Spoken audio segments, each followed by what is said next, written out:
call? Yep, looks like we're good. Okay, so welcome to the Community Choice Schools Commission second quarter meeting for 2025. Thank you for taking time out of your busy schedules to join us here today. And as chair, it is my intention that everyone present leaves today's meeting having felt engaged, productive, respected, valued, and heard. With that said, I call this meeting to order at 9:01 a.m. on Tuesday, June 17th, 2025. We can stand for the pledge.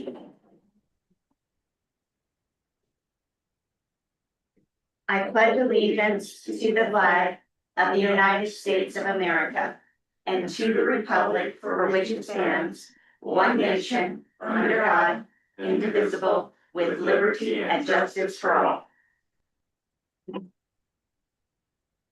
We can take roll call, Kathy. Chairperson Trish Schreiber, Present. Dee Brown, Here. Katie Franklin, Here. Mark Hofstetler, Here. Treasurer John Rupp, Here. and Vice Chair Katie Wright. Excellent. Okay. So the Community Choice Schools Commission encourages the public to participate in the commission discussions. People present who wish to participate should sign the public comment sign-in sheet and identify themselves to the commission chair prior to the commission's consideration of the matter in which the visitor would like to comment. People attending online should raise their hand prior to the commission's consideration of the matter in which the online visitor would like to comment. Anyone wishing to participate in commission discussions or considerations of action will be recognized by the chairperson in keeping with normal board parliamentary procedures. Are there any visitors in person or online that would like to be recognized and perhaps make some general public comment before we start the meeting? Welcome, Katie. This, just started. It was literally a minute ago. Okay. Is there anyone McCall online? No. Okay. All right, well, thank you guys for coming. So moving along, we're on action agenda item number 1. And is there a motion for the consent agenda containing the minutes from the meeting on March 4th, 2025? Anyone? I move we accept the minutes from the last meeting. Great. March 4th. Is there a second? A second. Thank you. So it's been properly moved and seconded that the commission approve the consent agenda. Is there any discussion about the minutes? Okay, seeing none, we'll take a vote. All those in favor say aye. Aye. Aye. Opposed, so say nay. All right, the consent agenda has been passed unanimously. Is there a motion for the adoption of today's agenda? So moved, Madam Chair. Thank you. Is there a second? A second. Thank you. It has been properly moved and seconded that the commission approve the adoption of today's agenda. Is there any discussion? Okay, seeing none, all those in favor say aye. Aye. All those opposed say nay. Okay, today's agenda has been adopted. Okay, so during the meeting of March 4th, the commission placed an item on the table. And I move to take the motion related to combining subcommittees off the table for reconsideration. Can somebody second that? I second. Thank you, Katie. Okay, so taking a motion off the table is a non-debatable motion. So all those in favor of taking the motion related to combining subcommittees off the table for reconsideration, say aye. Aye. All those opposed say nay. Okay, the motion can now be reconsidered. So as the maker of the original motion, I would like to rescind the motion to combine the policymaking subcommittee and the special education consideration Subcommittee. Is there a second for that motion? Second. Thank you.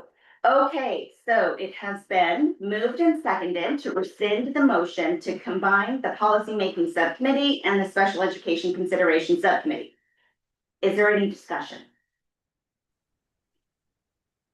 Okay, I'm just gonna say that clearly it was wildly unpopular to do that because I couldn't even get a second last time when I asked for it. So I just agree that we should rescind this and have it go away and it's off the table and we'll have no business that we haven't attended to. So it has been moved to rescind the motion to combine the policy subcommittee, making subcommittee and the special education subcommittee.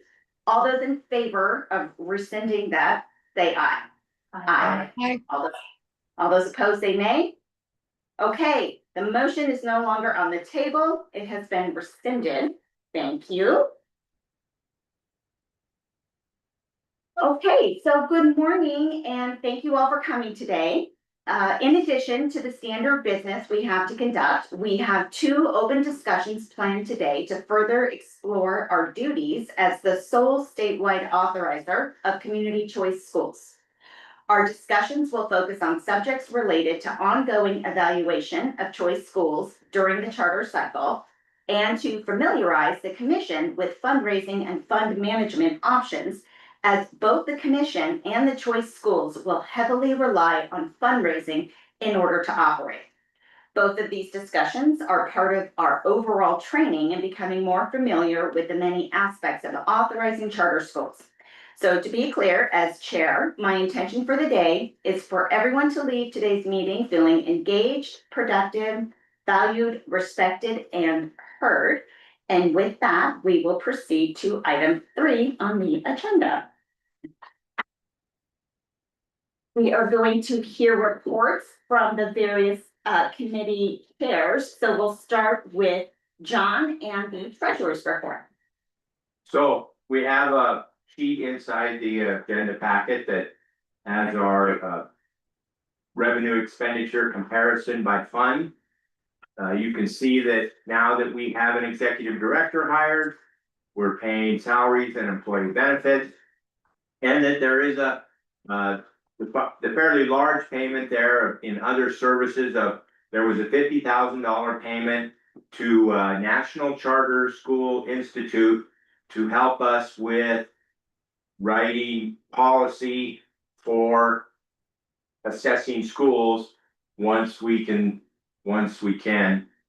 start assessing schools. So this is a half payment for the that will get us through till the fall of the year, depending upon what might happen with the court. But for right now, we paid half of the $100,000 contract for this year with the National Charter School Institute. So those are our major expenditures. We have some legal expenditures, communications. Kathy's been traveling a little bit, but for the most part, you can see the balances down there. We started out with 300,000 in the one account from the grant that we received last fall, and we had 218,250 of that left. The object being to spend that all this year. So any questions? I have a question. I'm sorry, did you raise your hand to ask a question? Okay, I forgot, I was chair. Need to call on people. So looking at the top row, the community choice schools are, it looks like the revenue that we brought in last year, 2024 for 27,500. So am I reading this right? That of that, I know we spent more than $1,600 of that, didn't we? Like, why is it saying 25,897 left? Or maybe I'm reading this wrong. No, we were closer to 21,000. We've spent about 6,000 of that. Okay. All right, I think we need to ask about that too. Yeah, it seems like it should be lower. We've had more legal expenses then, and then we had to travel last year to the. Right. Right. So all of that. Okay. I'm sorry, I didn't see this I can pull that up. before the meeting. Do you have that? Jen? I do. I didn't either, so. Yeah, it's approximately 21, I think. That sounds more like it. I just wanna make sure we keep an eye on it. There's more legal in this, and that's what you said, John. Right, mostly legal, and there was some expenditures for the, basically legal and the travel to To the retreat. that we the did. retreat. Right.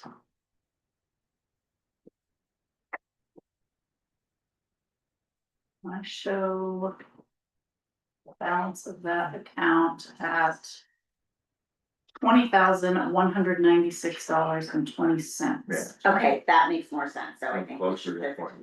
have that checked out. Okay, great, sorry about that. That was all I had. Yeah, Katie. This is minimal, but I was curious about the rent. Yeah, Do we have an office That or was this film, this building? Okay, for the, so one time. right, Okay, just for. just curious. yeah, but you're paying my mortgage now. Yeah, I'm like, where? I asked that same question, Yeah, like that's in there. but are we paying BP That's a a little rent that's not there? bad mortgage payment. That would be nice, Yeah. wouldn't it? Yeah. All right, No. anyone else have a question about the treasurer's report? Okay, So with the correction, okay, yeah, right. probably need a motion to accept. Okay, does that make sense? All right, so I will go ahead. I make a motion to accept the correction of what we have in this smaller account that we're calling Community Choice Schools to $20,196.20, which reflects what Kathy has in her records. Is there a second? I'll second. Thank you. Okay, And Madam Chair, I'll see if we can get a correction by lunch. I've asked Chris to look into that. I know that there's a confusion between what's been asked to come out of the Bradley Foundation and what's been asked to come out of these funds. And so Chris is gonna pull those from the Okay. report again. perfect. That sounds great. Is there any other discussion? Yes. There was a mention of spending the funds by the rest of the year. Do we know what the focus of those funds are on? Just about anything that we need to do to move forward with getting charter schools or getting community choice schools approved. So it's basically any implementation of the law, and the various subcommittees will have different tasks and things will come up where we're gonna need consultants in those, and so it's likely that we'll be using it. They have not limited it. Right. Right, as long as it's for our operations or in implementing the law in any way that we see fit. Okay, I just didn't know if in that statement that it was already known. Right, okay, thank you. Okay, so let's go ahead and have a vote that we're gonna correct these amounts. All those in favor say aye. Aye. Aye. All those opposed, say nay. Okay, we won't get those changes made. Thank you. John, you're up again for the fundraising special committee report. But the 2025 legislature passed a bill or modified a bill so that we can now accept donations from private individuals. So it no longer has to be a foundation or a business or something like that. So that's kind of the newest thing that we were just starting to talk about, because the legislature just finished. But we did have a meeting. I believe Trish and Kathy met with John Benyon, the executive director of the Washington Foundation, and as just kind of a fishing expedition that at least got an answer. May not have been what we wanted to hear, but we got an answer. And so that's been the extent, I think, of the fundraising since the last open meeting. So Great. we're working on moving forward now, especially with individuals being allowed to donate. And Madam Chair, Yes, do we have on our website through BPE the address where people can donate to the choice schools? that is a great question. McCall, do you remember? I mean, there's the PO box that's on there. But if we take in a donation from an individual, ideally they would notify us ahead of time so we could talk to them about it and organize it, because we have a form that we would like them to agree to before sending in a check. So and I'm gonna turn it over to McCall. So this was something that we had talked about previously about not putting on a website, and that was a decision that you all made. And so if you want to change that, we can definitely have that conversation about putting something on our website. I have no problem with that, but that was a decision that the committee made. And so if we want to put something on there, I mean, yes, we have an address on our website, absolutely. We have a form that folks, if it's ready to go, if people want to donate. That's just a decision that I think you all need to make about how you want us to intake that information. We've already taken donations on your behalf. So we have that process. We have a policy for that process. It's just up to you all, I think. Okay, great. So I think this is a discussion we should have in the fundraising subcommittee first. Because, well, one of the things we talked about in the subcommittee is also applying for the CSP funds, from the federal government, because that's the other thing that the law opened up. There's a new grant specifically for, it's called dissemination development, so it's not to go to schools directly, but rather to support the idea of schools opening up, which is exactly what we're looking at doing more of. But we decided to hold off, because as you can imagine, it's very complicated to apply for a federal grant. And so we decided to look at doing it for next year, but starting that work now, because it's that complicated. So that's kind of where we're going with that. So the same thing for individual donations. I think we just have to have that discussion and, you know, build out a policy that we should put on the website. I think that's probably a good idea. And we can start there, but we haven't decided specifically yet to have a campaign to raise from individuals. So my guess is most people have no idea at this point. So it's not likely we'll get a check, and if we do, we'll deal with it. But So Madam Chair, if I could ask then, should we actually put on the website that if you would like to donate, please get a hold of the director and you know, go through the process first before they just send in the check? yeah, you know, I think that's a good idea, and I'm thinking we can just kill two birds with one stone. If someone wants to make a motion to do that right now, then the you know, fundraising subcommittee doesn't have to do it separate and then bring it back to the commission. So I think that sounds like a good idea. Madam Chair, I move that we put something on the website for the direction of individual donations to be directed through our director, through Kathy, and that she will be kind of the point person for those donations. Anyone second that? I'll second it. Okay, now I'm gonna open it up for discussion. And my discussion point is which website?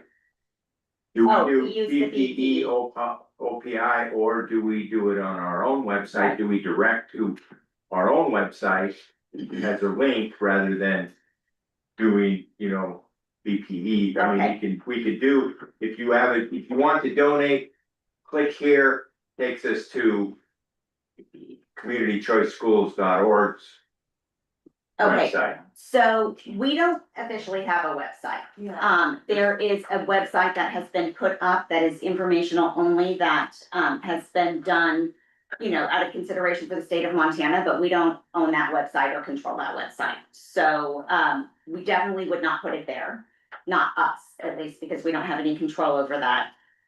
We will put it on the BPE website, which is where we keep all of our official information and business. And then I will put a note here to speak to OPI to see if they want to just route it to BPE. Maybe Link. they like, if you want to do this, here's a link, go there, but we'll ask them that. Okay.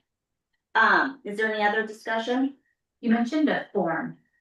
Is there anything different about the fund that you would like to use besides what the BPE's donation fund is? I don't think so. It's very clear, and it just says that kind of depending on your own tax obligations, the donation may be able to be written off on your taxes. And this legislation affected all, and like all education?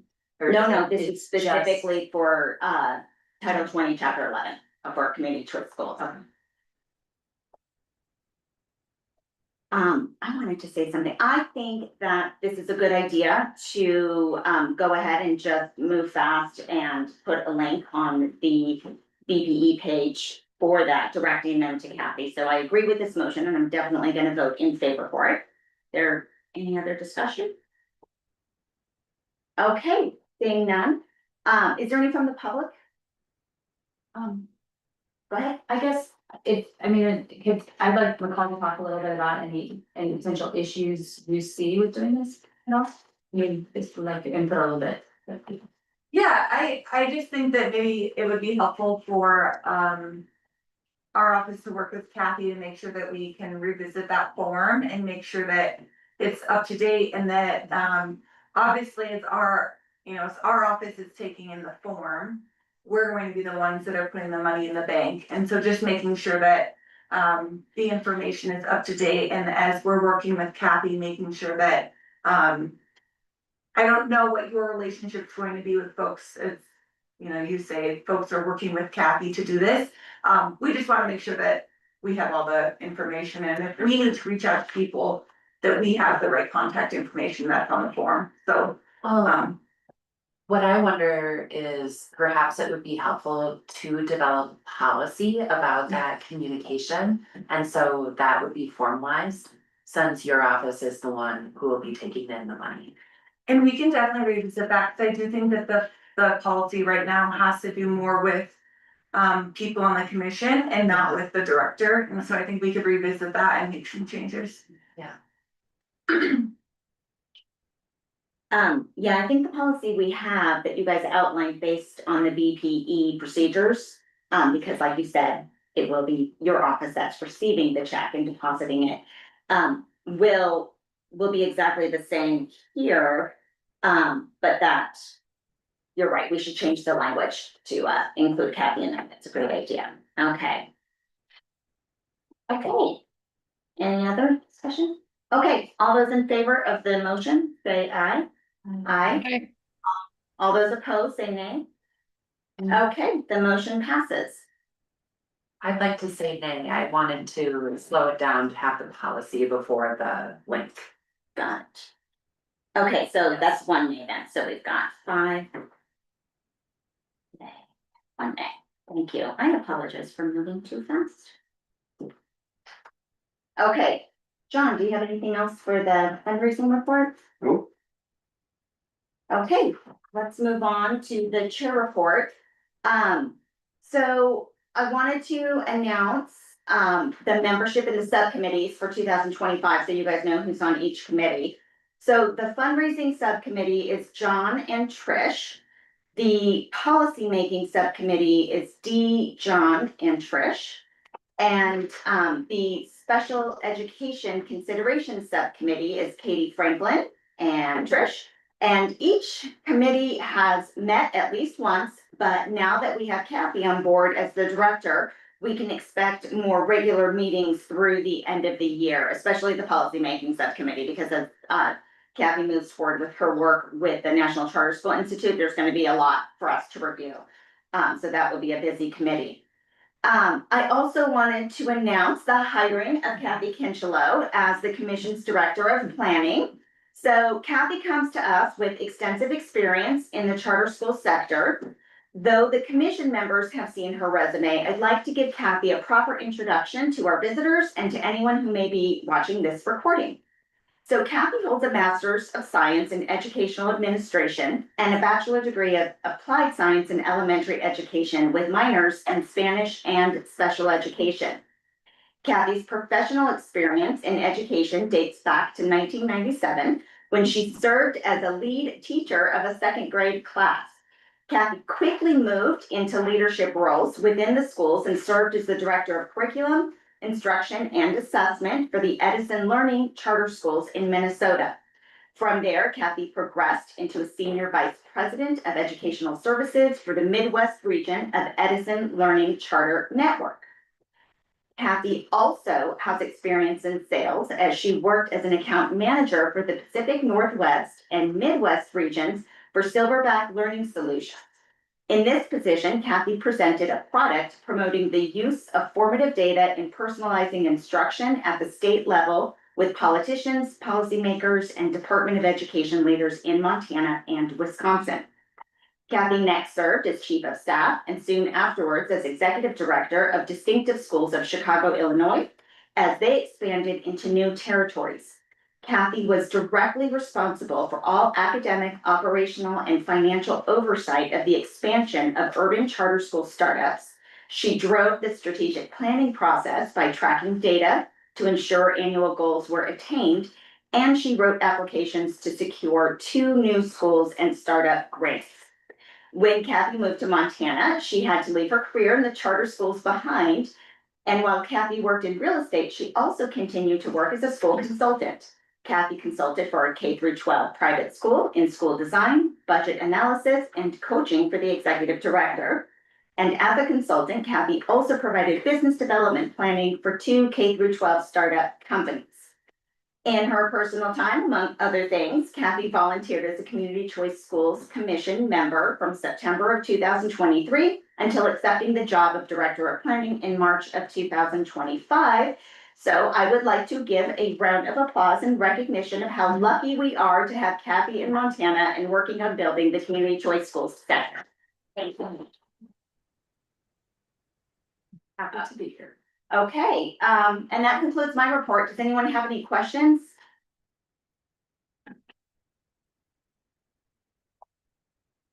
Okay, we'll turn it over to Kathy for the Director of Planning report. Well, thank you for the nice introduction. I'm very happy to be here and yeah, it's been a great start so far. I officially began, I think it was March 10th. So a solid 3 months into it now, but yeah, just wanted to give you a report of what I have been up to. The biggest piece here is running through the contract with the National Charter Schools Institute. So we launched an intent to sole source with the procurement department at the state to launch a contract negotiation with the National Charter School Institute that resulted in a contract being executed for them to provide oversight in building the application, oversight and renewal processes for both schools and authorizers. So I have been working closely with Jim Gunner, who we've met many times and led our retreat, and Allison Murphy as well from the Institute. Today we'll hear from Mark Weinberg from the Institute. So we're seeing some great support already in this contract. Allison and I meet weekly. And the bulk of our work right now is picking up on phase 3. So we had a few pieces in the policy on phase 3 that we haven't yet completed. So we're focusing on those right now, and then we'll move to phase 4 and 5 throughout the rest of the contract year. So in addition to building out those policies, they are also providing training and strategy to us at the commission. So part of that is Mark's presentation today. And then strategic and operational consulting and coaching to both Trish and I as part of the contract. So I know you have met with Jim already. One of the other great features is just providing and connecting us to, connecting myself mostly to best practice in the charter industry. So I was able to attend their conference earlier in May. It was held in Atlanta, Georgia for 3 days. It was excellent. I had a great opportunity. It was a nice small conference and everyone there were authorizers. So it was a great opportunity to sit and connect and learn from other authorizers. Some of the big takeaways that I had at that conference. So I attended a session on indicators of distress. So when we get to that point and you start seeing schools in their contracting phase and you were looking at accountability measures, they kind of highlighted some of those early interventions to start working with schools to ensure that they're not going down a path where they're going to run into trouble either academically, financially, operationally. I also attended a session for community-led turnaround strategies, which we're not quite to that place yet at all, but it was very interesting again in the alignment of what are we looking for to make sure that schools are on track. So some of the big things that they had said in that session were making sure that enrollment is stable, that they have community involvement and trust, the board capacity is strong and the finances are strong. So some things to keep in mind as we get to that point. I also attended a session on asset mapping, which I think can be very helpful to our schools as they're in the startup phase of kind of connecting to community resources. And then a session on responsive goals, which I think Mark will touch a little bit on in the Making the Mission Matter today. So, and then the conversations, like they really did a great job of just facilitating conversations around different topics. And being able to hear directly with other authorizers of what are the challenges that they've faced over the years, what are they working to correct maybe in their law now or in their practice. And some of the things that really came out there were balancing the human factor in the application process. So AI is a very big presence now and can definitely write a charter application, but making sure that the team has the capacity to speak to their model and implementation. So a lot of good resources there, and then just interesting tips on support for governing boards as they're getting started, and how I can in this role support helping boards launch and stay successful. So very helpful conference. I would give a plug here. So NACSA is the other organization that leads authorizer work, and they have a conference coming up in October, and I think I've heard it's a very similar situation. So if any of you are interested in that, that would be a good one to attend, I think. If not, just for the networking and talking to other authorizers was excellent. So Do you know where their conference is gonna be this year? that is gonna be in Houston, and I think it's around the 20th of October. Okay, Yeah, so we have a while, but early registration is due end of July, so I can give note out to everyone if you're interested in that. Other than that, so big part of what I've been doing, research and best practice. There's a lot of great resources out there from the Charter School Institute, from NACSA, as I mentioned, and the National Charter Schools Alliance. So they're offering webinars, which I've been participating in, and again, kind of hearing and learning from success and what you would change in those organizations. I've also been very involved with looking into more Indian Education for All resources. So there's a couple kind of groups, I guess, or associations out there that I've been listening into their meetings and just kind of making a couple more connections as we think about building out our Indian Education for All practice. And that is further on my to-do list. As far as mission management, so working with the budget and grant management, so both of those tracking and talking with John and Trish in the executive committee. As far as those, you'll see some bylaws drafted or adding to our bylaws in the packet today. I have worked on those, getting subcommittees going and planning for the commission meeting. Yeah, other than that, just kind of some public relations things. So McCall and I meet every week, Trish and I meet every week. We've also initiated a newsletter we have over 600 people. So Trish, you did a great job collecting all those names as you were going through the process. And I'll send those out probably bi-monthly or just as we have more information to share, as to not overwhelm anyone. And then, as John mentioned in his report, we have passed Senate Bill 177. So we're starting to think about how we can apply for more public grants. And Tricia mentioned the CSP grant as well as individual donations. So we're working on plans for that. And yeah, I think that is all. great. Does anyone have any questions? I have a question about that AI discussion that you guys had. Yeah. Was there like a general consensus as to how they were feeling about that? Like, this is a good thing because it saves boards so much time, or are they like, it's making promises that boards don't know about? Like, I think there was a disconnect in the application and the interview questions. right, Yeah, so that's what they were seeing, is that, anyone can write an application, but can you actually speak to the implementation of what you're proposing, and do you know the details, and, really speaking through that. Yeah, but that happens already, right? When people hire consultants Yes, and lawyers to do their exactly. applications. Yes. Okay, right, so that is a piece of it too, right?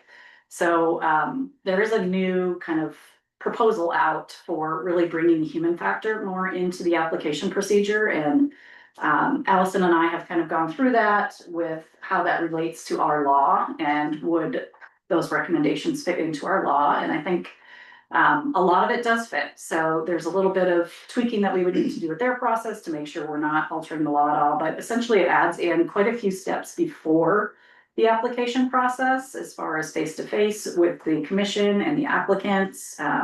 There's actually some scenarios in there and like a pitch meeting to the commission. So yeah, so that's something as we continue to refine that, we'll bring to the commission and get some feedback. Yeah. Can I add to that? Mhm. Could we potentially add in like AI checkers? You know, where you actually use technology to run the application through to see if they're using AI. So those exist. I'm gonna defer to you on that, cause I know you use it more than I do. I would say it doesn't matter. I mean, what's the difference between using a computer or hiring a consultant? Well, I think it does matter. Yeah. I do. I think that AI, and maybe it's a different sort of philosophical discussion, but it can be used as a tool. But if 100% of the application is written in AI, Right. that's concerning. Right, right. Yeah, this is a different discussion. We should definitely do this in our next retreat. I think that it's worth digging into because it's healthy for organizations to everyone bring their ideas and their to to that. There's nothing in the law about AI or about hiring consultants or lawyers or anything, so we would have to, I think, kind of depend on something that, you know, that made us, because it's like, what if we found out it was 100% done by AI? What does that mean? You know, could we deny based on that? Certainly at voting level, I think we probably, as individuals, could, you know what I mean? But maybe that's also part of our core values or something as we start to build that out. So good point for discussion. We should definitely put them on the list of discussions to have. But I do think it's gonna be, you know, yeah, I'm more comfortable with technology. And have found that if you don't keep up with it, you get left behind. So I think it is important to have those discussions. Thank you. Anyone else?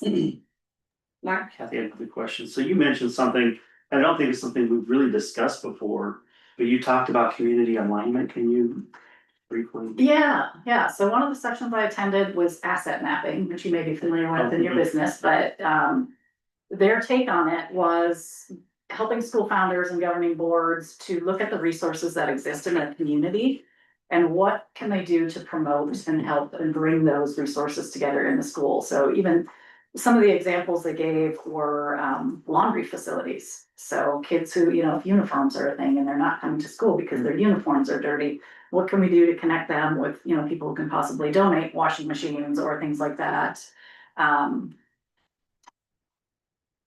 Yeah, it was very interesting. So I just thought, you know, in our small communities, that really, I think, could go a long way. And I, you know, imagine our founders are very well connected with their communities as they're getting started anyway, which is a big piece of what we want to see in the application. But I think as they get in, you know, past the application phase into contracting, and we're working through that startup year, so helping them build, you know, build out their model and get ready with staffing and further development of the program, that would be something that would be interesting to do, is just basically, you know, sit down and say, okay, where does your model align with maybe different resources that are in the community, and how can we integrate them into the school model, or vice versa, if the school can, you know, provide some volunteer opportunity for the community as well. Yeah, Good point. yeah. So, yeah. Madam Chair, Yes, I think with Kathy going to that, those meetings, I think it just points out the money well spent for her to bring back a myriad of ideas to help us be even better. And I think it was money well spent, and for her to glean the information for us is perfect. I agree. And we do have, as Kathy mentioned, you know, there's the National Association of Charter Authorizers, NACSA, which is having their conference, and it, you know, they do encourage participation from commissions and boards, so that is open to us. We do have money available to help pay for the fees and travel and all of that, and if anyone has the interest or the time, be sure to check in with Kathy, because the more of us that are informed, the better. And like, we probably would have had the AI discussion, not brought that up. So that, and we should, so that's really, you know, a good example. Yeah, I enjoyed it. It was great. So, thank you. Okay, anyone else? All right, McCall, do we have Mark online? You do see Mark on, yep, I'll promote him now. Okay, And McCall, somehow I got kicked off the Zoom and I can't get back in. You tried the link? Mm-hmm. What's it saying? just really quick, I'm gonna interrupt. So we are 5 minutes ahead. So before we put you on, Mark, if you don't mind waiting for, let's just take a quick 5 minute break. Anyone needs to refresh their coffee or use a restroom or anything, let's do that. We'll come back at 9:45 sharp. All right, Pete, we're gonna mute ourselves, okay? All Thank right. you.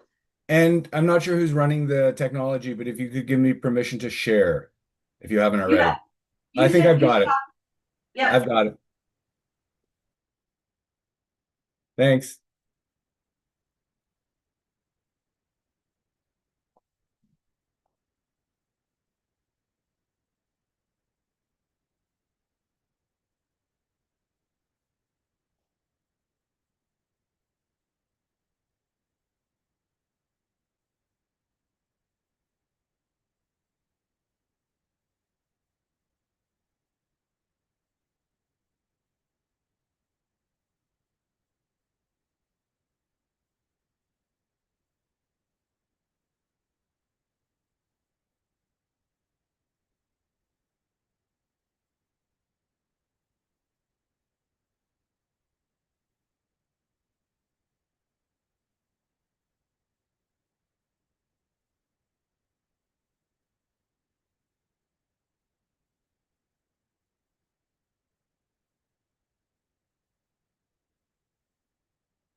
Okay, we are officially back. It is 9:45 still, so we made it. Thank you, everyone. And okay, we're going into an open discussion.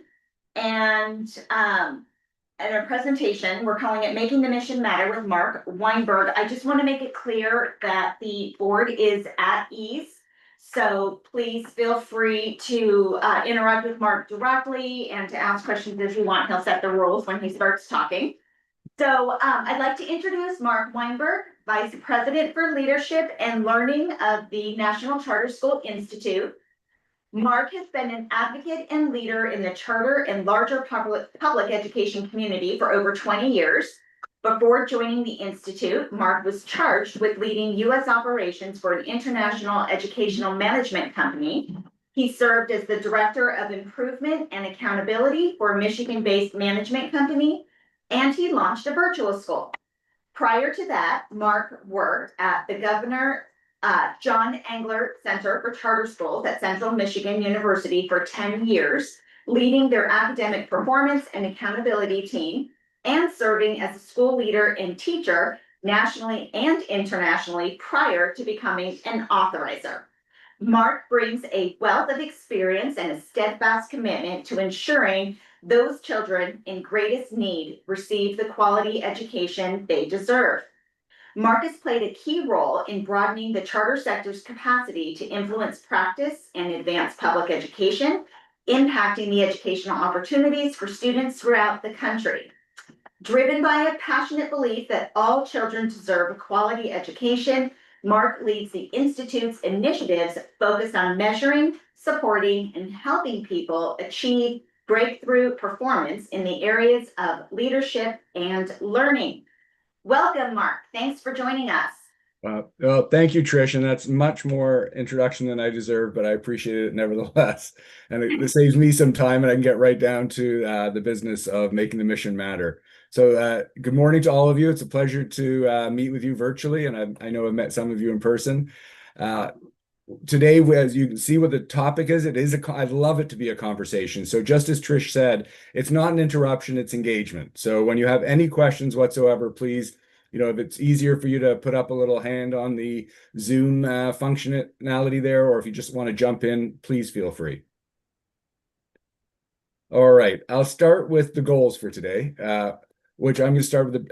I won't go over what you just heard from Trish. I'll introduce myself a little in terms of why I'm talking about this today, and particularly about my why and the why of the conversation around goals. I'm going to then go quite deep into the idea of making the mission matter, the concept, where that came from, and what the results were, and where it's been tried out. And then I'm going to share with you some considerations I think you should consider as you think about your performance contracts, your performance framework. And as we always try at the Institute, we'll try and have some fun. I have an activity for you, so don't think you're going to sit and get for the entire time. I'm certainly going to try and engage you as well. And if I'm not mistaken, I think you have some handouts. You don't need to look at them yet, but Kathy, is that correct? Does everybody have that map? That is correct, yes. Wonderful, great. All right. Well, before I get started on the why, are there any other questions or thoughts? Yep. All right. Well, if you have sat with us at the National Charter Schools Institute and any of the work we've done, you know that we generally start with this, the idea of starting with why. We will talk quite in depth about the how and the what, but I do believe it's important to always begin with the purpose and why we're talking about this. So I'm going to share that. Oh, and if you haven't read Start With Why by Simon Sinek, highly recommend the book. And if you don't have time for the book, it's a great 17-minute TED Talk that gets the message across as well. Can't recommend it highly enough. All right. I want to start with this lovely picture I hope you can see, and it's where standardized tests don't matter. And I was fortunate enough, my very first educational experience as an adult teaching was in this location. That's the view I had each day in this little island of idealism in the heart of Switzerland, a boarding school. And you can see the name up there. I've even got the link at the bottom. Shameless plug for a wonderful place if you ever want to look it up, or you have the desire to send some young person to a wonderful place to be educated in Switzerland. This is it. It's been around for almost 100 years in this location. It started even longer ago than that in 1910 in something that was called the Reform era of education in Europe. And right away, they were essentially anti-formalized assessments over 100 years ago, and they've retained that. They don't give tests, they don't teach toward tests. It's a wonderful ideal that they have there, and why they do that. It is about authentic learning and learning what matters to you and being passionate about it. It really is. You can tell I'm excited about it, and I get to go visit on a relatively regular basis because we maintain contacts there. The other side of the story is it's approximately the size of the schools goes between 100 and 200 students, and not because it's a private school in Switzerland that's expensive. They actually do their utmost to always maintain a 40% ratio of students who cannot themselves afford to go, and they raise money to bring in that 40% from various sources. So it's a really lovely little place. Yet they've never grown in over 100 years. They've never grown beyond 100 students or 200 students, and they don't intend to. And they're not the type of place that would replicate, I don't think, very easily. It's a little community, and it's a wonderful little community. And they really don't care about tests, which is, it's fine in a little community of 100 people in the middle of the Alps. I will tell you, after there, the next large system that I worked for is almost the polar opposite, where on an extremely regular basis, and for all the right reasons, they do formative assessments in a very high-tech way with students, and then summative assessments as well. And their entire program is really geared towards students performing well on summative or end of course, college entrance, state assessments. And I worked for that organization for almost 10 years. And they have more than 80 schools around the world, serving tens of thousands of students, and they're continually replicating. So again, that as much as in my heart, I love a little place where tests don't matter at all, but in the real world, they do. And we're going to talk a little bit more about that. And so even though where we're going with this conversation today is around goals that are not necessarily, but may use standardized assessments. I don't want to appear that I'm giving an anti-test message, because I'm not, or not trying to. And again, I'll pause regularly. If there's any questions at all, feel free to jump in. It's more than around 45 plus years ago, standardized assessments really were not a thing in the United States. There were college entrance exams. They had IQ tests for years for various entry to various fields. The military used it, beginning, I think, in World War I, IQ tests. But in general, standardized assessments were not a big part of public education. And then this report was released in the 80s. It was initially under Ronald Reagan's administration that it was put forth. And you can see it's called The Nation at Risk. Some of you might recall it. And the subtitle, The Imperative for Educational Reform. Well, those educational reforms came. And those educational reforms started with the idea of more assessment and more accountability to understand where the issues were that need to be addressed. And then charter schools came. So, less than 10 years later, we had the nation's first charter school after this report was released. And there are a number of reforms from that era, from the 80s and 90s. The biggest one that, two of the biggest ones that remain are test-based accountability and charter schools. They both still exist, and more so than ever. And so it's really helpful to understand where that came from. The initial focus on standardized assessments was in the 90s. I think it was called, and this is even before my time here in the United States, I believe it was called Goals 2000, initially under the first Bush administration, and then Clinton really pushed that right up to 2000. And that was a federal initiative to ensure schools were testing most students, and that data was being collected. But there was really not a whole lot of accountability around it. Well, fast forward another 10 years, and we'll talk a little bit in a moment about some of the initiatives between 2000 and 2020. But basically, where did test scores matter? They matter everywhere in the United States right now. And isn't it, excuse me, Isn't it interesting that the rising tide of mediocrity in 50 years really hasn't changed? Well, Dee, absolutely. And that you'll see that's where I'm going. All this effort and all this testing has not dramatically increased the performance at schools. And I'd love to talk about that because the original idea around the assessments and my personal opinion on how the assessment should be used is to help educators understand where students need more support. That's a great use of assessments, whether formative in the classroom or summative, ensuring that the educators have the information they need to address students' needs. Absolutely, I think it's very difficult to argue against that. However, all those large-scale assessments have been used in accountability systems for different purposes, to compare schools to one another, to rank schools, sometimes to support schools and sometimes to punish schools. But every state has an accountability system, and they all include assessments. And then layered on top of that, we've have many more assessments now that are both mandated and not mandated. So if you're ever interested, the Education Commission of the States is a great place to learn more about school accountability if you're really interested in it, and lots of other resources. But there is not a state in our nation that does not make heavy use of assessments. And I'm going to, the pendulum has certainly been swinging, and I think that's a good thing away from this. And outside of the United States, a lot of people look at, where we've gone in the last 50 years, as you say, Dee, and it hasn't improved things, and yet we still have more assessments. So, we could talk a lot about the assessments, but I want to get to the Make the Mission Matter, if it's okay. But please do keep on jumping in. So, over 20 years ago, my goodness. And Trish, when you read that introduction, I clearly need to update that. I'm feeling so old. It's over 30 years now that I've been involved in public education. But I did take on that role that you mentioned in my bio, the Director of Academic Performance and Accountability at Central Michigan University. And I ended up in the from 2002 to 2012, spending an inordinate amount of time helping schools better administer assessments, helping them use the data, and then producing thousands and thousands of charts and graphs and other things that illustrated that data. And you've probably heard this term.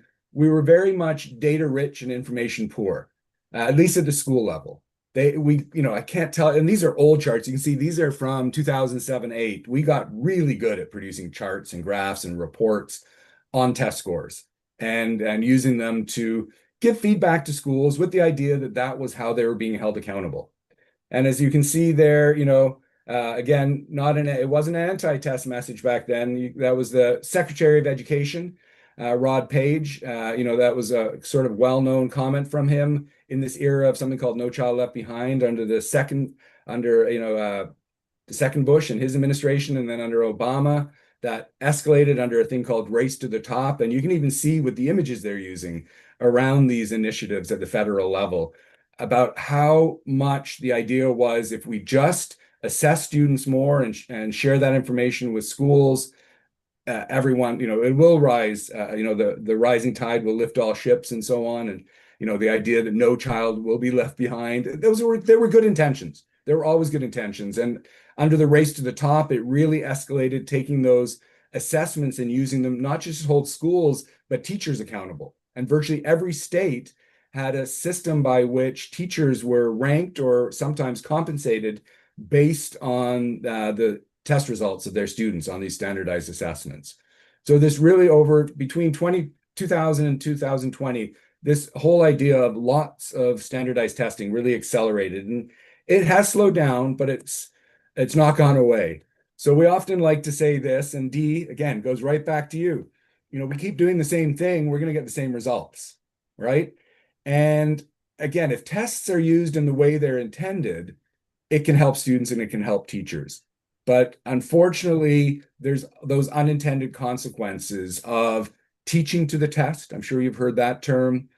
I recall, and going back to my role, I went from being, this very fortunate person living in this lovely little village in the Swiss Alps, not thinking ever about assessments, to being Mark the test guy. Because I went out and I worked with about 55 schools in our authorizing portfolio. And the only thing I ever talked about with them were their test scores, because that was what was important in terms of academic accountability. And I would say after approximately 5 to 6 years of that, really without a break, I started to say to myself and also to my colleagues, we've got to try and get to something other than just these test scores. That we're working with charter schools. Charter schools, by definition, are mission-driven organizations. They have these wonderful founders who have these incredible ideas and visions and dreams for the schools, students they're going to serve, and how they're going to do that. And they almost without exception state that in their mission and in their documents, and it's alive and well in their schools and in the classrooms. And then along comes the authorizer, you, the commission, and says, well, how about those test scores? And it's missing a part of the conversation. So as I was going through this myself, I started to do some research, and I came across this wonderful report called Measuring Up: How Chicago's Charter Schools Make Their Missions Count. And you cannot find this document any longer except on an old system called ERIC. It's in a library somewhere, but it's photocopied and distributed in this format. And it was really inspiring to me. Someone named Margaret Lynn worked with a group of schools in Chicago and helped them back in the 90s. So really, even before No Child Left Behind or any of that, they were trying to do things that help charter schools demonstrate their success by measuring how well they're preparing students in terms of the program they have and the mission they've set up or set forth. So I read that. I was completely inspired by it. And our organization, the Center for Charter Schools at CMU, engaged Margaret Lynn again to work with us and create this document, which I've sent to Kathy. I don't know if you have your copy there, Kathy. I always have my copy. There we go. All right. Make the mission matter. It really, I like to think it stood the test of time in terms of it can be used today. However, I will state, and I'll come back to this, both Measuring Up is not in print or widely distributed, and frankly, nor is Making the Mission Matter. And I'll come back to why that's the case, and it's sort of a cautionary tale for you as an authorizer. Any comments or questions so far? And again, if I'm going too fast or too slow, just let me know. I think we're good. All right, great. So the concept did catch on. I actually went around to conferences around the country and spoke about Make the Mission Matter, and we distributed that book, and we really, really tried to get the authorizing community to to embrace the idea of measuring a school's mission and doing it in a way that's credible and rigorous and really provides authorizers with what they need in order to do their work. And it wasn't easy. And I'll tell you, I came across some very high profile people in the charter sector who said, yeah, that's fluff. Never mind. Don't spend time on it. Just get back to the test scores. That's all the information we need. And those were people at the policy and people who had influence said that. Yet, as and this is from today or recently, this past little while, I found these 3 examples, and you can find a dozen more if you like, of really effective charter school authorizers around the country, including mission-specific goals in their accountability systems. And as I'll say before we go today, I used the term back then, mission-specific, because of that document I read called Measuring Up, and we called our document Make the Mission Matter. That's been broadened, and you'll often hear school-specific or model-specific, and as well as you can see, they still use the term mission-specific. And approximately, I think it was 7 years ago, I went to Washington State when they were very early in their charter life cycle, and they just opened the first half dozen schools or so. Maybe there were 10 schools approximately. They were all in the first 2-3 years of existence. And as I studied the materials and what they were doing in Washington, I found 5F in their law, and that evaluation of whether the charter school has met mission-specific goals identified in its contract. And I was so excited because I hadn't thought about mission-specific goals in a number of years, and it came back to me, and I thought that's so wonderful. And I went out and I worked with the commission out there and with a number of the boards. And when I asked about this specific element in their law, they said, yeah, it's in the law, but we're not doing that. We don't have time for that. And so I was a little disheartened. that really hadn't gone anywhere. None of their contracts had mission-specific goals. Well, lo and behold, within a couple of years, they not only had one, they had two. They had an academic mission-specific goal and an operational mission-specific goal in their charter contracts, and then they all do now. I will say a number of them are using standardized assessments to measure their mission-specific goals. So, how those two fit, they can fit. But you can see Tennessee, Nevada, and I can name, a number of others really have embraced this idea that accountability for charter schools is more than just a state test or a standardized assessment. So here's Washington that I mentioned earlier, Washington State. And they have gone, and I've got the link there for you to look at. They've actually created a 43-page, in 2020, they created a 43-page document to help their schools develop mission-specific goals. And you feel it's there available online. I still like Make the Mission Matter better, but ours is out of print. Theirs is available, but we can get you copies of ours. But you can take a look at an example of what they're calling a mission-specific goal for one school, and they did follow.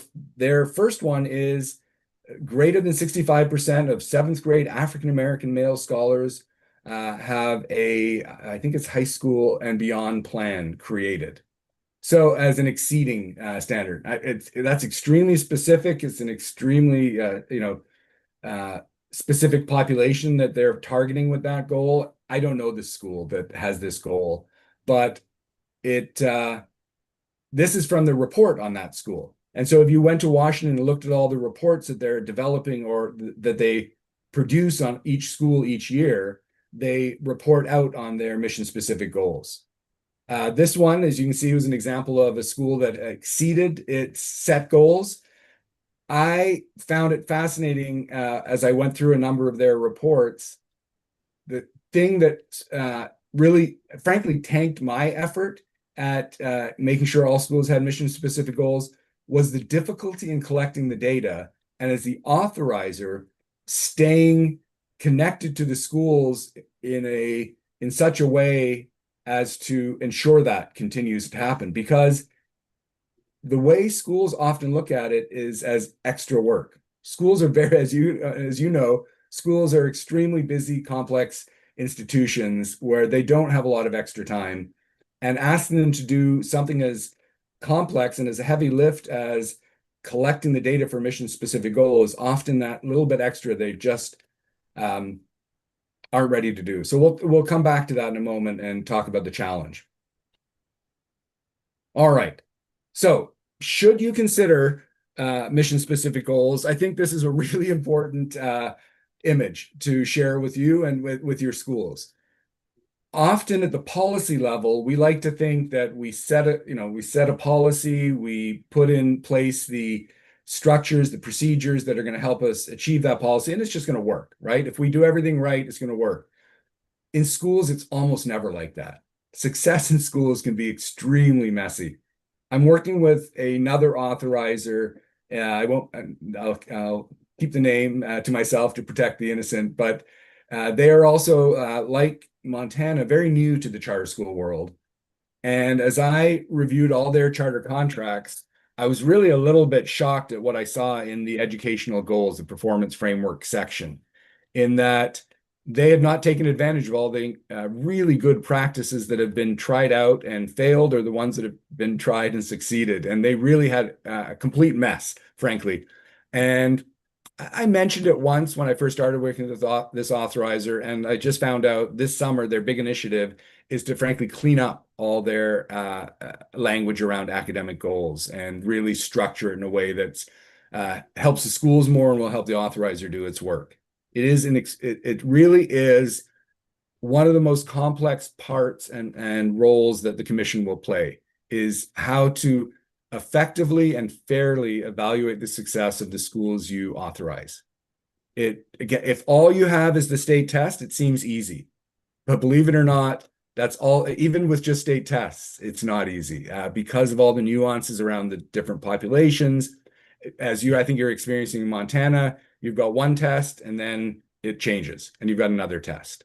And what do you do then? Do you change the target, and do you engage more people to do more analysis of what the target should be? It can be really quite a complex, messy matter doing that academic performance and accountability. So please don't think it's ever as simple and easy as a straight line. It's every time I've experienced it, it's been complex, but you can get there. And again, I would strongly encourage you to, as you know, Kathy was mentioning, she came to that conference in Georgia. She's going to the Authorizers Conference. A very good part of the charter movement, everyone's willing to share. There's all those colleagues out there who've gone through it, been there, done that, and are more than happy to share their experiences. So please do, as you can, learn from them. All right. So what's required in Montana? I don't need to really tell you this. You know this better than I do.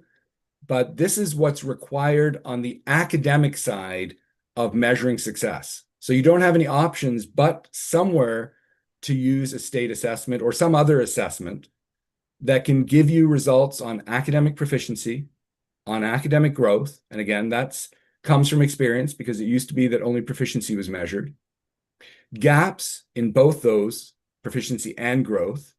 And that's still, it's fascinating. That's still I don't want to call it a relic, but that started with the No Child Left Behind and data and ensuring that subgroups, that all students are performing.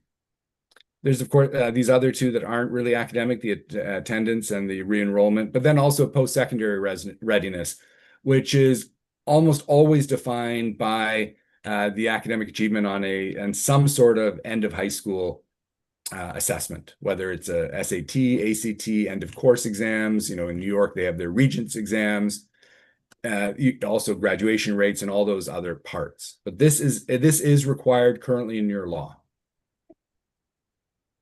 What you don't see there is anything about mission. But that's point 1 in 2011-117. This is the first one. The next one says, community choice school performance and renewal. Each choice school, in conjunction with its authorizer, shall set annual performance targets designed to help each school meet applicable state, federal, and authorizer expectations. And I'll stop there for a moment. Trish, has this language changed? Do you expect it to change? It has not changed, and I don't know what to expect. To be honest with you. It might, if we start digging into this and we have suggestions, certainly that's something that could happen. Well, and if you need to, again, you know, we often warn, unless there's something that absolutely has to change in your law. As you know, we've had these discussions. We generally don't encourage opening up a charter law, because then other things get in and there's unintended consequences. And Right. I do think there's room under number 2 and number 3 to consider mission specific goals. You see the second number 3 here is the contract performance framework must include rigorous, valid, and reliable indicators proposed by a choice school to evaluate its performance that are consistent with the purposes of this part. So that, I believe, right there, if it's proposed by the choice school, it's a school specific or a mission specific or a model specific goal, that would fit under that section and could be included. You have a performance framework in draft right now. There's nothing from preventing you from adding a section in which the schools propose or include those goals in a section called schools, whatever term you determine you want to use if you go in that direction. I left in the last comment there. The authorizer shall collect and analyze data from each school it oversees in accordance with the performance framework. This is the killer. The capacity you need to do that in a quality way, in a credible way, in a way that will withstand litigation or even just a grievance from a school is something, you know, Kathy and Trish and the team and all of you will need to consider. And that's, again, what I'm witnessing and with this other authorizers I'm working with, they didn't consider that element enough. And it really, and what you end up with is a pile of data and no credible way to make decisions based on that data if you don't think through the collection and analysis piece beforehand. And, going back now, where it was 23 years when I first started as Director of Academic Performance and Accountability, Michigan was relatively new to this, and we only required an assessment. It could be any assessment given in any format at any time and reported in any way. Essentially, it just had to be a standardized assessment. And what I had on my desk when I took that role were a stack of photocopied or faxed or some other version of a paper set of results, and no good way to get more data or information, and also no plan to analyze it in a credible way that could give me the information I needed to make a recommendation on renewal. So I think you have the pieces in place in your law, but there's certainly a lot of structures that, should you go beyond what's required here around proficiency growth, subgroups, and post-secondary readiness, you will want to really consider what's required to do the additional part, which is going further with the school. All right, any questions around that?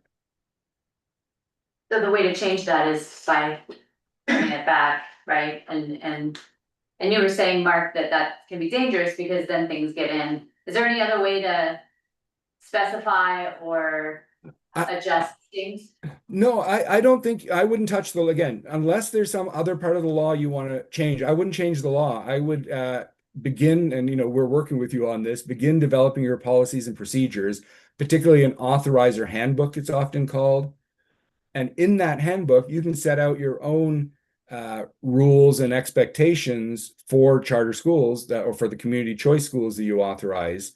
And one of those is that they will develop a school-specific goal that includes valid and reliable indicators, and that you make it absolutely clear that you are going to evaluate that when you have to make your high-stakes decisions for renewal.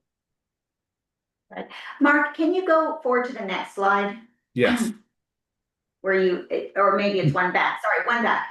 I was going in the wrong direction, I want to see the other part.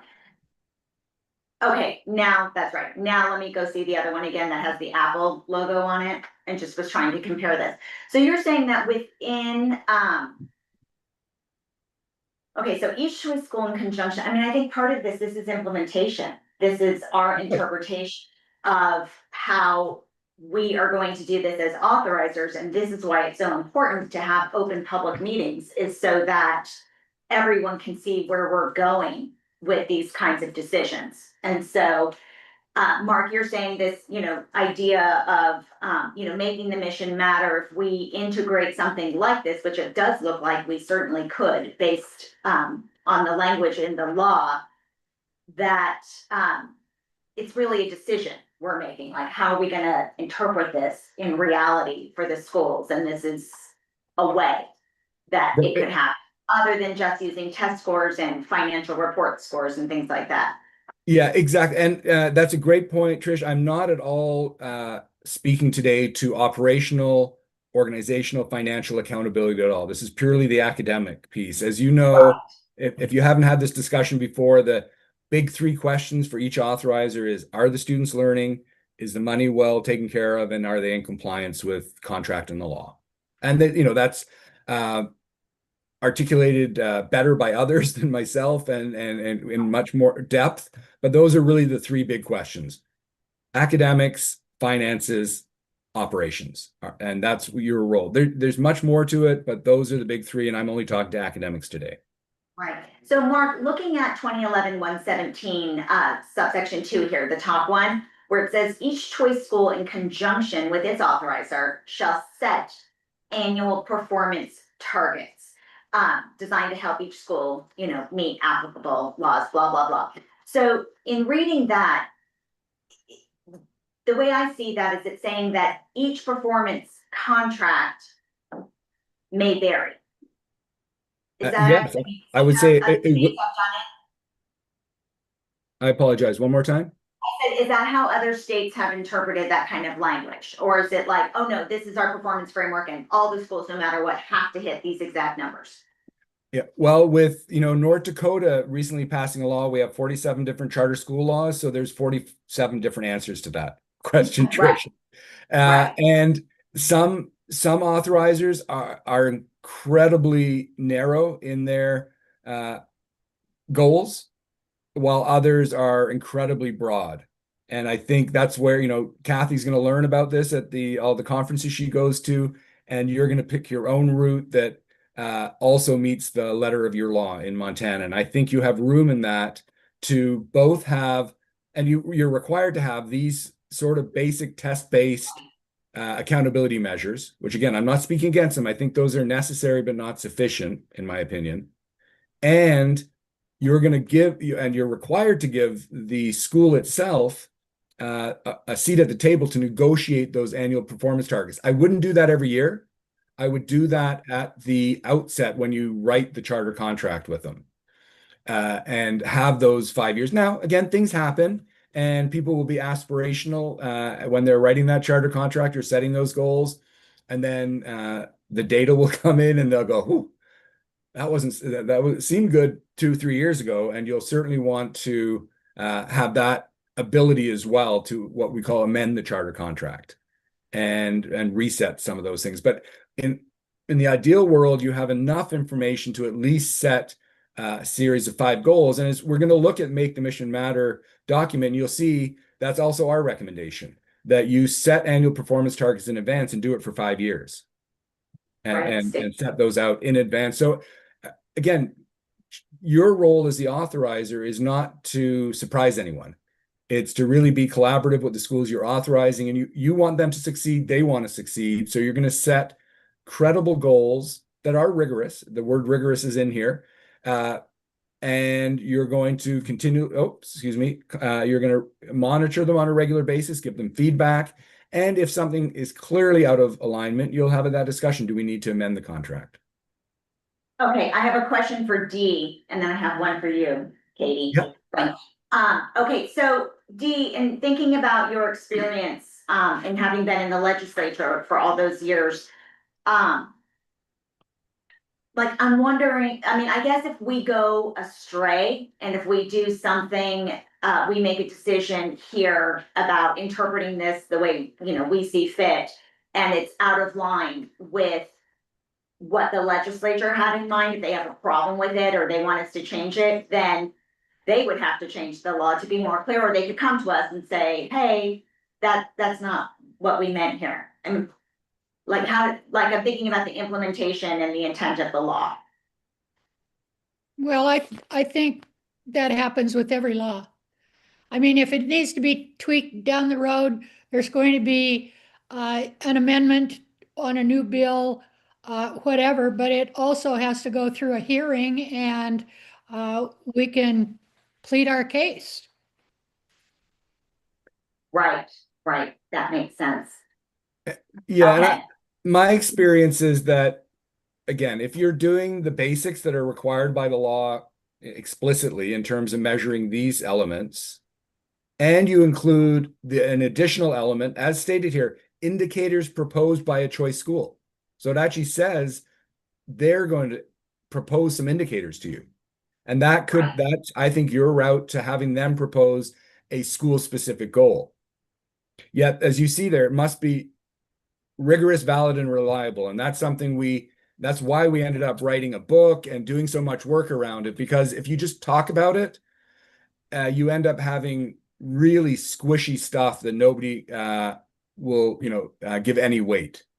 So, Right, so well, that's that why was it's my important. next Yeah, go ahead. question. I'm sorry, Mark, is I wanted to ask Dr. Franklin, is that when I read valid and reliable, that means something very specific to me. What's your take on this?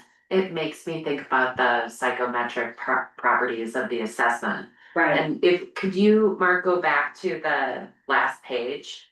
These are so vague.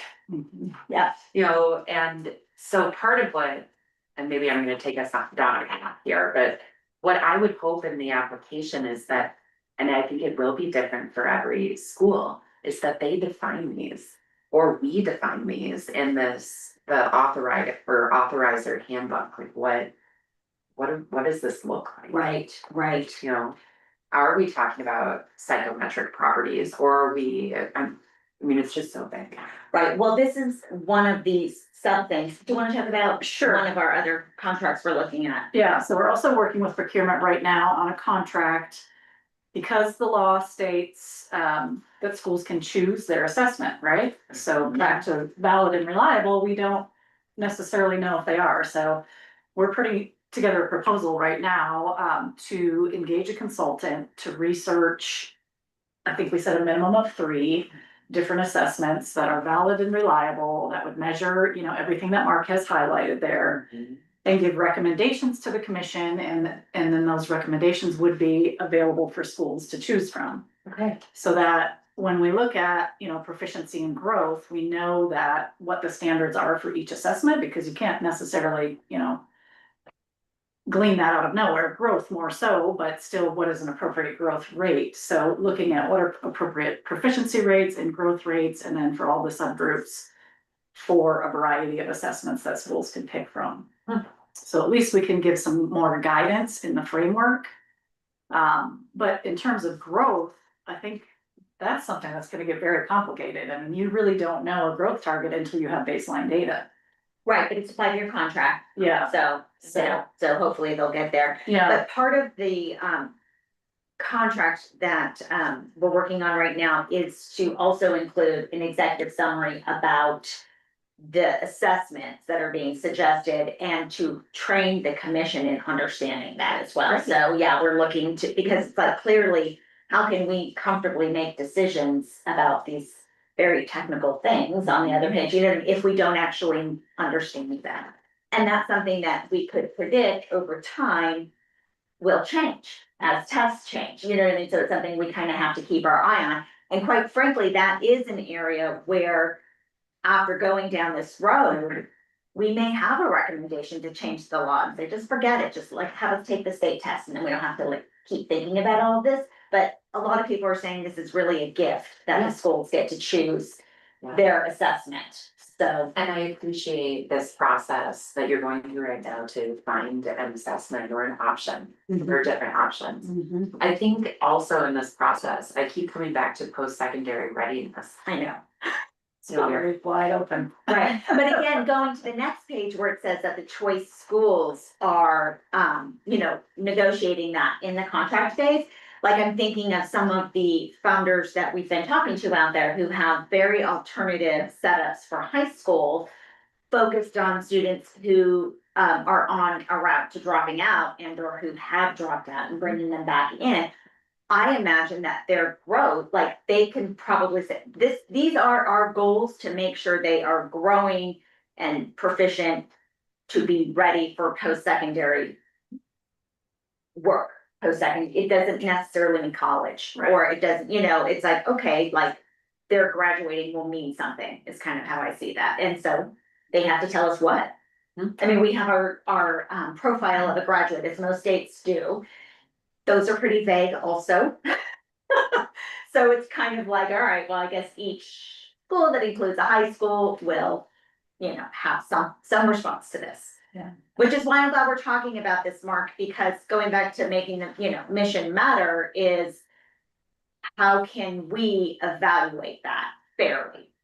Yeah, that, I guess that's my question too, is you talk about the squishy stuff, and when I think of mission, that's what I think of, the squishy stuff.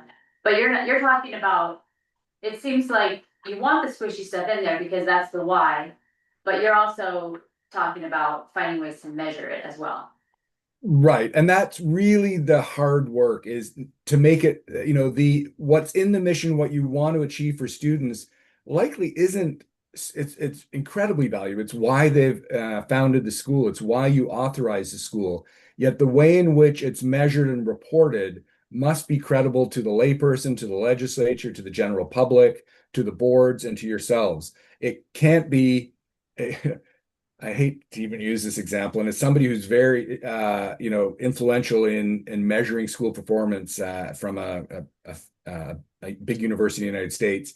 She used to say to me, "Well, Mark, you could get, you know, find out how well they can bark like dogs at that school.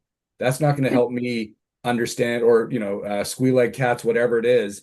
That might be in their mission, but I'm not going to reauthorize or not reauthorize based on that. I need their math and reading scores." So I'm going to go back to something you also said about this being broad. I would recommend that you look at this part of the law as really narrow and frankly the easy part.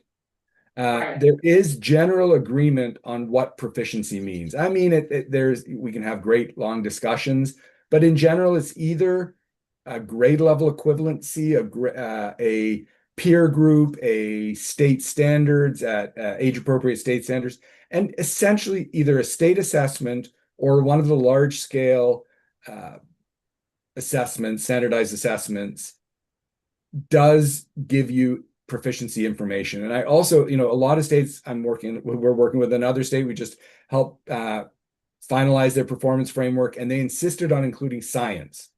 And again, I'm not anti-science, I'm not against teaching science incredibly well. I don't know that the authorizer needs to measure that as a general thing for all schools. I would strongly recommend you to see this as narrow.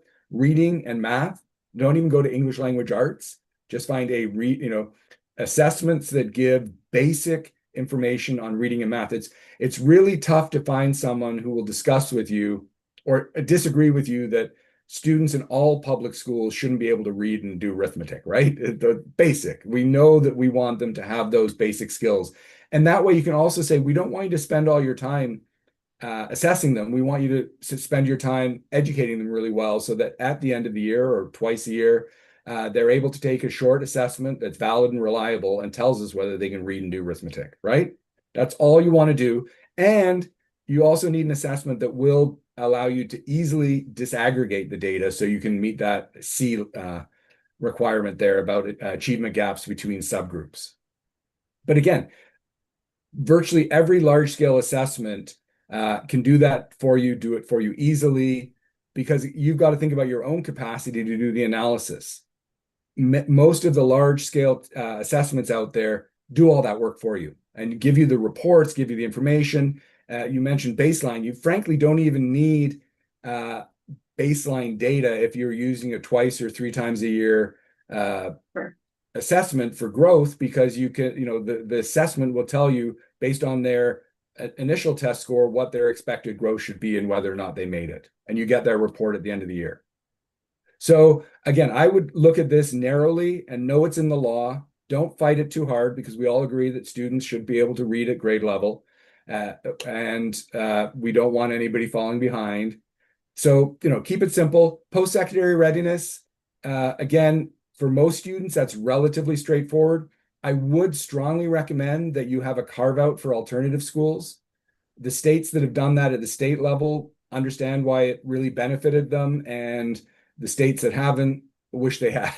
So if you really are authorizing schools, and I'm going to come to this later in the presentation, we spent the last 7 years on a project just around, or then it started with ensuring that authorizers could feel comfortable authorizing a school for alternative education populations, because they are at need.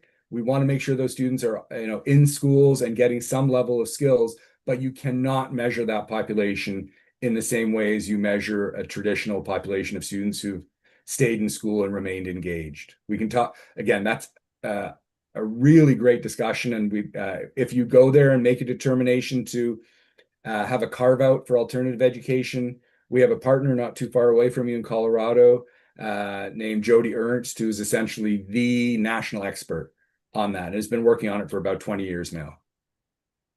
So think of this part right here as narrow. You've got to do it. It's pretty easy to count. You don't have to put a lot of your capacity into the work of complying with these elements. Your state systems essentially do the attendance and enrollment. You're going to have that data in the systems that you use to fund your students, frankly, and fund your schools. So I would think of this part as the narrow, easier. It's not easy, easier part. I think it's when you get to this part where you actually negotiate with the schools annual performance targets and some sort of school specific goal that it really becomes difficult, and needs that hands-on work, the one-on-one meetings.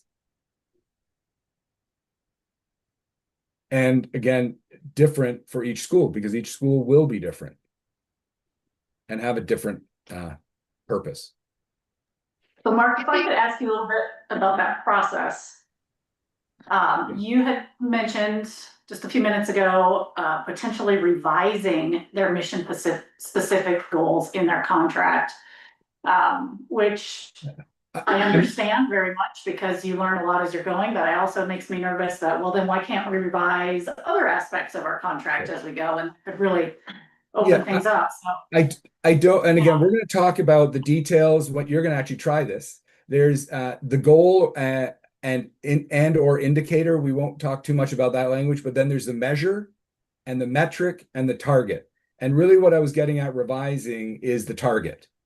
Okay. So, you know, same indicator, same way of measuring it, same metric, but they may come back and say, you know, we were just way too ambitious and we'd like to revise our targets. I think that people can live with. Or they'll say, that was crazy. We're knocking it out of the park. We're exceeding on everything. We set our bar too low, and you'd probably be interested in helping them stretch themselves by revising the targets again. I'm not suggesting you constantly go back and revise the goals. Although that sometimes that can be necessary, but that should be the exception. So another question for you then, as I was just thinking through it logistically, could this be where we use year 0 to work with the school to really refine that goal? We pilot it year 1, and then for year 2 contract that goes, or year 2 of the contract, that would be a hard measure then in the contract. Is anyone doing anything like that? Any caution against that? Yeah, well, you know, we don't have the entire legislation here, but you're required to report annually and to give feedback. And it doesn't say they must, but it said they may be asked to report to the commission annually on their performance. So use those mechanisms that are already in the law to address that. And this is where, you know, the year 0 discussion you just mentioned, I'd go back to my teaching days and say, you know, there's an old saying in teaching, and particularly in elementary school or middle school, don't crack a smile until Christmas. So, you know, you really set the bar high, set the expectations very clearly, and you really have to be a little more directive than you may be comfortable with, but that will benefit you rather than getting super squishy at the outset. Be as clear and transparent as you absolutely can be, and help them understand these are the performance indicators by which you will make your decision in 5 years, whether or not they continue to exist as a charter school. And so they're very high stakes decisions you're going to make in those year 0, and help them understand that's why you have such a rigorous process to develop these goals. Is there And any, then as much put the onus on them. Okay, hang on one sec, Katie had a is question. there any timing in the law about authorizing authorizers? Or the law says like they could happen concurrently for us? Right, There's a timeline. there's a timeline annually, and we did set a policy for that, so we're kind of set up to do, it doesn't limit us to only doing it 1 time a year. But we have to, I mean, we could do it more if we wanted to, but we have to do it at least Because 1 this time a year. is just talking about authorizing schools. Right. Not authorizing. Right, 100%. Great questions. Again, I didn't highlight it, but this is more for Kathleen than anyone else. The authorizer shall collect and analyze data from each school. That phrase there will consume you. And so up front, make sure that the expectations you set and the procedures you have in place make it practical for you to achieve that with the resources you have. Do authorizers ever hire like statisticians or anything? All the time. Yao Ming Toom, I remember him very well. He used to work for NWEA. We hired him to develop our value-added model when I was at Central Michigan University. And that's done regularly across the country where outside experts are brought in. You don't need someone, well, some of the larger authorizers have full-time psychometricians on staff, or at least people with those skills. I don't think that's absolutely necessary. I think as they're doing now, to bring in a consultant at the front end to, you know, make the recommendation for the assessments and how they're used is good. And then you may want to bring someone in as you conduct the analysis. As much as you, and I'm sure all of you are right now thinking of the wonderful schools you authorize as being these fantastic places that do everything they promised they would do, and all the kids are above average and that sort of thing. like everything else, reality will change that perception, and you're going to have a number of schools who are doing their utmost to achieve what they were set out to achieve, and they don't do it. And so you're going to be at that point the bad guy, for want of a better term, because you're going to have to tell them, not working. You've got 2 years left in your contract, and look where we are. And then you get to the end of the contract, and you're going to have to tell them, sorry, I know you invested in that building, and you've brought all these teachers here to teach, but frankly, you haven't you haven't even come close to meeting the goals in the contract. We're not going to reauthorize you. That's it. It's the toughest thing an authorizer ever does. Jim Gunner, our CEO, will tell you, the times he had to do it were the worst in his career. You've got crying children, crying parents, crying teachers, but that is part of the charter promise, that you won't simply reauthorize a school that's not performing, that you will make that tough decision. But you've got to have credible, reliable data on which to make those decisions. And that's why you want to do this work up front.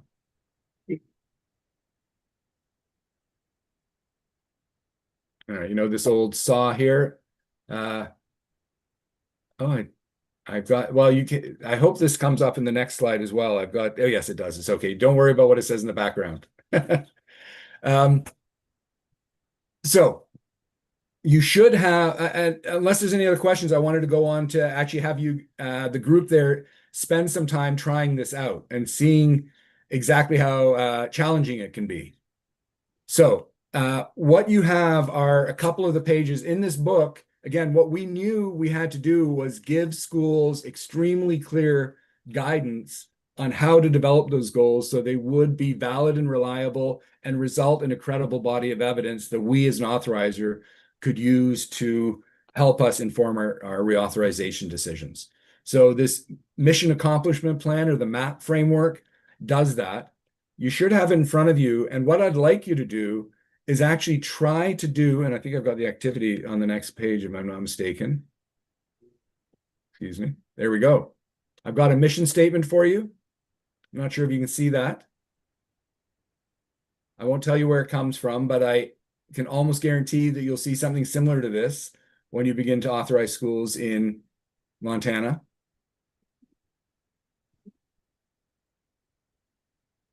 And what I'd like you to do is try to complete the first part of the mission accomplishment plan.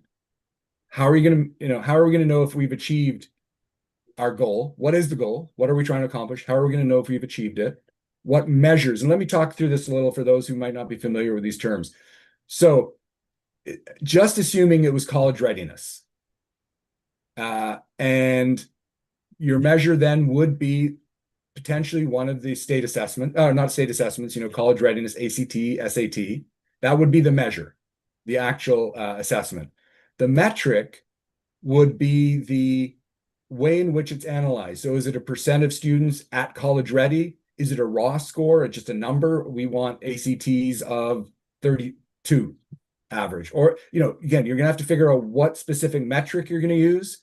And then what's your target in your first year that is considered meeting? And then you're going to go both directions to exceeding and approaching and does not meet. And then that's all I'd like you to do today. As you're doing this, if you determine to go down this path, you would also do that for year 2, 3, 4, and 5. And I'm going to come back for a moment to my next page. And that's also in your handout you have. These are things you really should be thinking about as you develop your mission specific goal. The rationale, that's going back to why are you doing this? Why is this important to us? And what's our chosen measure? How are we going to measure it? And then what's the metric within that measure? Then again, how will we demonstrate both the reliability and the consistency?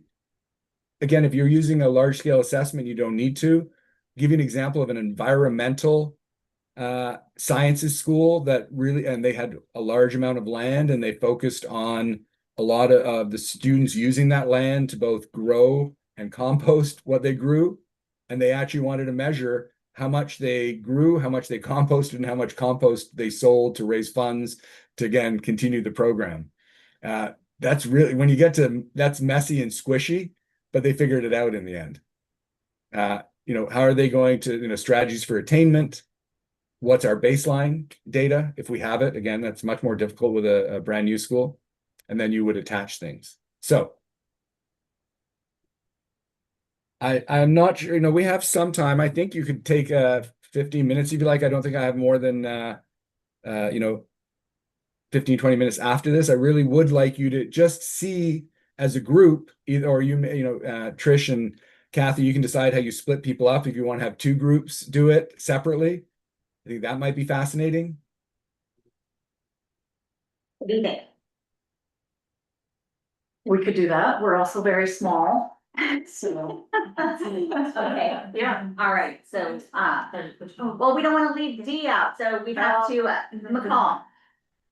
I'm just really quick, if we wanted to include, I guess we just have her turn on her microphone, except we're all gonna hear it, like we can't really put it Or on. do you- Just do it if you want. Yeah, let's do it as a group, we'll just hash it out. Yeah. Okay, there you go. Yeah, I think you're a small enough group, you could do this together. And I want to try and stay out of it. I'll obviously be listening, but I'd love you to just get messy and struggle with this.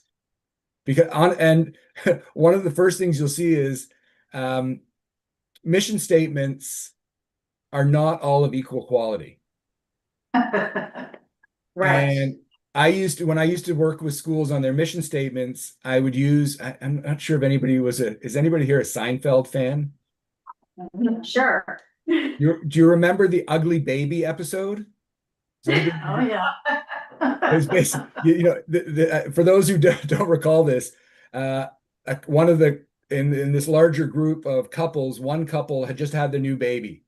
And it was absolutely hideous, but they were having everybody over for the first time to see their brand new baby. And everybody had to say, oh, it's lovely and beautiful and how wonderful it was.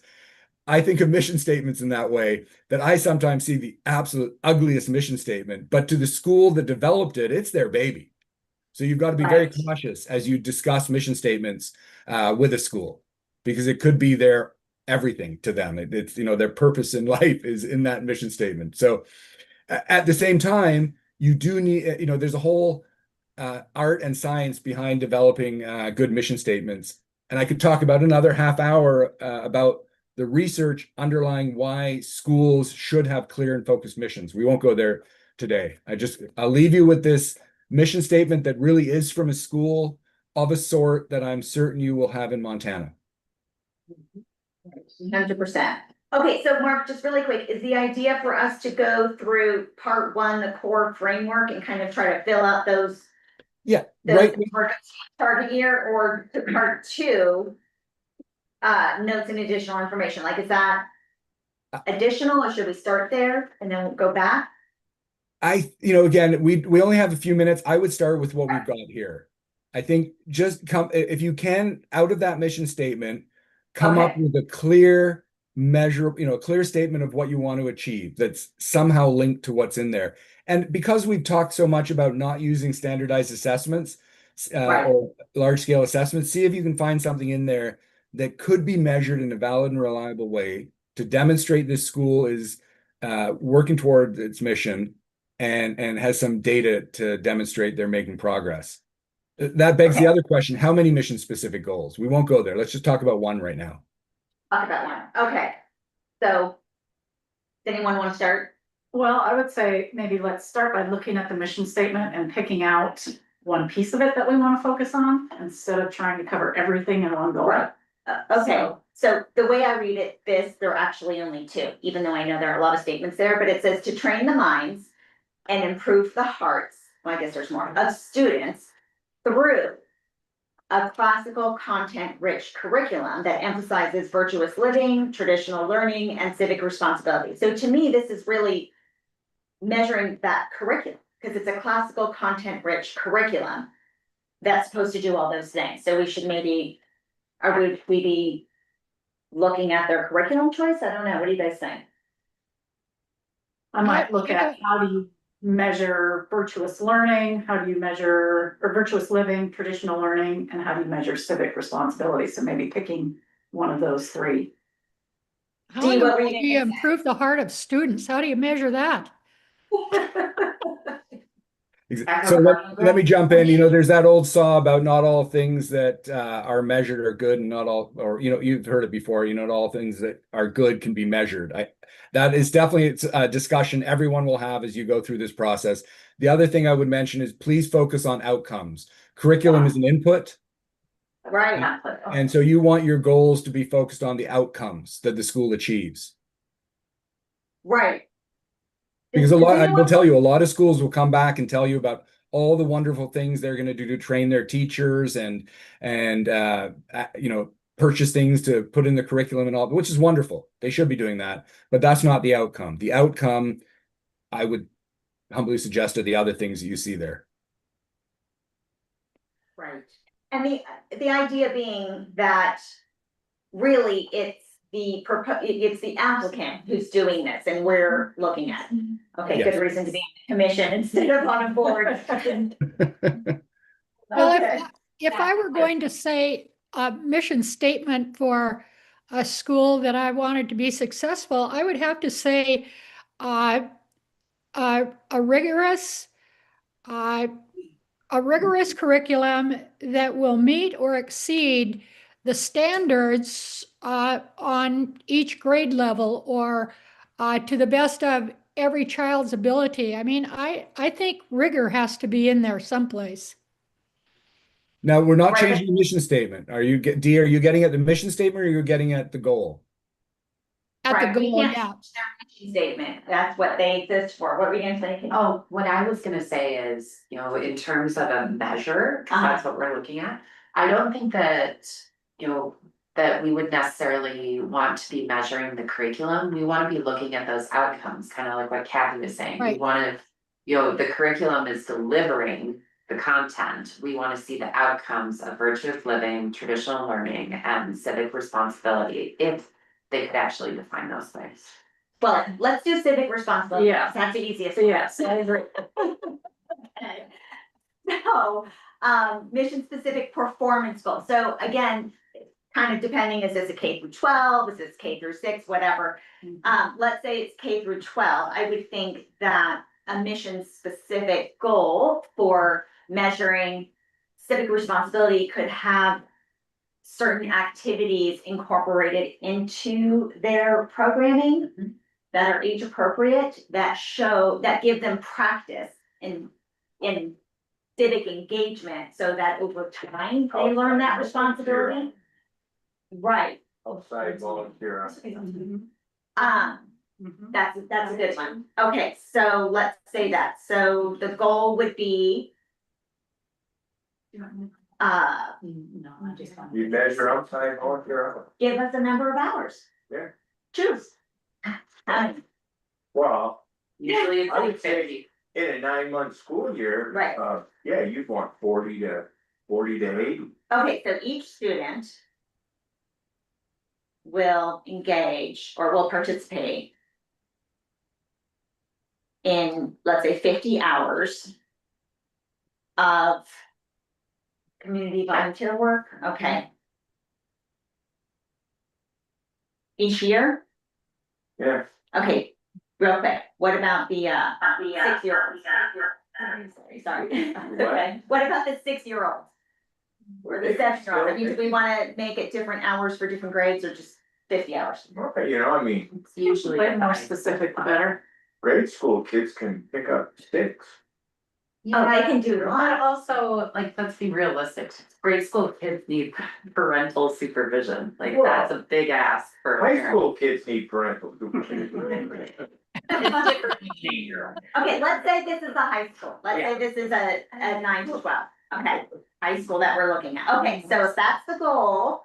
Then the way to measure it seems pretty straightforward, right, it would be to have a chart showing that all students did at least 50 hours. Okay, so you would turn in some kind of a chart with the various activities.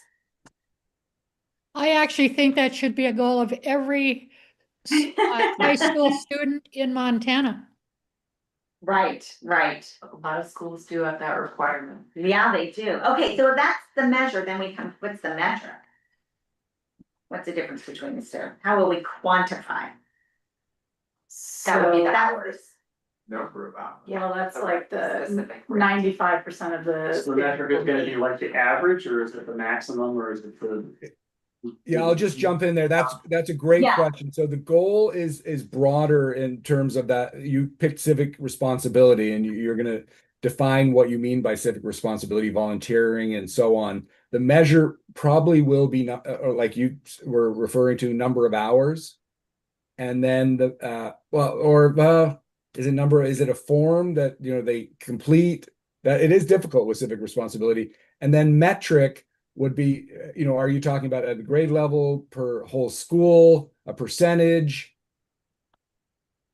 That might be simple. When I'm thinking of measure and metric, often they're separate. In some cases, there may not be too much I see what distinction. you're saying. So you're saying if the goal is students will participate in 50 hours of community volunteer work each year, the measure is 50 hours, and the metric would be 85% of the students will complete this. Yeah. Something like that? Yeah. Okay, Right. so there's reality that goes into this. Okay. 85%. Yeah, so if you look at. Never Mark's- try never to put 100 or have schools put 100% on anything. Because that's Right. Not realistic.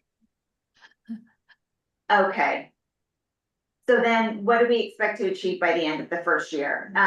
So it says to establish a numeric target using the metric identified above, set your rating, okay, whether they met it or not. So okay, so that's how you'll measure it at the end of the year. In the example in there, it has a rating of a 1, 2, 3, or 4. Right. And like a 1 is fewer than 50% Right. or whatever. So if I were actually on a board and I was doing this, I would say, rather than just saying community volunteer work, which is kind of vague, I would want to say, here are the things that we're gonna arrange for them to engage in that will represent civic responsibility, because some of it could be Attending council meetings. exactly Right.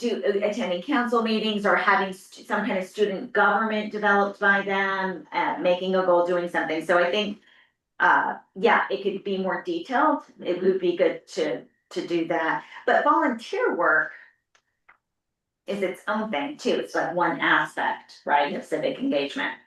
Okay.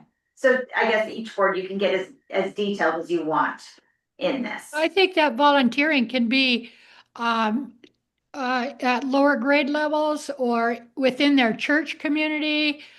There's a huge variety of volunteerism in a community that isn't just in the public sector. Right. And I agree with you, Trish, that as part of that mission specific goal, that they do to provide that definition and that clarification of what do we mean here? Right. Because Right. that can be interpreted in so many different ways. And once they get more clear and specific, then the measure and the metric become clearer as well. Right. See, what's so good about this, I think, is going through the process and trying to fill it out is that if you were on a school board, that was doing this, it's like making you think about what you're promising rather than just promising it and being like, oh, we'll figure out those details when we get there. Right. Then end up doing something simple rather than what you had really set out to do, in general. You're Boy, right. I could see taking You're a absolutely lot. right, Trish. And it makes them revisit their mission statements often because some mission statements, are a paragraph long and everything's in there. Everybody's hope, dream, and ambition for every student in the school is somehow encapsulated in one mission statement. And they realize they put too much in and it's not necessarily achievable. So yes, those are all good outcomes of this. Okay, so real quick, thinking about what you were saying, going back to the law, 2017, I think it was 2B, where you were saying, oh, Kathy, watch out for this last one, because when they're turning in data, like, seriously, you could, if you're a K through 12 school and you want to measure civic responsibility for every single grade, you've got 13 of these for each thing that you're wanting to measure that's, I guess, being turned in to the commission, right? Well, that great point. Kathy will, yes, Kathy will want to be very clear on what her expectation is for reporting back on this measure. That you don't want, and again, just talking about individual student data, you probably don't want it if you don't have to take it. There, because of all the privacy issues around individual student data. And again, how it's reported in a consistent way that you can trust but verify. So there's all kinds of discussions that Kathy and considerations Kathy will need to make as she's going back and forth. And this will be, if it allows for it, and your law does, say that they will propose it. And I think somewhere in there may have been the word negotiate. I'm not sure, but it should be. It should be a conversation. I wouldn't recommend that you give them this book and say, okay, here you go, come back with 2 goals. You really Right. do want it to be a conversation between Kathy or whoever on your team you decide is going to be that person to do it iteratively over a period of time. Right. So if, presuming, let's just say we put this in there, we give them some training about how to do it and have a template for them to kind of fill out. Is this something you would expect at the application process because it's gonna end up in the performance framework, or maybe something that's developed, like Kathy was suggesting, after contracting and added during that year 0? Yes, and well, I would certainly say during year 0, and here I have a bias, and I think I might have shared this with Kathy. I came from a state where we had a 2-phase application process. The first phase was a lower bar to make sure everyone could get their application in, and phase 2 were the ones who were selected to move forward, and then you got into the deep work of the specific elements of the contract, the curriculum. Maybe it's the bylaws, and the goals. And so, yes, I would say definitely in year 0, but I wouldn't have them engage in the work because it's hard, as we're seeing right here. It's time consuming. I would want them to start this after you've approved them, at least conditionally, and you have the opportunity to give them all the guidance and feedback that they need. Right. Okay, that makes sense. Yeah, that's one of my questions.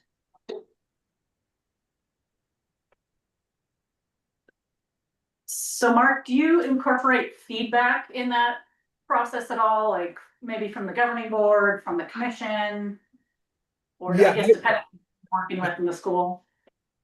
In the initial drafting of it, I would keep it simple with a contact person at the school and a contact person at the commission who both understand what's expected. At the commission, you'll probably come back and speak to someone else. The person at the school will certainly have a team they're working with, hopefully, to develop this and involve the board. But initially, as you do this, educate and inform on the expectations, give them tools and resources to do it, have them submit it, send it back with feedback, and ultimately with a deadline to get it in the contract. But it's anyway, I'll let you keep on trying on the you guys were really moving forward on this. Let's take another 2 or 3 minutes to just see if did you have a rating or the rating 3 of what meets the standard for students for the school to demonstrate that their students have engaged or are demonstrating civic responsibility through their enrollment in the school? Right. So would that be like meeting the standard would be 85% because that's the metric they turned in? Yeah, if you say 85, if that's the rating of meeting standard, 85% of students will have, and you've got, that's your metric, that's your target. Right. The metric was a percentage. The measure was, I don't know if it's logging the hours or submitting evidence of their civic responsibility. That you're going to have to figure that out. Or you don't have to, but the school would have to. Right. Okay. Again, I can't stress enough how you want to keep. Oh, go ahead. No, that's okay. Something like this, how the target each year would change. Because it seems like each time you would want to meet the standard or exceed the standard no matter what. But I guess if it were a different kind of goal, like maybe, I don't know, if there's like a school for equine arts or well, no, let's stick with civic responsibility. Being able to participate in this number of competitions each year or whatever. Right. Let's stick with civic responsibility. I think it would be entirely appropriate for Kathy to give the feedback if they said 85% of students will say, that's kind of ambitious for your first year. You're setting the school up, you're introducing this concept to all the students, you're getting your partnerships in place with the areas where they're going to, volunteer or demonstrate civic responsibility. Why don't we set your first year target at 70% as an example, or 60%? And then I see. maybe 85% is where you want to get to year 5. So that's where I would have that discussion about targets. What's realistic, but not but perhaps a bit of a stretch in your first year, and then you could set slightly increasing targets each year. And again, that'll be specific to the goal, to the school, to the program. You're right. Sometimes it might be, this is what we got to achieve in our first year. We're going to keep hitting that every year. It may stay the same. But it's more common to have that kind of discussion where you say what's reasonable in your first year and what's reasonable by the time you've been in operation for 5 years. And then when you have that discussion again at the next charter contract, you've got baseline data, you've got all kinds of things in place. It'll be easier to do the second time around. Right, right. So Mark, going back to kind of the beginning, you were saying you've seen some states do this. Did you say Washington? Washington does it, and they have it in every contract. They have both what they call an academic goal. The one I showed you was considered an academic goal, and it was the only one that I could find of the contracts I went through in Washington that didn't use the NWA MAP test for an academic mission-specific measure. And I'm not saying you can't, but it's, again, you're trying to get away a little bit from standardized assessments. You're going to use those for the easy part. But it doesn't mean you can't use them here. The other thing is, when you go through them and their annual reports, you see that the schools are required to respond. Well, if we go back to the one I shared with you, where was it? Let me see. They had a very short response, as I recall. This data speaks for itself. We not only reached our goals, but surpassed some of them by quite a bit. There are a lot of other ones where you see, these ratings are in red, and they have all kinds of excuses about why they didn't meet their goal. And as I was reading through those, they were quite, for me, funny, because a lot of the things we've talked about not having the structures in place to collect the data, or something changing in an assessment, or whatever it is. That's why you also, Kathy, or whoever speaks to the schools about it, wants to emphasize up front about keeping it as simple as possible while still being reliable and valid, to both collect the data and report the data. Because that's where most people trip up, is they don't have structures in place to collect the data that demonstrates they're succeeding, or they can't report it in a credible way that you can verify and say, yeah, this is a good body of evidence. We get it. Thank you. Thumbs up. You're reauthorized. Although, of course, it won't be based only on a mission goal, but. Right. What are you guys thinking about this in general? I get those like specific and measurable, and it's like a good outline to use Right. to this, and I like that it. Something in my own particular context with Montessori, one of the, it's not considered psychometrically validated or anything, but teacher observation, skill mastery model, and so teacher observation is huge. And I feel like this allows for that to be used and shown. So that's a great example. This is real. So how would you imagine, just like pretending if you were, wanting to open up a Montessori choice school, how you would frame a measure, a metric, and a target? I think it's doable. I mean, I think this is a really good process to go through. It reminds me of like what I have to do in my program right now, coming up with the research question, Right. how to measure it and everything. So like what would be turned into the commission, I guess is what I'm saying, to kind of evaluate of having Yeah, stuff to your standards. well, definitely numbers, Okay, like, this many students are, this percentage of students will know all of their lowercase letter sounds and formation, like very specific stuff. But the measure wouldn't be, I mean, there would be standardized measures in there, but teacher observation would be, or like it's performance mastery or performance assessment, basically. right. And because Montessori has its own kind of particular assessment. It's just individualized in its performance assessment. Okay, got it, So teachers have like lots of charts with kids' names and skills, got it. so, Okay. but that can all be turned into numbers. Right.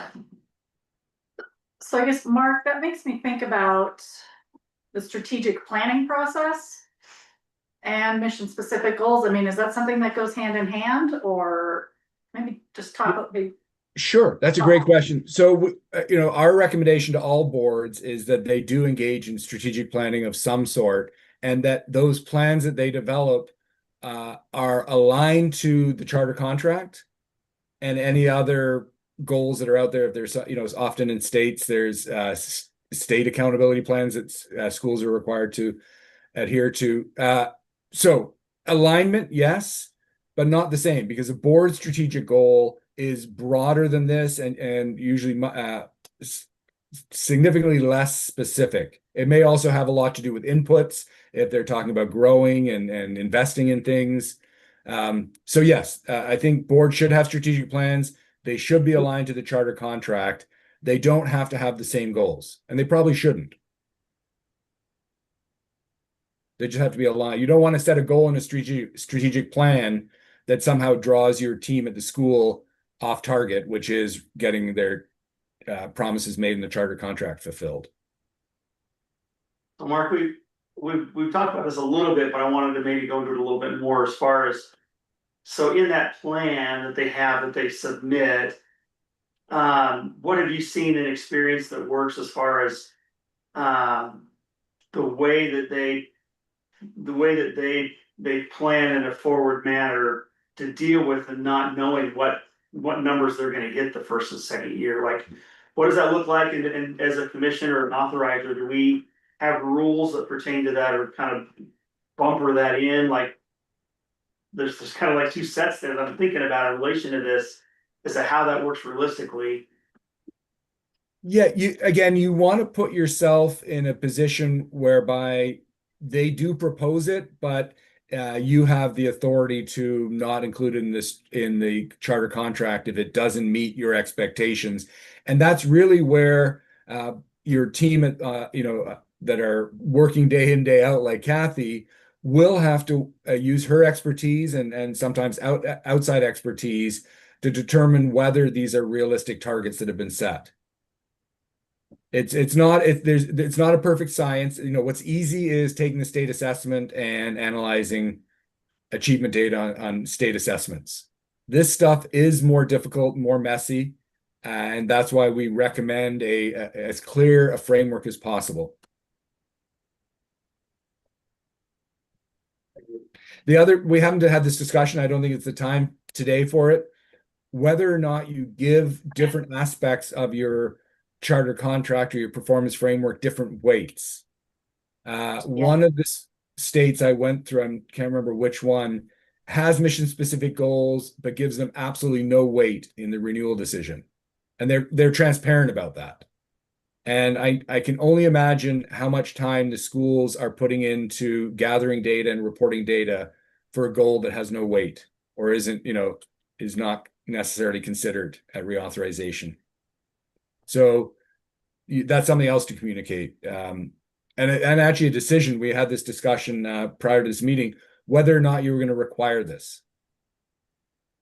I have a recommendation around that, but that's definitely a discussion you want to have, whether you require mission specific goals as part of your oversight framework, or whether it's an option for schools. Well, what's your recommendation? You want to go straight there? I recommend requiring it. If it's optional, most schools will decide they don't want to expend resources doing this. They're just, I think we talked about this before. We didn't make it required. And even where I had individual consultants working hours on end with schools, developing goals and setting up processes, once they were left to their own devices, they gave up and said, just take my test scores. This is too much work. And that's, right. I think I've told this story to you too, Trish, that report I read called Measuring Up from the late 90s that was done in Chicago. I only read that report, which was very optimistic and excited about the initiative.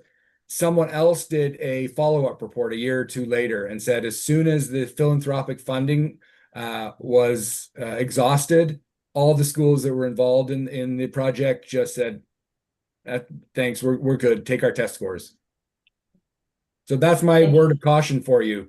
That's why you've heard me say a few times, keep it simple, keep it, manageable for the capacity you have to do it and for the schools to do their part. If you make this overly complex or require too many goals, they're not going to do it. Right, in thinking about all the requirements that are in the application and understanding that some of these can get like very, very long.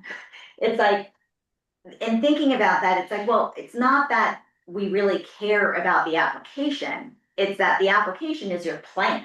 It's like what you're saying you're going to do and you're prepared to do and how you're going to do it and how you're gonna make sure it gets done. And that incorporating this into an application process makes the actual applying take longer and you have to put more work into it. But Mark, as you were saying, like at signing a contract, this is something you develop during that startup year, that year 0, like for people who sign a contract, you're agreeing to do this so that we can measure that piece of the law. Yeah. Giving them time to do it because it can take a lot of time. You want them to take it seriously and for it to be relevant, Right. to their model. Exactly. And those people who start a Montessori school or start a dropout and recovery school or start a classical school, they're passionate about serving the students and achieving this mission. So, and they will want to talk about it and figure out how to measure that when you're at the charter development stage. Once they're, neck deep in family and student issues, they'll be less focused on it. So as much as you can do up front, the better. And think about a classical school. This goal here is for a classical school. If they end up just being focused on teaching math and reading and doing a little bit better than the local traditional public school, are they really worth your time as a charter authorized to authorize? If they're not really demonstrating that the students who are going through their program are understanding what it means to what virtuous living means, that they are demonstrating civic responsibility and their growth in that's what's important to them. That's why they started the school. So you'll have a much easier time discussing it and asking them to do the groundwork before they get to actually opening their doors. Right. I think also it helps founders make that mission statement because they may look at it this way, like knowing this is coming and saying like, oh, actually. And how do we even measure that? Right, maybe we want it to be different. Yeah, it can help improve the mission statement. So they're not vague or overly lofty, but actually things that can be done. Yeah. If I may take a minute to talk about Montessori mission statements, I have used it for decades now when I talk to schools about the importance of mission statements. One of the first charter Montessoris that I visited, let me go back about why I was visiting schools as an authorizer. And our site visits, we use the lens of something called the correlates of effective schools. And the number one correlate of effective schools is that they have a clear and focused mission. And I won't go into all that research. As the team that I went to that Montessori school with did its pre-work, reviewing all the materials that had been submitted, we went to their mission statement, as we always did, and we looked at it, and their mission statement was to educate to the human potential. That was the entire mission statement. And I'll admit it, I was one of them. Collectively as a group, we did a collective eye roll when we read that mission statement. We went, that's the fluffiest thing we've ever heard. This is what how can they measure that? We went and visited the school, and part of our site visit was to speak to everyone about the mission statement, how they understood it, and what their role was in helping achieve it. And I had one of the strongest experiences I did going through that exercise at this Montessori school. The board understood the mission and what it meant. The school leaders did, the teachers did, the families did, the students did. And because to educate to the human potential is a paraphrase of something Maria Montessori said. And they could describe what it meant to educate to the human potential in a Montessori classroom and how they measured it. So it really, and again, it also happened to be one of the top performing charter schools for years and years and years. So the fact that I could, it's anecdotal, but correlate that very clear and focused mission and all the stakeholders' understanding of it to their performance. That's why I've used that for so long when I talk to schools about mission statements. So yeah, all back to you. Yes, it helps them understand why they want to have a mission statement, what's in it, and why not to make it a Dilbert. Have you ever are any of you familiar with the Dilbert cartoon? Yeah, Yeah. There's you're actually dating us. there's a Dilbert mission. Tell- There's a Dilbert mission statement app, and you just keep clicking the button, and it comes up with different mission statements, which are grammatically sound, yet they're just a collection of words like synergy, right? And things like that a committee would have come up with when making a mission statement. And unfortunately, a lot of schools have those, education speak mission statements, lifelong learners, and all this other stuff that sounds great. But when it comes down to measuring it, it's very difficult. Right. So Mark, is that something that comes up then when you're working with schools to develop the goals? It's like, okay, let's rein in this mission statement here. Yeah, it goes back to what I was saying. I'm very cautious, having learned the hard way to, that I don't want to call a baby ugly. I talk about recommitting to their mission statement, to first revisit it, and then either recommit to it, so there's a complete understanding of why you're committed to that, or revising it. If once you've revisited it and you're like, maybe we put too much in, or maybe it was a little off target. But you don't want to give the message that a mission statement is something that should change on a regular basis. In an ideal world, it's set and it drives just about everything they do and their decisions they make. I think the key to that, Oh, go ahead, Dee.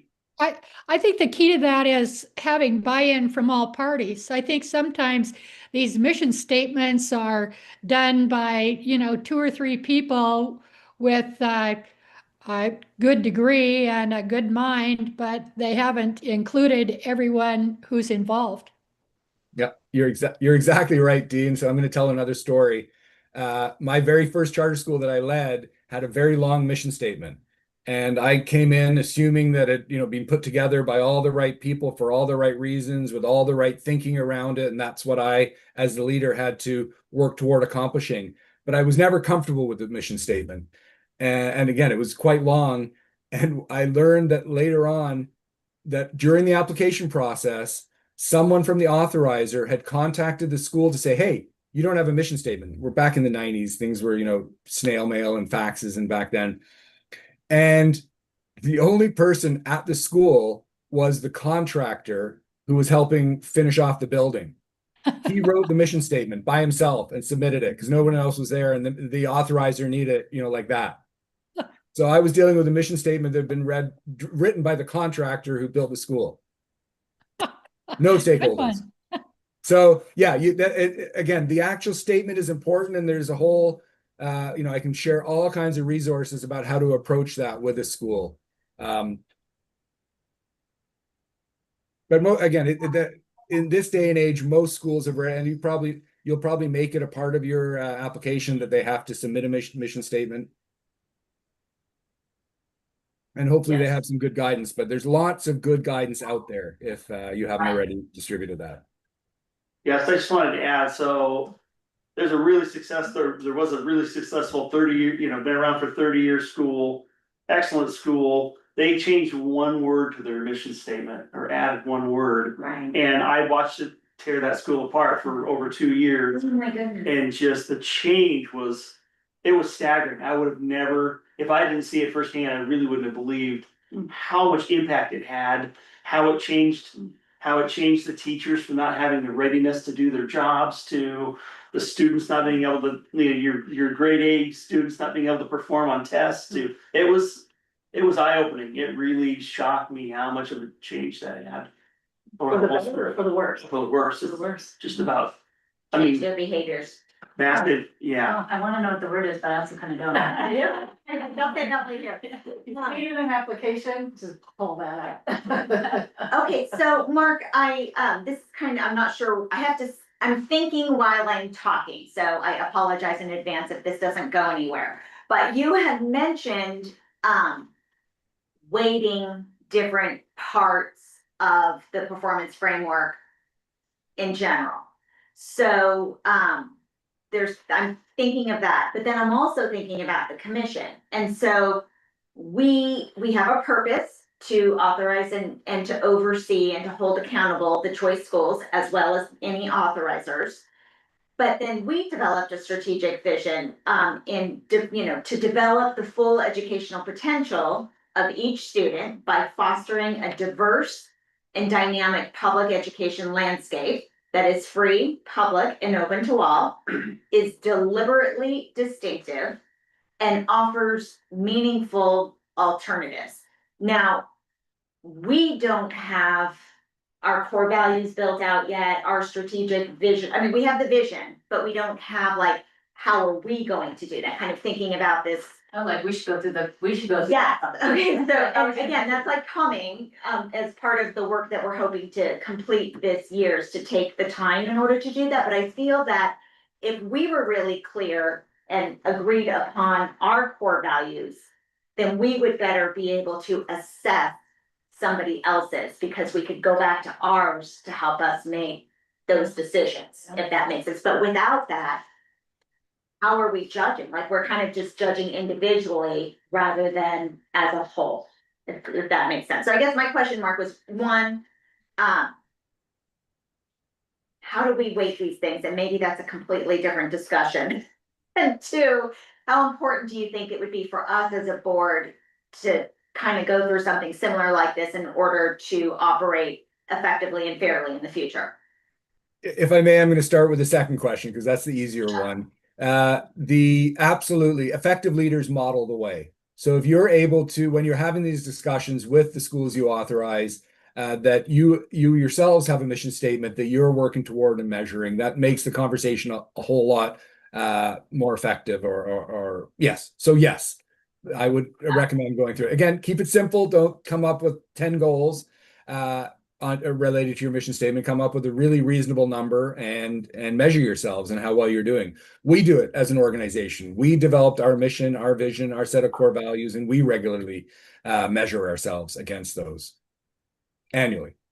So yes, absolutely, I would recommend that. The weighting question, for Jim Gunner, who I think many of you met, our CEO, and I have different opinions on this.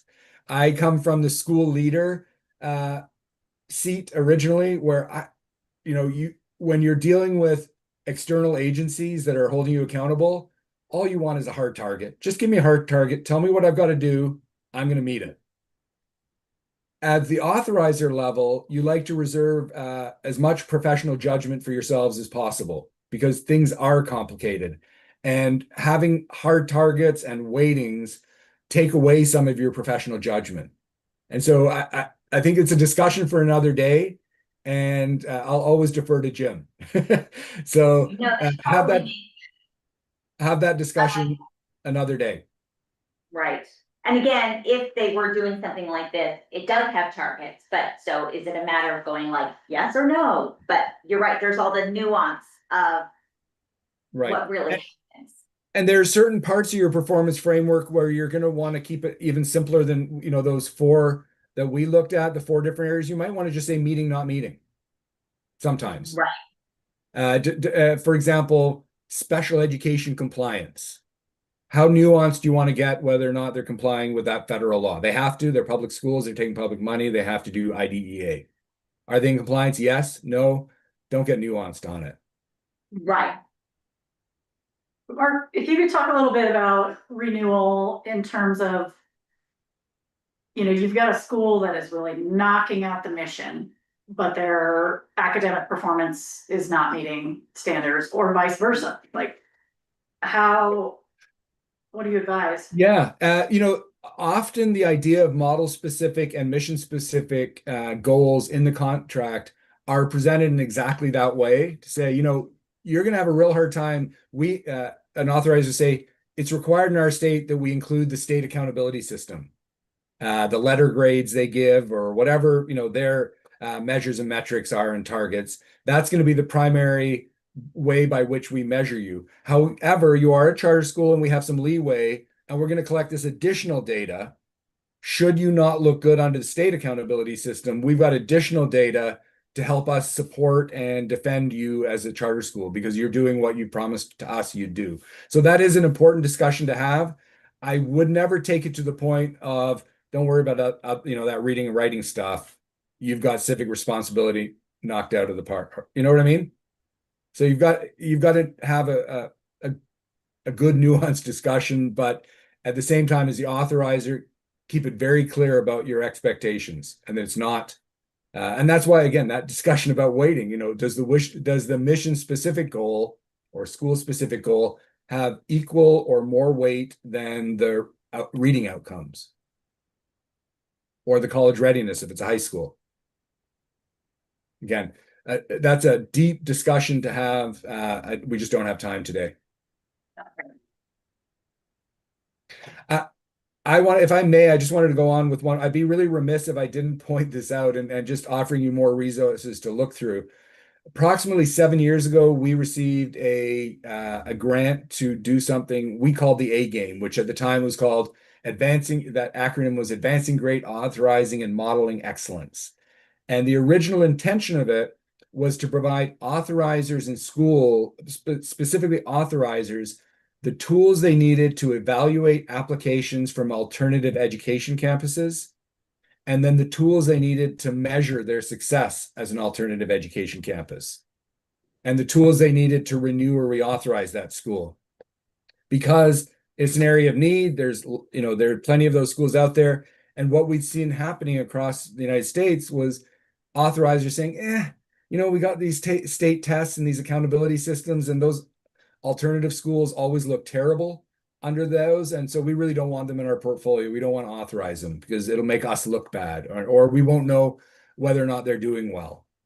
And so we undertook this really large-scale effort called the A Game, and we're now at the end of that. That's the conference Kathy came to in Georgia, and it really broadened its scope because it was a really good discussion to have around 2017-18, just with alternative schools, because standardized or large scale assessments didn't give the full picture of what those students were able to achieve.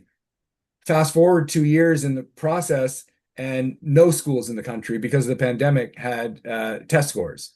And there were all these authorizers around the country going, oh, we don't have, we stopped giving state tests, we stopped giving any, most of the assessments, and the data we have is not reliable. What do we do? So they actually all schools started embracing what we developed through the A Game. So there's data hubs, there's resources like this one, Better Measures for More Learning. This is all freely available on our website. Again, there's a data hub you can search through. This is particularly originally specific to alternative education campuses, but we have a national dashboard. And the big product at the conference Kathy went to was actually a catalog of responsive goals we actually ended up engaging 50 authorizers and associations around the country in this effort to develop these we call them responsive goals. So there's yet another mission specific, model specific, school specific, responsive. It really doesn't matter the name you choose, as long as the idea is that it's a goal that is going to give you as an authorizer the evidence you need to either, make your high stakes decisions, essentially. So there's lots of, again, it's a whole set of resources out there for Kathy to mine and use, called the A Game. So just so you know, and there was something else I was going to say earlier as well, Kathy.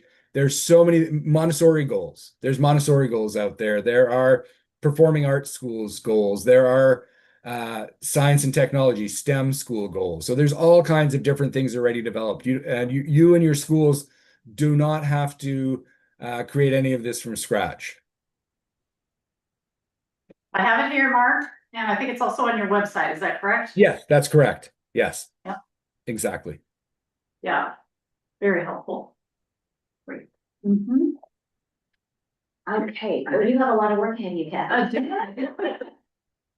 So, I don't have much more to share. I was just going to wrap this up with a few final thoughts that, these are the things we've really discussed already about why you would want to include these goals in your contract.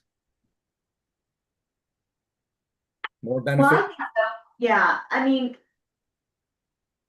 we might have some public comment, but I'm thinking that as a school leader, that if this were included as part of my accountability, one, it makes you think about it ahead of time. Two, you're paying attention, you're not forgetting about it once school actually starts. And like you said, kind of real life starts to happen. But also, it allows you to brag. You know, if this is like what's really important to you, and even if you have great growth scores, great proficiency scores, sometimes, you know, I mean, you want people thinking about your school as more than just those assessment scores. It's like, okay, yeah, all those kids are, you know, above the 90th percentile rank for reading and math and science, but you know what? They're like all miserable. So, you know, Right. you know that other part, and this helps you kind of keep it human and focus on why parents may be choosing that school. Exact. I'll give you one last example. West Michigan Aviation Academy. Sure, they might get great math scores, but their whole purpose, they're actually on the campus of an airport, or they're on the ground. Their campus is on an airport, and the students have the ability to actually gain their pilot's license before they graduate. Why wouldn't you want to, if that's what you are about, why wouldn't you want to measure that and then brag about it? Right. Now, So Mark, go ahead. well, I was just gonna say, in your experience, can you feel or like quantify the difference between schools that have mission specific goals and those that don't? I think that would be an excellent doctoral dissertation. No? Okay, I how get- about an easier one? Have you seen schools do this on their own regardless of what's going on with their authorized are? Yes, absolutely. And that's, you know, again, whether it's strategic planning, school improvement planning, just good, effective goal setting exercises, SMART goals. Absolutely. You know, I'm working with a school that isn't required to do it, but their goal is right now student engagement, because they've just seen engagement drop off so dramatically since 2020. They've said, you know, math and reading is important, but how do we get the kids just here? Because chronic absenteeism is a problem. And once they're here, how do we keep them engaged? And so they're beginning to measure student engagement in effective ways.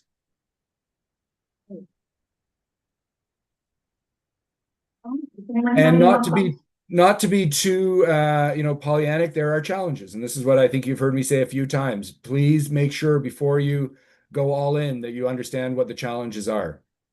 You see some of them on the screen there. You know, the idea of every school having different goals sounds great. It's a management challenge and a capacity challenge. Again, defining what's rigorous and valid. Avoiding goal inflation. You know, they think one goal is great. If we had 2 goals, if we had 3 goals, right? And then they just get fatigued and they give up. As you said, I think it was Dee that mentioned this, absolutely getting buy-in from your stakeholders. First on the mission statement, and then how you're going to measure it. And then also, you know, make sure that you think through how you're going to align it with your renewal decisions, whether it's weightings or otherwise. Now that's a creative spelling for decisions. Oh, okay. You didn't see that. Thank you, Dee. I'll get that fixed before I send this out. Mark, one of the other things you mentioned when we talked a couple weeks ago was giving schools like a list of goals to pick from. Yes, that's really what most people have understood after they go through the activity of putting this process in place, is that the most effective way is to pre-develop goals for different models. And that's, again, you know, the back of this book has that.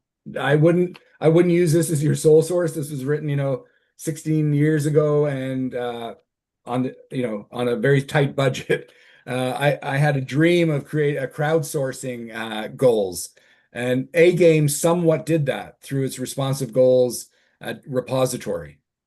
And so, yes, that is, I would strongly recommend you start out with a good set of goals, because they may come up with something you say, you know, that's really interesting, and it's not going to work. Here's a list to pick from.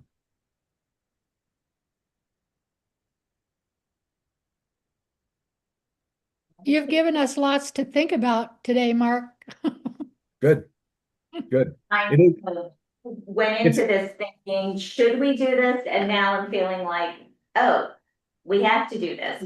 But, you know, we'll see as we get into the process Yeah, where it goes, like you said. yeah. make it managed.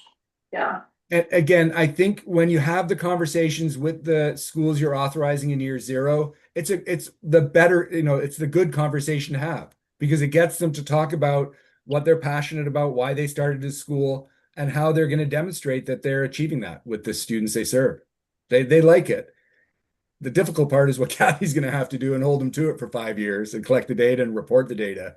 But the actual discussion and the development of the goal, like the little activity we went through today, it can be extremely meaningful.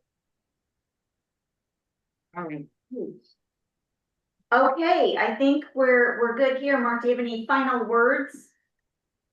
Yes, come in and join us at the end of this month in Orlando if you can. I know Oh, Kathy's going right, to be there. it's gonna be at the Alliance's conference. Yes. So anybody that I mean, you can still go. I know it's very soon, but that's not me dancing there, but he certainly has the same hairstyle as me. It's both a lot of fun and a lot of great learning can take place. So what I'm showing you, we also have our organization always does an evening reception, and you can see the people who are presenting at our reception. And it would be, if you do come, please make sure you let us know you're coming, and we'll get you in. That's an invite only, but we'd love to invite you to our reception. Great, thank you so much. Well, Mark, I'm sure we're gonna be meeting with you more, hopefully in person too, from time to time as we work on all of this, but we just really appreciate you sharing all of your work and experience and stories and reminding us about the ugly baby episode. Yeah. Good. All right. Well, I wish you well. I think I'll let you, if there are no more questions, I'll let you get back to your meeting. All right, sounds good. Thank you. Thanks. Thank you. Thank you. Bye. Okay, so we are right on time. It's 11:42, so we'll go ahead and take a break until noon. The idea is that we would have a working lunch, but if you have time to eat, certainly feel free to do that. Our next presentation will begin at noon. And yeah, and then we have another little break and then some just wrap up stuff, I think, kind of going forward. So, okay, so meeting on, what do I say? Break, recess, thank you.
are back in session. And on item number 6, our open discussion, again, we will be at ease, and this is gonna be with Montana Community Foundation with Heather O's. Really quick, I'm gonna give you a brief introduction. So I'd like to introduce Heather O's, Gift and Estate Planning Director of the Montana Community Foundation. Heather's been with the Montana Community Foundation since 2021. She has more than 20 years of experience in the nonprofit and philanthropic sectors. Formerly, Heather was the Director of Major Gifts at Rocky Mountain College, and prior to that, Heather served as the Executive Vice President of Development at the Yellowstone Boys and Girls Branch Foundation. Heather has a bachelor's degree in organizational communications from the University of Montana, master's degree in public relations from Montana State University Billings, and a certificate in fundraising management from the Indiana University Lilly Family School of Philanthropy. So welcome, Heather, and thank you for joining us. Thanks, Trish, that's a mouthful, huh? Thank you for the warm welcome and the opportunity to be in this gorgeous space. I especially thank you, John, for reaching out a couple weeks ago just to talk about opportunities and what a relationship and collaboration with the Montana Community Foundation could look like. So I had a chance, I know, to briefly visit with some of you beforehand, but I'm real informal in my presentation style because I think conversations like this, you tend to have a question that comes up and you want to ask it. And, you know, like if you're around my age, if you wait too long, you forget what you wanted to ask. So I would encourage you as we go about, if something I'm saying, if you need more context to it or you want to see more application, just interrupt. And I don't know if anyone's listening, but if there is a question, please notify me and I'll do my best to answer it. And then if there's anything today that I'm not able to answer, I will make sure to take the time to gather that information and get back to Kathy, Trish, and John so that they can share that with you. Trish, if you want to advance to the next slide. Okay.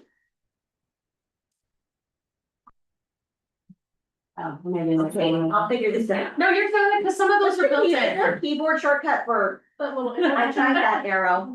Okay. There, okay, I didn't press it hard. Oh. Well, we went ahead a few, so it's fine, we'll leave it there. I pressed it too. No, that, Did it just jump?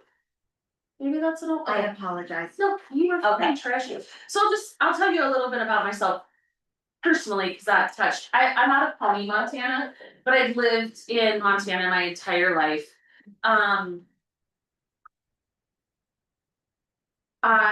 am a wife and a mom to 2 girls, and I'm very passionate about in the space of philanthropy with things that deal with children and women's issues and education. Those are my primary focuses. I was able 12 years ago to start working at the Yellowstone Boys and Girls Ranch for 2 of the pioneers in the philanthropic space, and that's Jim Soft, who has since passed in October, but Jim was in part responsible for the Montana Endowment Tax Credit, which we'll talk about a little later. And then I also worked alongside Kurt Alme, who was our president and CEO of YBGR and now is our Montana district attorney for the state. So what's ahead? We're going to talk about 3 areas. We're going to talk about endowments and non-permanent funds, and also how those may apply to a school or apply to a person potentially if they're a donor. So this information will come at you from a couple of ways. Again, not knowing the audience and who's listening or how they're applying it. If you're wearing the hat of looking at it from a school's perspective, that's one, or from a donor in an individual perspective, that's the other. And then I'm also going to highlight what it looks like to partner with the Montana Community Foundation. And then, as I said, there are lots of opportunities for questions and answers throughout this. And I've given presentations to my girls before who are 15 and 17 because they're always like, Mom, what do you do besides drink coffee and talk a lot? And so I try to introduce these concepts to them, and they get frustrated in the same way that I see other people. This is a choose your own adventure. And so there's lots of different ways a conversation could go, or something could be structured based on what it is a school or an organization needs, or what an individual needs. And so that's exciting, but it's also frustrating. So no template. Really, I'm gonna highlight the most typical and traditional ways, but recognize if you have some application you're really curious about. I have business cards and you can call anytime to say, I've got this one off, I've got this thought, and we can go down every rabbit hole, right, John? And special thanks to John, we've been partnering with him through the local community foundation and then in some personal work over the years, so. And he was a board member for many years. He's retired and moved on. Okay, so the overarching theme, what is an endowment? And this is really the world that the Montana Community Foundation operates in. It's our area of expertise, and it is our driving mission to work with organizations that want an endowment. And so this is for people who want a diversified income stream, something that's predictable and will go on in perpetuity forever. So when you hear people. Sorry. No, you're okay. I sent her the wrong one. I sent the one that you presented to us, so I just corrected it. Oh, She Okay, has- okay, so I apologize. I'll do it right now. Okay, I'm gonna stop sharing and come I right have back. it. Yeah. It's not gonna trip me up. I mean, I'm just scared. The other day I was doing a podcast recording and the producer didn't show up, so that was a little uncomfortable. And then I started sweating because I'm like, I can't record anything we're saying, so. We're gonna. All right, we're good. Okay, so an endowment, if you think about it, is a lot like our retirement accounts. We're putting money into, our principal money into an investment account, not touching it, hoping that it grows and the stock market produces growth and a downward revenue stream for later. The unique difference is with an endowment, once money is given, it's irrevocable. It is done. When you create an endowment and give a gift to it, you cannot get it back. So you have to make sure you're in the place where you want to start an endowment. The principal balance of an endowment can never be spent. So we hold, let's say there's originally a $25,000 gift. That gift is forever held and invested with the earnings as that grows a long time. And more gifts can be added to it, but the intent is to grow that so that there's an annual distribution that increases a long time. Yeah. Is there a tax benefit that's different for giving to an endowment versus? Yes, that'll be the second. Okay. Yes, yes, so, well, yes, that's a great question, and that's one of the reasons. Because of the Montana Endowment Tax Credit, that endowment giving is so popular in our state. We're a handful of states that have something like this. And it was mainly because we lack philanthropy in our state. We're in the bottom 50 for giving. And so in the 80s, that's when the legislation was introduced to make it, to incentivize it and to help nonprofits not rely so much on our state and government dollars. Would you qualify that statement, please, when you said we're in the bottom? Is that because of our population? Is that per person? What are you talking about there? I could go back and get that stat for you in the actual citation, but it's not based on population. It is based on, it is per, yes, per population, but census, we are very low in terms of our overall giving and an endowment. I believe we were like 48th, and I'll have to look at the most recent stats, but we are significantly behind most states. And obviously, when you think about endowments, you'll think of the East and West Coast. That's where endowments with colleges, hospitals, and other entities, they're more familiar with that concept, but Montana, Wyoming, the Dakotas, we lag behind in terms of endowment building. But I'll make a note to get that. Well, I was just gonna say that, as being on the fundraising committee, we've done a lot of outreach and we have found that, we found our grant from out of state. Yeah. You know, and we would Sure. love to get more engagement within state, but it's not easy. It's not easy. Yeah, we also, we're not home to a lot of Fortune 500 companies. KOA is, a rarity. So we don't have a lot of those stock options and things that other states have. So part of legislation back in the 80s was really to jumpstart and incentivize what would be endowment giving and ways for people to reduce their taxes, state income taxes. So I'm gonna get them up there, I apologize, you're good. now I got kicked out of Zoom. So most people say, okay, I understand what it is. It's an irrevocable gift designed for long-term funding. How does that work if we have an endowment with the Montana Community Foundation?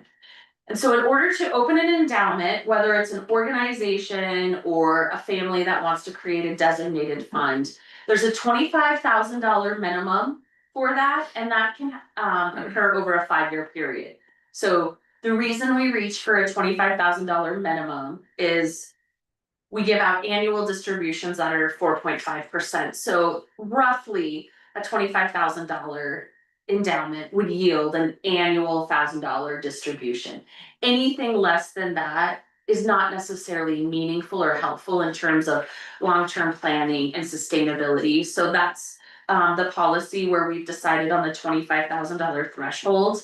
There, I'm caught up to you, but this is the one you showed us, so it's not Yes. the most recent, Okay, okay. sorry about that. We're literally all on the same page, this is great.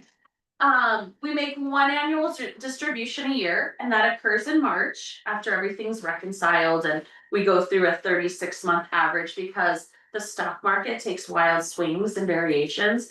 And so when we're looking at that, we wanna make sure that the principal remains intact and that we're able to retain that purchasing power. Heather, Yeah, one thing to point out is how that 36-month. It's your balance, it's not kind of an interest thing, right, you might, cause that can be sometimes the concept is hard to explain. So you put $25,000 in it. They're gonna look back, 3 years, you had zero balance Yeah. for the first 3 years. So it usually takes 5 years for that to get to its full potential of being able to grant out. What we see, and this is the nuance of like the choose your own adventure. Most people, when they're starting an endowment, aren't looking to grant from it right away. They're trying to grow or hit a threshold of 100,000 or it may be 1 million. And I work with schools and organizations all the way from the 25,000. All the way, I think my largest endowment I'm overseeing is 20 million. So there's a wide variety and that benchmark is set, per individual organization. But to your point, John, you're right. That 36-month horizon is to keep, the fluctuations kind of leveled out and then also let that invest and get up to speed. So the question becomes fees. We assess a community impact fee for all of the work we do. And MCF, we charge 1.25% management fee annually on the endowment. That's all in, that's everything from the investment advisor, there's no, we're not paying a fee to the wealth management firm and additional fees, that is all inclusive. And then Katie, to your point, we're gonna talk about the Montana Endowment Tax Credit, and those planned gifts have a 2.5% fee assessed to them. But a planned gift, 2.5%, then it relinquishes and gets charged a 1.25% when it's in the endowment. It's a little complex, but as we sit down and if it's something you want to explore, we can actually draw out a horizon of what things look like and where and how the fees are assessed and what that cost would be based on an endowment number. But Heather, can you give an example of a planned gift, like say you've got $25,000 in your endowment, you're gonna get charged with what's an example of a planned gift? yeah, so up ahead in a couple slides, we'll talk about those planned gifts and okay. what are the most common, so that's 2 slides away. Does that work? Yeah, you're tracking. Okay. So the distribution is 4.5%, but the actual growth of that particular endowment is just whatever the market is. Yeah, and historically, our 20-year historic horizon has been 8.2%. So we're out, the goal is obviously we wanna make sure we're able to do the distribution, keep the original amount plus growing, but yes, so 4.5% by law, you can grant between 4 and 5%. We take a middle of the road approach with a 4.5 of that, yeah. But Okay, then, if the market does real well, your endowment grows that much faster. Right. yeah, considerably, and when you're looking at endowments, in $1 million, you're gaining quite a bit, like So that's where you're really seeing this opportunity for that distribution to rapidly increase. So that's why some people are like, let's just keep our endowment turned off for distribution until we reach, 100,000, a million, whatever it is. Trish, if you wanna go to the next slide, so there's a variety of ways that you can give to an endowment. And that's why working with a community foundation like ours or others in the state are helpful, because some of these, you're getting outside, your traditional cash and checks, credit cards. You're looking at securities like S Corp. We are seeing more of that activity and movement, especially out of Bozeman, where more people are liquidating and doing things with S Corp. Physical property, also interestingly, a lot of people are moving outside of real estate right now when they're a landlord. There's a lot of like litigious reasons for that. But we can work with real estate, cattle, crops, planes, anything that has appreciated value. John's heard this story, but I've worked with appreciated bull semen. That is a thing, and there's a tremendous tax step up in basis with some of these farm ranch families that I work with. So anything that has increased in value, we have a way to use that to help fund an endowment. Obviously, estate gifts, and then we'll get into the plan gifts that qualify for the Montana Endowment Tax Credit. So you guys would not have to accept any real estate. You don't have to do abatement or map screenings or environmental screenings. The Montana Community Foundation handles all the legalities and so forth of it, which make it exciting for us. Yeah, so this is the crux of what makes the work we do make sense for donors and for organizations to have a qualified charitable endowment. So the Montana Endowment Tax Credit, and I have copies of this, if you, hard copies if you wanna take it. Is a permanent credit now. So it used to be that we thought it may sunset, but in last year's legislation, it was made permanent and the value was also increased. This is a direct dollar for dollar credit on your Montana state income taxes. So this only works for people in Montana that pay state income tax. So we have a lot of people from outside Montana that are making gifts and they're very philanthropic, but my first conversation with them is, do you pay Montana state income tax? And if not, we don't need to discuss this. You can just give direct to the endowment. In order to qualify for either $15,000 as an individual or $30,000 as a couple or $15,000 as a business, actually not the business, just as the couple or the individual, you have to make that gift through a planned gift. It cannot be a direct check to an endowment. So the Montana State Revenue and legislation slows the tax credit down a bit. Can't write just a $10,000 check. It's gotta be through a planned gift, which I'll discuss next. Okay. Now, if you're a business, you can write a direct check to an endowment and get those Montana endowment tax credits for state income tax purposes against your business. We work a lot with CPAs and financial advisors that will call and say, my client is philanthropic. They have tax exposure or they're doing something this year that's gonna move them into a different tax bracket. Can you help them get $30,000 or $15,000 in credits because they're charitably minded? And my job is to work backwards to provide a gift illustration and match that exactly to do that. So this is more strategy for donors that, like I said, are philanthropic, but have tax exposure and wanna minimize this and give in a very strategic way. And they usually have professionals or people around them that have exposed them to this tax credit. Yeah. So I see you have the 40% there for the individual. Yeah. And then the 20% for the business Business. direct gift. How does that compare to just a gift, like a write-off to a like a 501c3? Yeah. How does that, It's a great question. obviously there's some advantages there we probably don't understand. Yeah, so we are a 501c3, so you still get your federal deduction, just like you would when you write a check. The only thing you don't get when you give direct to an organization, you don't get the tax credits. So this is an additional This tax is credit. this is Okay. a tax credit versus a tax deduction that you're normally gonna get when you make a gift. You're getting, So it's one or the other, or is it both? no, yeah, I'm glad you're asking. So You're going, let's say you make a $10,000, an individual, you make a $10,000 gift. You're gonna get $4,000 in state income tax credits. So you're gonna get so that gift now is costing you 6,000. From that 6,000, 40% of your federal deduction will come, which is about 2,400. These are roughed up numbers. So then you take that away. So that gift, 6,024, it's about a $3,600 gift. 10,000 will end up costing you roughly 3,600. So you essentially get both. You get the tax credits and the federal deduction. Okay. But the planned gift is what slows the benefit of the gift down. Cause it's late. It's later. Yeah. Yeah. Which is on the next slide, Trish. But as a business, It's right, it's you could immediate. write the check this year and have the tax credit for this year.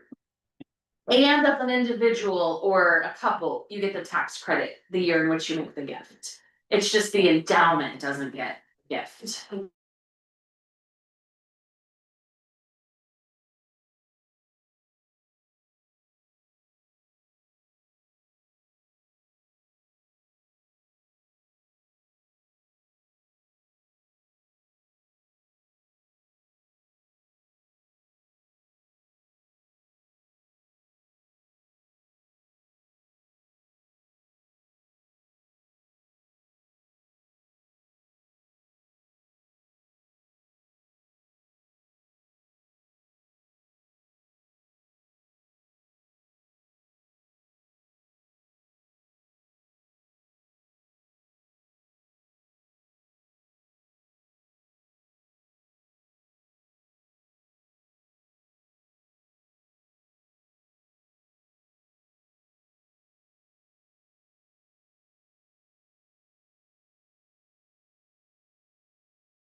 So I'm on the Zoom.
Dee, can you hear us now? Chris?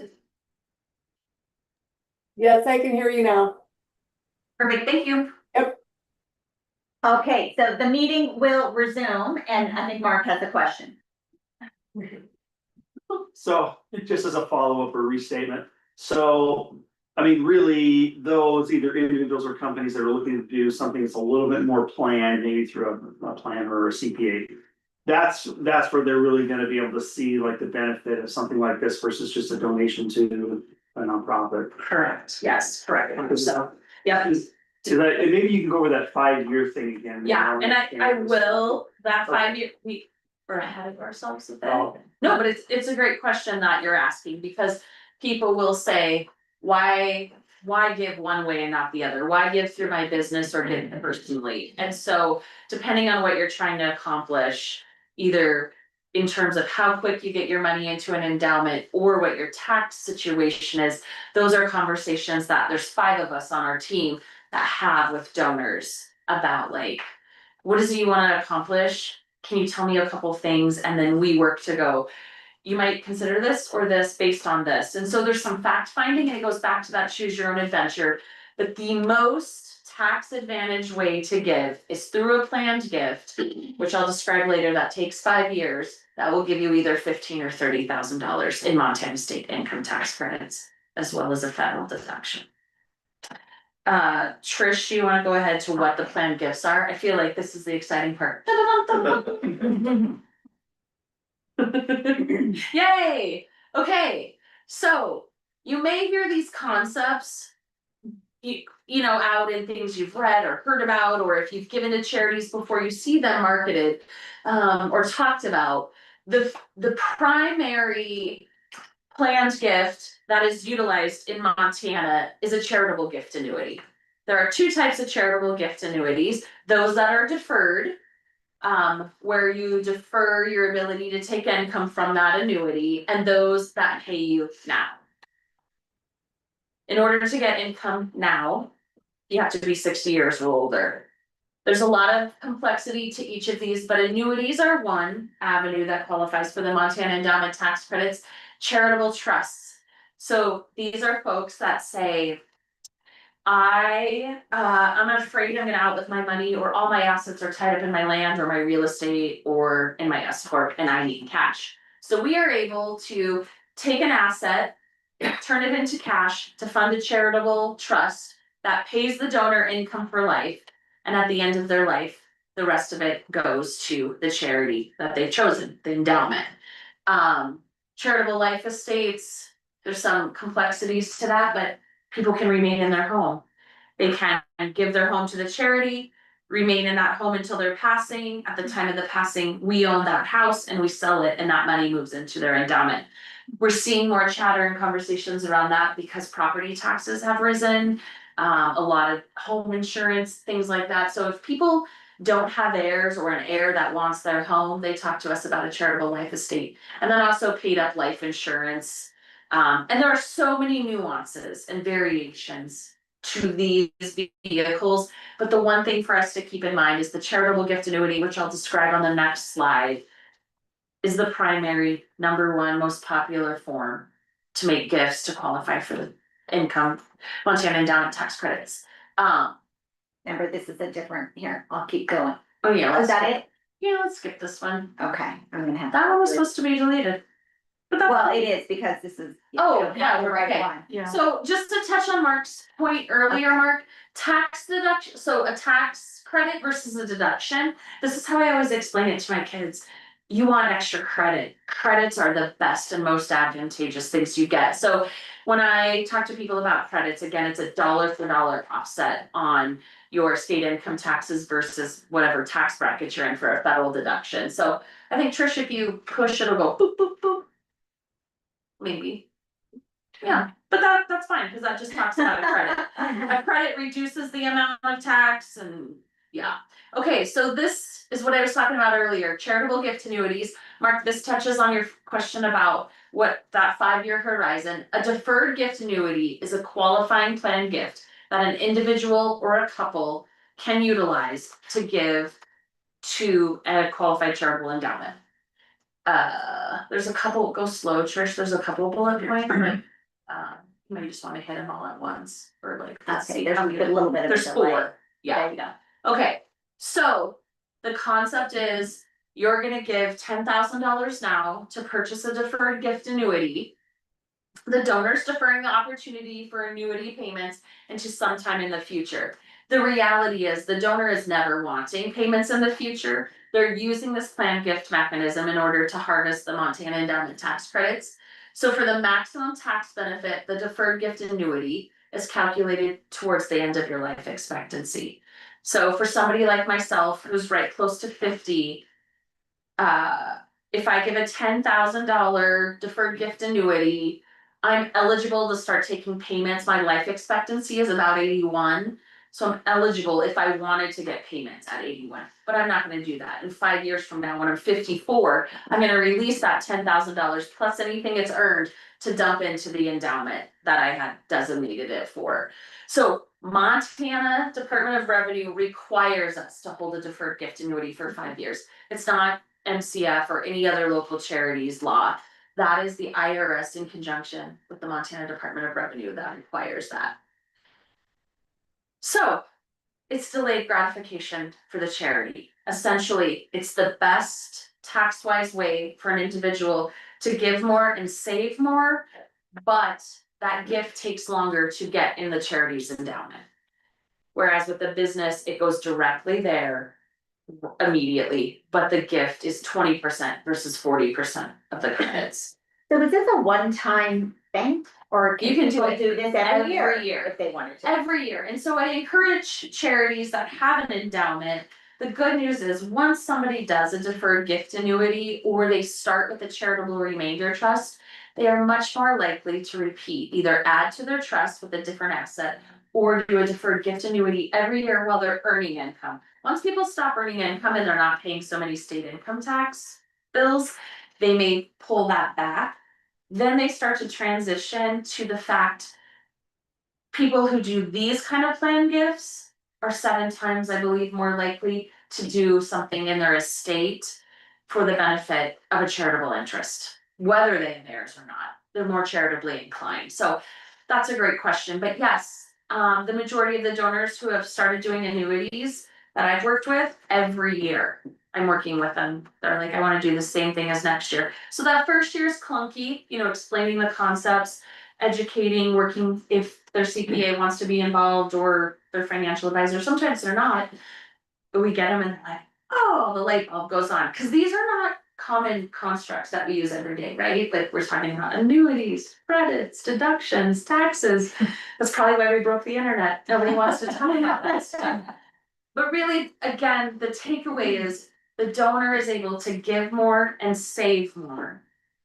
And the charity has this long-term planning mechanism where things are growing for an annual distribution that's sustainable and predictable when planning, so. Okay, I think I might be jumping ahead, but I have a question. So when you say the charity, do you mean the Montana Community Foundation, or do you mean like the individual? Right. Like say a school, a choice school was like, we Yeah. want this money here, we want Yes, to be a Trish, charity. thank you, yes. Okay. This is, none of this money is going to us, it is going Right. for a qualified charitable endowment that is held. For an organization, like Okay. a school, a church. You know, whatever Nonprofit. yes, whatever nonprofit it is, so we have roughly 1,700 funds we manage for nonprofits. And then we're also in the world of scholarship funds, donor advised family funds, which are in lieu of a private family foundation. Those are a whole other. Yeah. They operate very similar, but in terms of what we do for organizations and schools, there's about 1,700 of those. And within that, I range from working with rural school districts, private, public, religious, those that have a foundation and those that do not. Okay, thank you. Yeah. So are you, I mean, is this a possibility for the school choice commission itself? As well as, you know, presenting this as options for individual schools, right? Well, yeah, like for example, I'm thinking if someone's like, oh, hey, we're gonna, give you our 40 acres and a house, like. What are we gonna do with that? If we had a relationship, Yeah. then it could be, Then we take the 40 acres in the Right. house and do all of the complexity Right. of that with the donor. The proceeds and the sale of that, in that example, would go into the endowment for either the global entity or that particular school, like. Right. So like if you said you work with endowments for school districts, like public school districts. Yeah. Who do you work with, the school board or the superintendent? It depends, so some of them have foundations where I'm talking to the executive director of that foundation or leadership or board members. Sometimes the donor just calls me and says, I love this school district, this is where I taught or my mom taught, and I wanna make a gift, do they have an endowment? I'm like, yep. Or they wanna remain anonymous, and so. That's the other layer of this, before we get to non-perm funds, just to touch on a couple things. I shared this with John and Kathy and Trish. Some folks like the anonymity, so when you work with the Montana Community Foundation or any community foundation, they can make a gift to us to benefit an organization and remain anonymous to the recipient. Like, there's just that extra layer if they ask. Primarily they don't, but some people don't want their wealth disclosed. The other advantageous things about having an endowment is the asset is owned by the Montana Community Foundation, always for the benefit of the charitable organization, but if there is a lawsuit. And creditors are going after, that asset cannot be pierced because it belongs to us. And working for the Yellowstone Boys and Girls Ranch, which was mental health, it was a very risky population, they set that up intentionally back in the 50s, predicting that. And then the third thing is, if you're writing grants or you're reporting, your audit, your 990s, if you have an endowment and it's of significance. That may preclude you from getting grants because people will go, oh, well, you look wealthy, you look sustainable, where we recognize. That's not the case, having a $1 million endowment will spend out $45,000 a year, that's not gonna shore up a budget in education especially, so that asset is on our balance sheet. That asset is owned by us, so it's unavailable to creditors, and then that anonymity piece for donors who don't wanna be disclosed. Say to a school or so forth, they'll come directly to us. What if an organization already has an endowment, can it, or like, so, Yeah. like, what if, let's say Carroll College has an endowment, but they want to become an authorizer, so we authorize them to be an authorizer, and they wanna have a separate endowment for any schools that they might set up. Yeah, so in that particular circumstance, Katie, Carroll College has an endowment that they manage maybe like with, let's say Merrill Lynch. That's not accurate, but it's a private wealth management. They have that endowment and it's held there. We have at MCF donors who have created funds for the benefit of Carroll College, so we have those endowments. If they're looking at starting another one, that's a conversation, if it would be with us, if it would be outside of that, depending on what the goals and objectives are, so it's back to that choose your own adventure. But the answer is an organization can have more than one endowment, and they can have it with a variety of entities that manage it. So, yeah, Like the Laurel Community Foundation, Laurel Montana Community Foundation has an endowment with made up of 4 different organizations, you know, so the Laurel Rotary Club has a separate bite of that overall endowment. The Laurel Education Found, you know, there was a family that wanted to, you know, fund scholarships forever. And when they sold their parents' house, they contributed money. So you can have an umbrella of endowments, of multiple endowments underneath that. yeah, So sub funds, School Community Choice Commission can have the endowment, yes. and then each individual school is authorized, Yeah. Yes, that could be, or like, let's say a school was like, we want an endowment for general operating purposes, which I always encourage first to go broad before narrow. But then it may be that a family's like, I'm really particular on curriculum and technology, I don't want general ops, and we're gonna give, you know, $200,000, then I'll say to that school, are you willing to have a sub fund just for technology and curriculum, or does that divert you from your mission? Is it worth it for a $200,000? And so we have those conversations. And the MCF doesn't accept money that's gonna force an organization to have to alter their mission, or like, do you know what I mean? But yes, you can have multiple sub funds under those endowments for restricted purposes. Yeah, okay, real quick, we'll do an illustration, Trish. This is, and I can do these for you if you guys just wanna see this later in real time, what this looks like. So a deferred gift annuity always has a sample illustration. Is it not there? Is it, well, do I hit the next slide? Yeah, sorry. I'm like, did it disappear? That's No, Do you guys do feel like right now you're like at the ophthalmologist and you're like, I can't see that? Essentially, if I have your birth date, I can run an actuarial that'll say like, you know, these assumptions are the couple is both 65, their date of payout would be when they're 89, they gave $10,000, their charitable deduction is 9,600, their tax credit is just under 4,000, and when they're 89, they begin to get payments of 500. They're never going for these $500 payments. They're doing this for 5 years to get the credit. But I can run, if you want, you can take my card and I'll just run an illustration for you in the essence of time, you know, to like Yeah, share with you what that would look like if you're just curious if you were ever gonna give in a tax wise way through the planned gift. And then the other area I wanna talk about, we don't promote it, we don't spend a lot of time trying to do it, Trish, and that's on the next slide. What if you're like, I don't know that we want an endowment, that seems like a major commitment, it's like, that's marriage on steroids, it's forever and ever. Let's burn through this, cause this was from the old presentation. Okay. You're okay, so this is for a charitable gift annuity where you get paid immediately. is this it? It looks the same. Next one, we're gonna talk about non-permanent funds. Okay, So if you decide, you know, a school doesn't have their 501c3, or for whatever reason, they're like, we're just doing something a little more time limited. We don't wanna endow these funds, we know we're gonna spend them, but we're not gonna spend them yet. It's non-permanent, it's not forever. We charge a 3% annual fee because we're usually writing more checks and doing more administration. Those funds are available anytime, any amount, and we send checks twice a month. So it's basically like a checking account.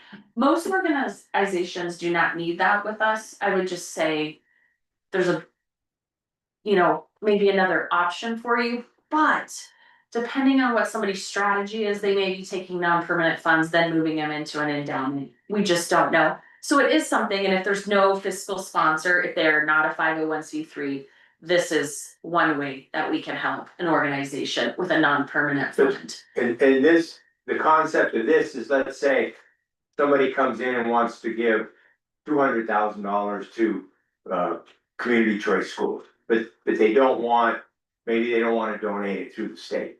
Maybe they want this to go directly to choice schools in the state after we become, you know, legally authorizing. So they say, well, you know, we'll give it to, let's say, an organization, Community Choice Schools Foundation. They could, Yeah. the MCF would handle the taxes, the reporting, not taxes, but the tax report. You still have to Yeah. report.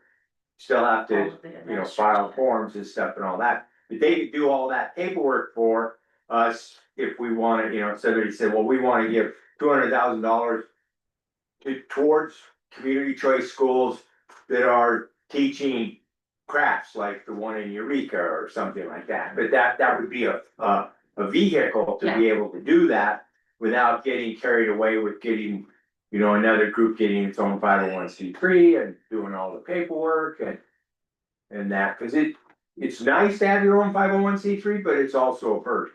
Right, then there's Good point. there's the accounting, there's the reporting, and so we handle all that, and then on that. This is very similar on that next slide, same thing, you can, to non-permanent funds, we can do the same things, the only thing we can't do. Are offer Montana endowment tax credits against it, there's no planned gifts for something that's not permanent. The law requires that it's got to go to an endowment, so again, if somebody wanted to sell their house and their land, and they wanted that money to go to that non-perm fund to be used, by that organization, that's available.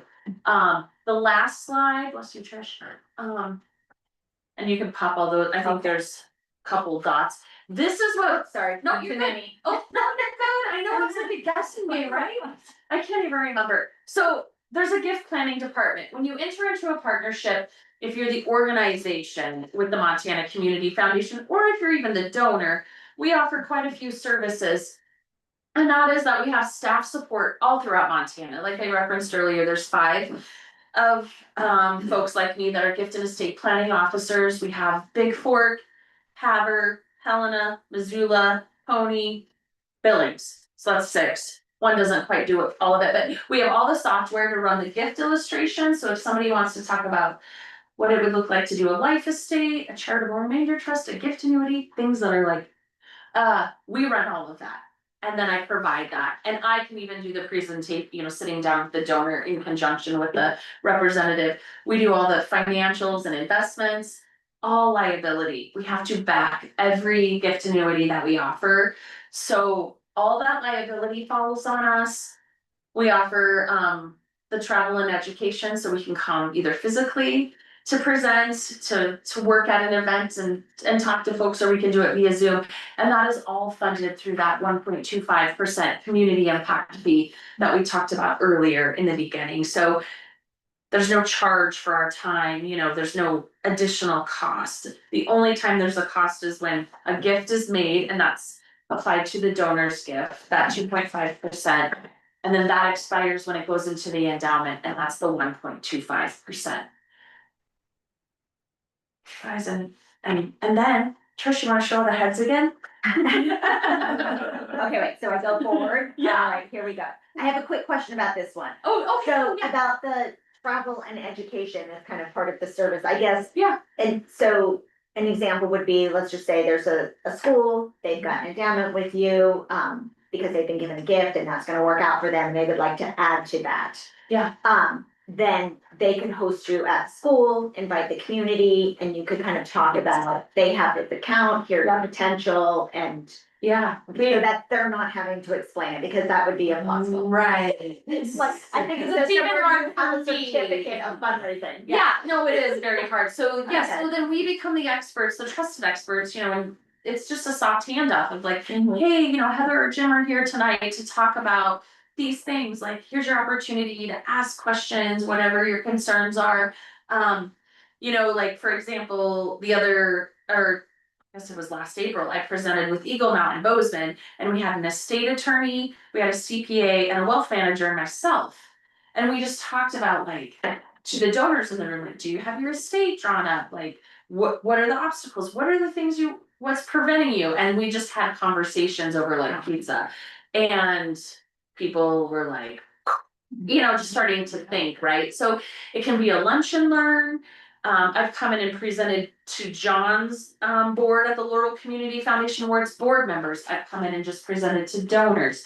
I've talked to just CPAs or a state attorney, you know, so it can really be any variation that makes sense. Right. And we usually, John was like, well, it's just you today. I'm like, actually, there's usually two of us. My coworkers are all like, well, one's in Denver working and two are on vacation. So I was like, yeah, sorry, John, you're stuck with me, but Well, you promised that you would. you know, I said I was a new friend.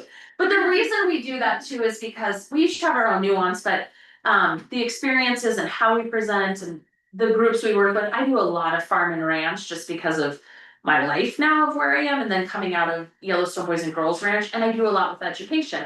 But we have other folks on our team too that have had that experience, and so, you know, if someone calls and is like, I have a gift of S Corp, we usually call Jessica in our office because she's done that the most. If somebody's like, Heather, we've got more bull semen, I'm like, oh yeah.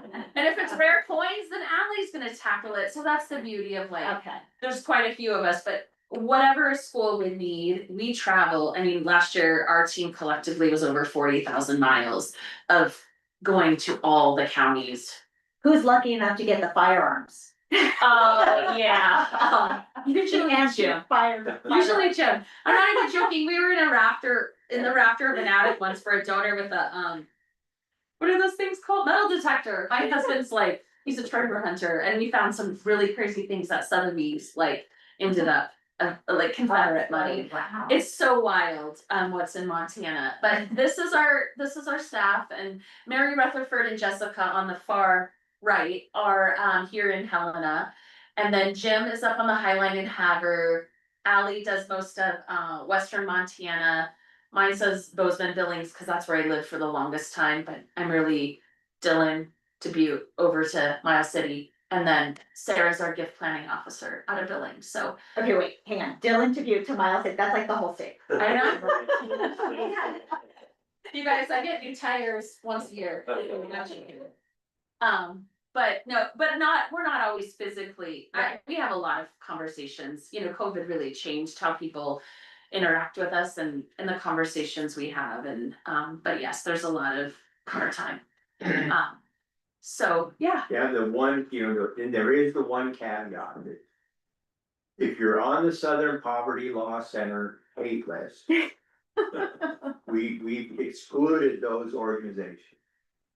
Yeah, so now Seriously? we have a values aligned committee. Oh, okay. Thank you, John. I was on the board, and that discussion went for quite a while. And the discussion continues. It Mhm. does continue. And so, because when you're getting into endowments, you're getting into forever. And there is a lot you cannot predict in a world that's changed. So if there are organizations on our values aligned screening, which is not done specifically by us, it's a third party entity, then we have to work to find a solution as to what may make sense for that donor to grant to, or how or when we can do that. And those are difficult conversations. So It's surprising, you go to the hate map, and there's quite a few organizations in Montana that are listed.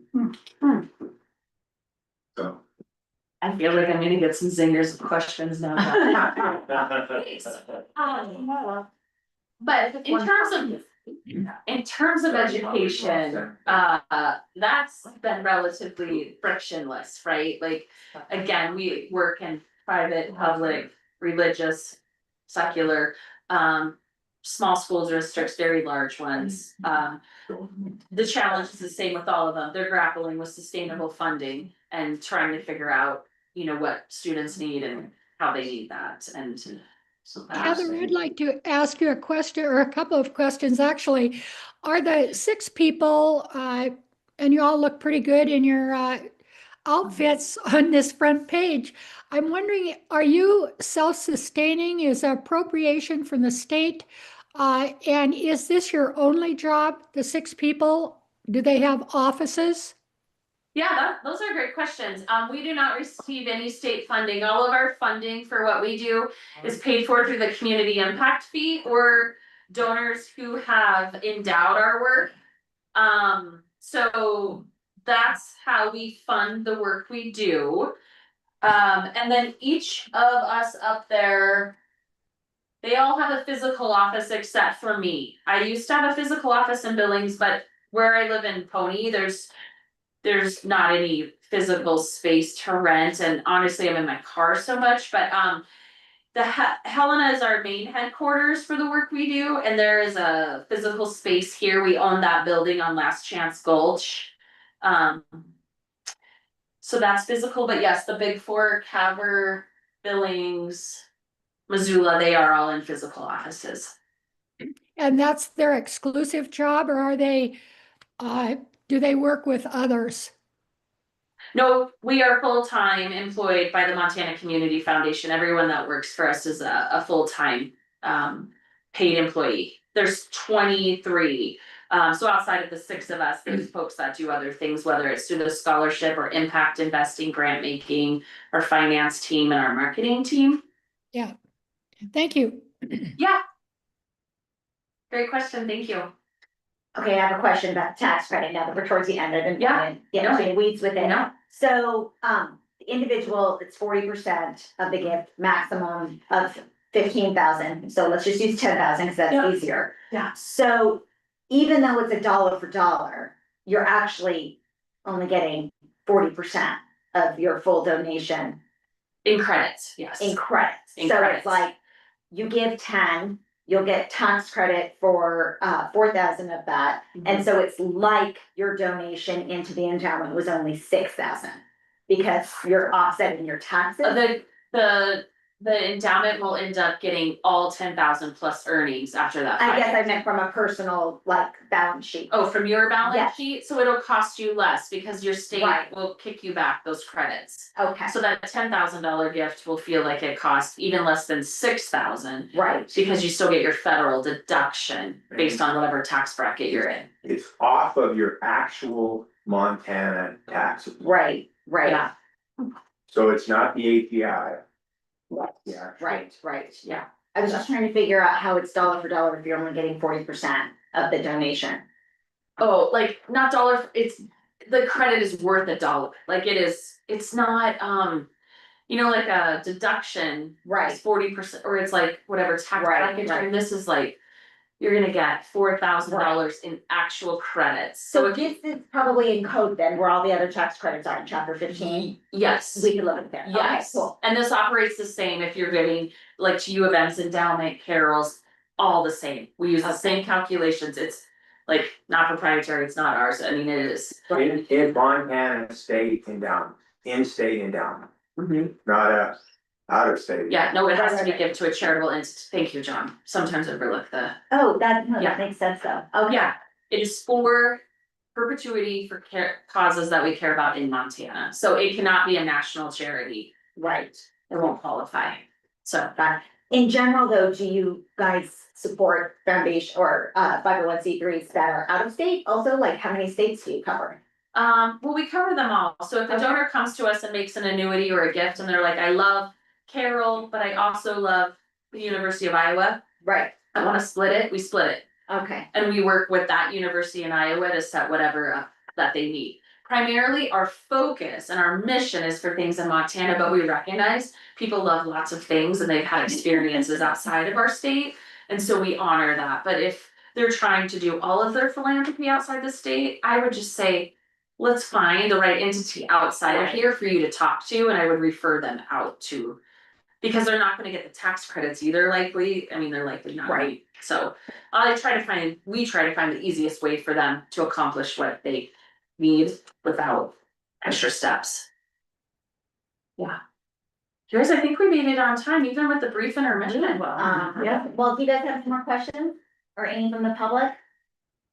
Anyone online? No, we've got people there. Okay, well, So thank we have you cards here. so much, that's right, we have our cards up there. And we have a brief recess scheduled, so it's 1 o'clock now, we'll break until 1:15, and hopefully we can figure out our technology stuff then. Okay, thank you very much. Thank you, Heather. Yeah. Okay, Dee, we'll be back in 15.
Okay. All right, it is 1:15, so we will reconvene. Okay, and we are on item number 8 on the agenda, which is the background check policy. So as planned, we are currently in phase 4 of implementation, which focuses on circling back through phase 1, 2, and 3 in order to build out the policy. So the next couple of items on the agenda pertain to the work that's technically in phase 4, but it showed up in phase 1, 2, and 3 also. So when we approved the draft application, contract and performance framework back in June of 24, which was a year ago, we discussed the need for a background check policy. So that's what we're looking at here in the agenda packet. And to develop this, we took some recommendations from commission members. Thank you, with business backgrounds, you guys offered us some starting places with this. And then we brought the idea to our lawyer, who at the time was Liz Lehman of the Agency Legal Service Bureau. And with the help of the Charter School Institute and our current lawyer, whose name is Blake Comins at ALSB, Kathy developed this draft policy for us to consider. Assuming everyone has read through this prior to today's meeting, I want to collect some feedback from the members and also from McCall specifically. So Kathy can begin to finalize this particular policy. And so the board is, let's say, at ease for this conversation so it goes fast. And I'm just gonna open it up. Does anyone have any questions or concerns or anything about what they saw on the background check policy? So Trish, I saw that there's some fees associated here already, so does that mean that it's already been decided, like, what service is providing this function, like where the application goes and who does the actual? Right, I'm background gonna search? defer everything to Kathy. Yes. Yes, so the Department of Justice oversees this process. And all those fees are in accordance with what they charge and how it works as far as an applicant submitting their fingerprints, paying the fee for the fingerprints, paying the fee for the processing of the background check. So those are standard fees. And they go to the Department of Justice? Yes. Okay, the ones that you have to here, okay. Is that the same process that public schools go through, Kathy? It is, yes. So I largely mirrored this after the teacher licensure, fingerprinting and background check procedures. Right, thank you. Yep.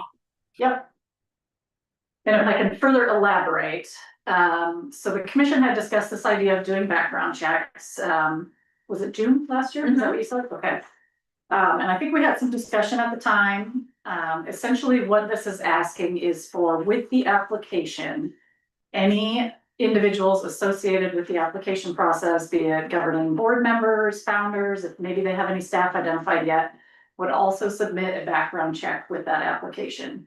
And kind of twofold reasons. One, being interactions with children, and 2, financial management of governing boards. So just wanting to ensure that we're being as careful as we can as a commission to start in doing our due diligence. So the Maybe this question is for McCall. Do public board members have to go through this same process? Full board members? Board Member Brown, I don't believe that school board members do. I'm not sure. I think that would be up to each school district. School districts might have school board members go through it. I wouldn't know that information. Our board members do not, to my knowledge. Right, I'm thinking for trustees that they're elected, so there's probably a process at the county level.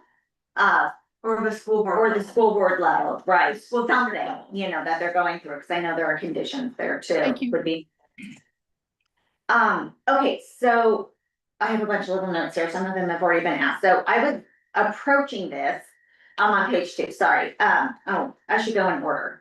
Okay, let me look at page 1.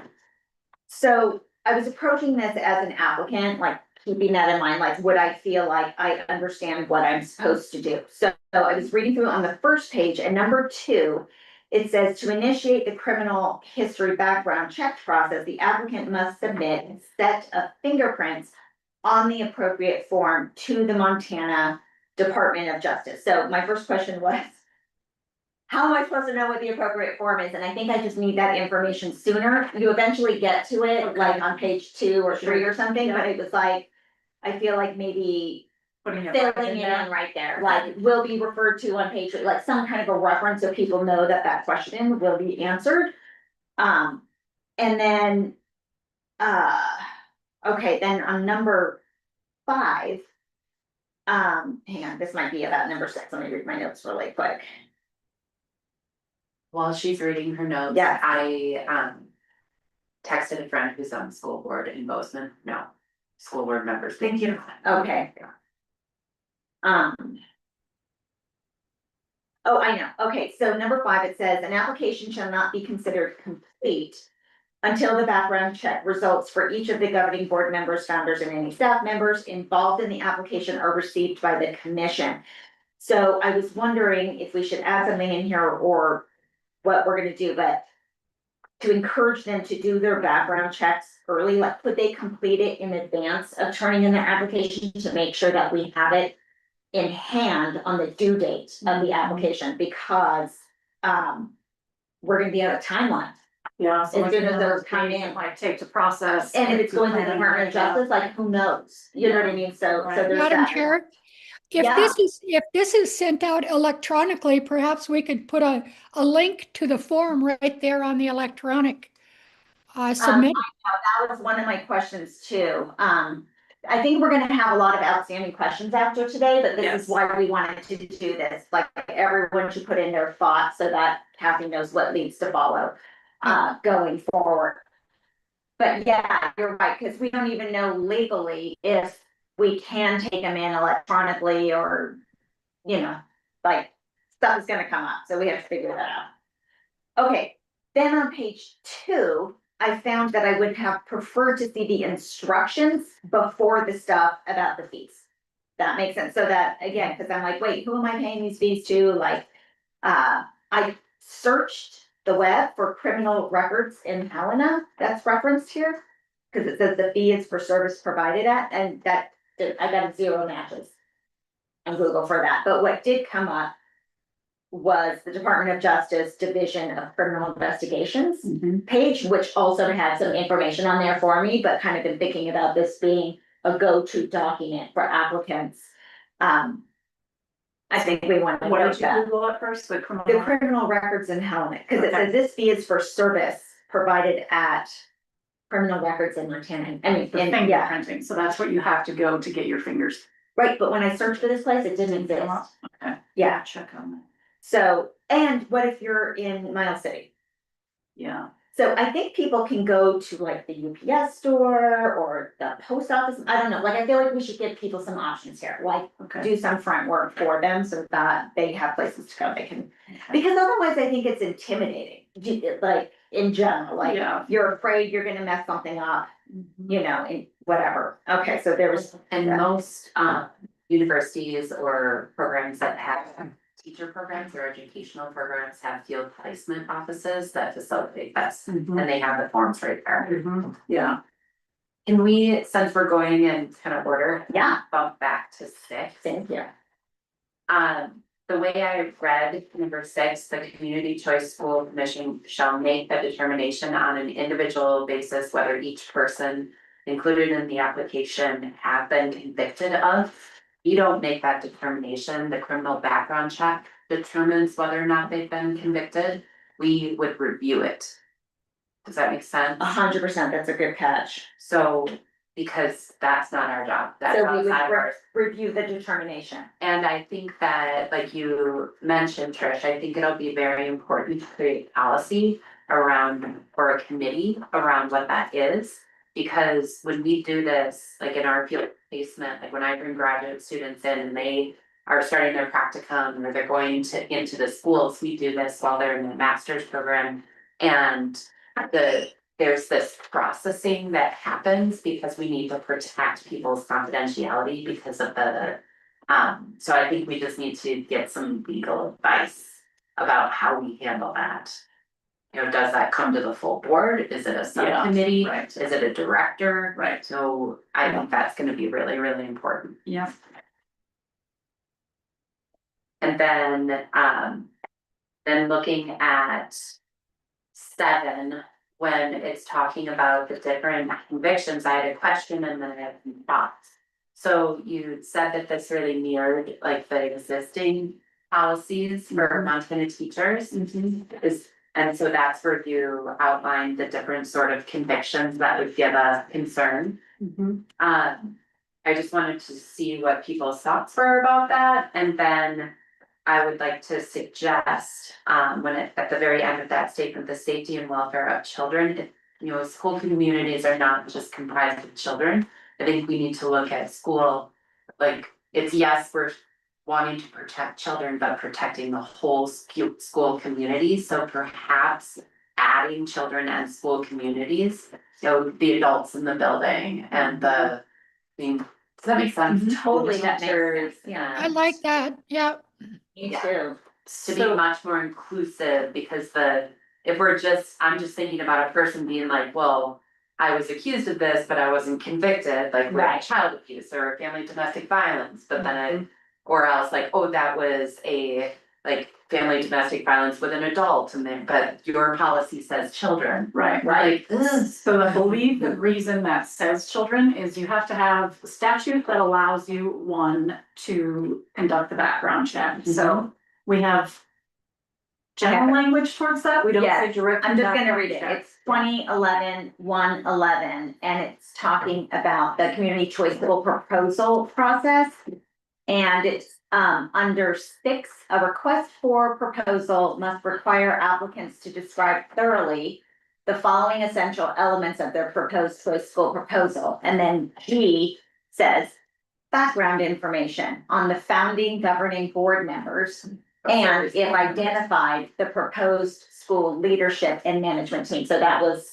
So it is board members too then, Yeah, yeah. but it says background information, so again, that could be like, oh, I worked as a plumber and then I owned my own business and I was married and have 4 kids. Or it could mean a criminal background, Right. but that's where it first came up in our discussion. Right. Was that, let's assume the most and make sure we're protecting everyone. So in initial conversations with the Department of Justice, they say you have to have in statute the ability to conduct a background check, and then you need federal like law that would legitimize that. So it's the National Child Protection Act that legitimizes it. And I think that's why it just says children and not communities, but I can ask. But lawyers. isn't that one of the questions that we're asking the DOJ, is that this statute doesn't give us permission to collect the background check? That's what we need. Like, to we're answer. not, like you were saying, analyzing it or reviewing it, we have to figure out which closest organization does, or Yes. could do it for us, kind of thing. Right, so that's the piece that still remains here, is logistically, how does that get to us? What do we see? And, yeah. Do you wanna add anything, Nicole? The only thing that caused me pause from like a forward logistical issue was under the instructions, number 3, was having it come to our office. I don't think right now we're in a place to collect PII and just have it like sit in our office. We would have to set up a policy to collect that. We had talked about if you guys have, at the time when you're ready to collect applications, if you guys have a database, you're probably going to want, it's going to be secure. Right. And you're going to want something that's going to be able to collect this data and store it in a way that is going to be secure. And you were talking about who's reviewing it. I care about how it's being stored. I don't want this to come to the office and like come in the mail. So that needs to definitely be changed. I mean, first of all, when I saw employer and address, I thought that maybe referred to the person taking the test, so I think that was kind of confusing. And so maybe just like the instructions need to be even a little bit more clear. Yeah. But yeah, I think I think it needs to just be part of the application. Like, those results should go to the individual. They should know, cause it might preclude them from wanting to apply. And so I think that it should be part of their application. It shouldn't be separate. So it's like included as like an appendix, Yeah. like here are all of our criminal background checks. Correct. And one of the things too I brought up to Kathy is, if you're having everyone that could be assumed to be part of this. Or with a kid. Well, no, because you're talking initially, you're talking, potential governing board members and founding members. And, potentially like heads of school, maybe a teacher or two to start out. You could have between 6 and a dozen people. That's a lot of people to start out with. That's also a lot of personally identifiable information. So that's where my mind went, was just ensuring that you have something in place that's going to be able to store this data.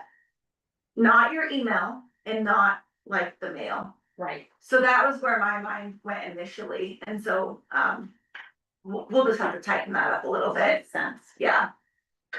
Well, one of my main questions was like, okay, so what do we do if there's a problem? Right. Just, It probably just needs to be. I didn't wanna jump in, but yeah, having no, been it's, through this process many times with the military and the Right. airplanes.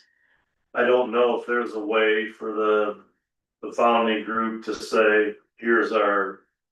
They have a piece of paper that says they went through the process themselves, that way you never handle the paperwork, and it just says, we're cleared. And you can pick up the phone and call and say, I have these 4 names from this board. I don't know if that's possible or not, right. but that's that like way the you don't have DOJ, to that deal would with be it. great. Yeah. Like a verification. Yeah, Yeah, And but that's like they do when you buy a firearm, right? They call Exactly. like check to make sure that you're, review them. I only get the name if there's a misdemeanor, a felony, and then from there, we have an entire process. okay, that's where you go by your Yep. safety. And I know that, the Board of Behavioral Health here in Montana, licensed clinical professional counselors and school counselors are obtaining those licenses. They have to get checked again upon application for license. And there is a subcommittee that does have policy and procedure in place specifically for this. So that might be something to look to, that may be helpful, because there's a determination here that will happen. So then to restate, what the thinking is. They'll do the background check, they'll receive the information, then on the application, they self-certify, yet we verify. Was that? Ideally, if we could. What about after they get approved? Are we gonna continue to run background checks on all their proposed employees? That's a good question. So each board will have their own bylaws and their own governing policies and stuff. And I am pretty sure that that will be in each one. And then, so they will self-govern, kind of like we talked about, and it's in the contract that does need to be within their bylaws or their policies. So yeah, like Mark said, certify and verify if we can, but, Wasn't there something that said that they had to report to us something about that within a certain 48 hours or whatever? it can say that if there's an issue on campus, if something happens, it needs to be reported, I think, yeah, for 7 days or something like that, yeah. That was in campus though, wasn't it? Yeah, that would be if something active happened, right, things can happen outside of campus. Yeah, Chip's suggestion kind of takes care of the calls. Yeah, okay. Okay, and then on page 3, the last paragraph, it says the Community Choice School Commission will not publicly post the results of any background checks of any school or other entities.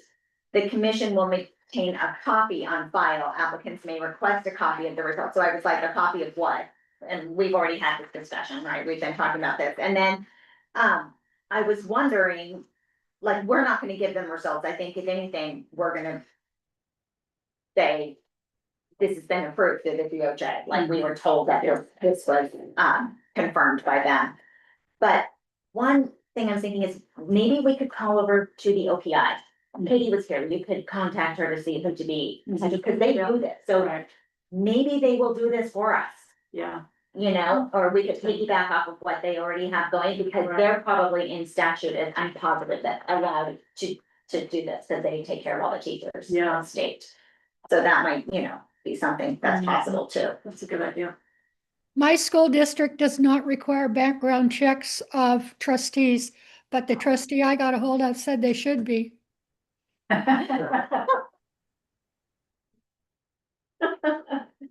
Anything else on there? Right, right. Yeah, that's all I have. That'd be great if OPI could. That would be great. The third party verification would be great. Yeah. Yeah, Being rather cumbersome yes, in the application process. yes. Right. Subjective, Right. yeah. Will an OPI only be able to do it if they were a licensed educator? Good question. Yeah, perhaps. I have no idea, but it's worth asking Yeah. to see where it leads. Because Well, that's maybe what they're they- evaluating for, Yeah, Yeah, is the license. yeah, and this is founding members and. Yeah. Right, right. and they may have someone that is sourced out right as well, but we could. But I know being a special educator, I would go on campuses, and I was never allowed on a campus without going through this on my own. And, I wasn't certified in that way, or what, it was just to allow me on campus, you know, they just like need to know who's there. Well, So- you know, we do, like, for parent volunteers who are not licensed Yeah. educators, the Boston School District has a whole procedure that you have to go through. Mhm. And even though I am licensed, like, I, as a parent volunteer, had to go through that, Mhm. so. So you got fingerprinted Yeah. and everything? Oh, yeah. Yeah, Both So- those reasons requires you to have a background check if Mm-hmm. you're gonna be working with kids. Yeah, yeah. Interesting. and like Thrive, Big Yeah. Brothers Big Sisters. Our church. Yeah. You know, Right, so there's. you're yeah. working in the nursery. Yeah. All right, but I think overall, I think my main advice was like, think about it as a person who's like, Sure. this is the first time I've done this, I've Yeah. not done this, we wanna do it right. Yep. We wanna know when we need to get it in, you know, all that kind of stuff. Yeah. Okay. Right. Right, so we're technically switching over to item, 9. And, so just like item 8, this time on the agenda, it's scheduled to preview some policies that Kathy has developed for the commission. And, again, both Yetis just like chime in, and McCall too. We want your point of view on this as well. And, basically, just if anyone has any comments or questions about this conflict of interest, we'll start with that. I'll just add before we get started that this is taken directly from state statute and it references some of state employees and then that commissions and boards and volunteers are considered state employees, I think, other than the last page has a statement in or that sets that clear. Sorry? I've got the.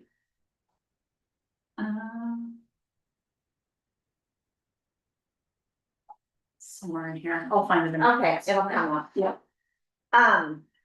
Okay, so I have the law right here, actually. Okay, so looking at, 22-102 of the law, where it says a public employee means any of these things. So I am presuming that the commission falls under C, which is a member of a quasi judicial board. Or commissioner board, commissioner committee with rulemaking. I think what would be good here would also be to add the definition. That's number 10 under 22102. So hang on, let me just go back here. 22102. Which defines what a quasi judicial board, I'm sorry, board is. So what it says is that it means an adjudicator functioning, function exercised by, I of course wrote notes here and I don't have it in thoroughly, but I think it would be nice to have that definition, is all I'm saying, like, just so we don't have to go look it up again if we don't want to. So for example, I would have a conflict of interest if I am a district employee. And my school district was applying to be an authorizer. right? Yeah. Yeah. I gotta go sign. Okay. You're excused. Okay, so, so a public employee means right, and then.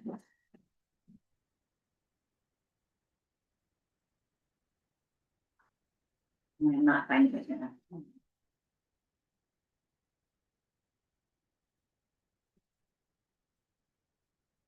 What are you looking for? Yeah, I'm just. Oh, here it is. Okay, so. Where, maybe I don't have the code right here. But I know that the quasi judicial board is defined in here. Okay. Somewhere. I think I have found it, but I marked it wrong on my notes, so. Okay. Okay. Part of code I'm super familiar with, but yeah, so all of this is in code, okay, so. On page 2.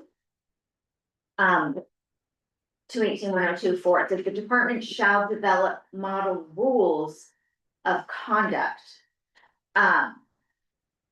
For all state employees, based upon the provisions of Title II, Chapter 2, the department shall provide employees with a pamphlet summarizing. So I know there's a difference between public employees and state employees. It made that clear earlier in the law, and like you would be a state employee. Right. But we would technically be considered public employees in this way by being a quasi judicial board. Correct. Correct, Yeah. okay, and so this just says employees, there's no adjective.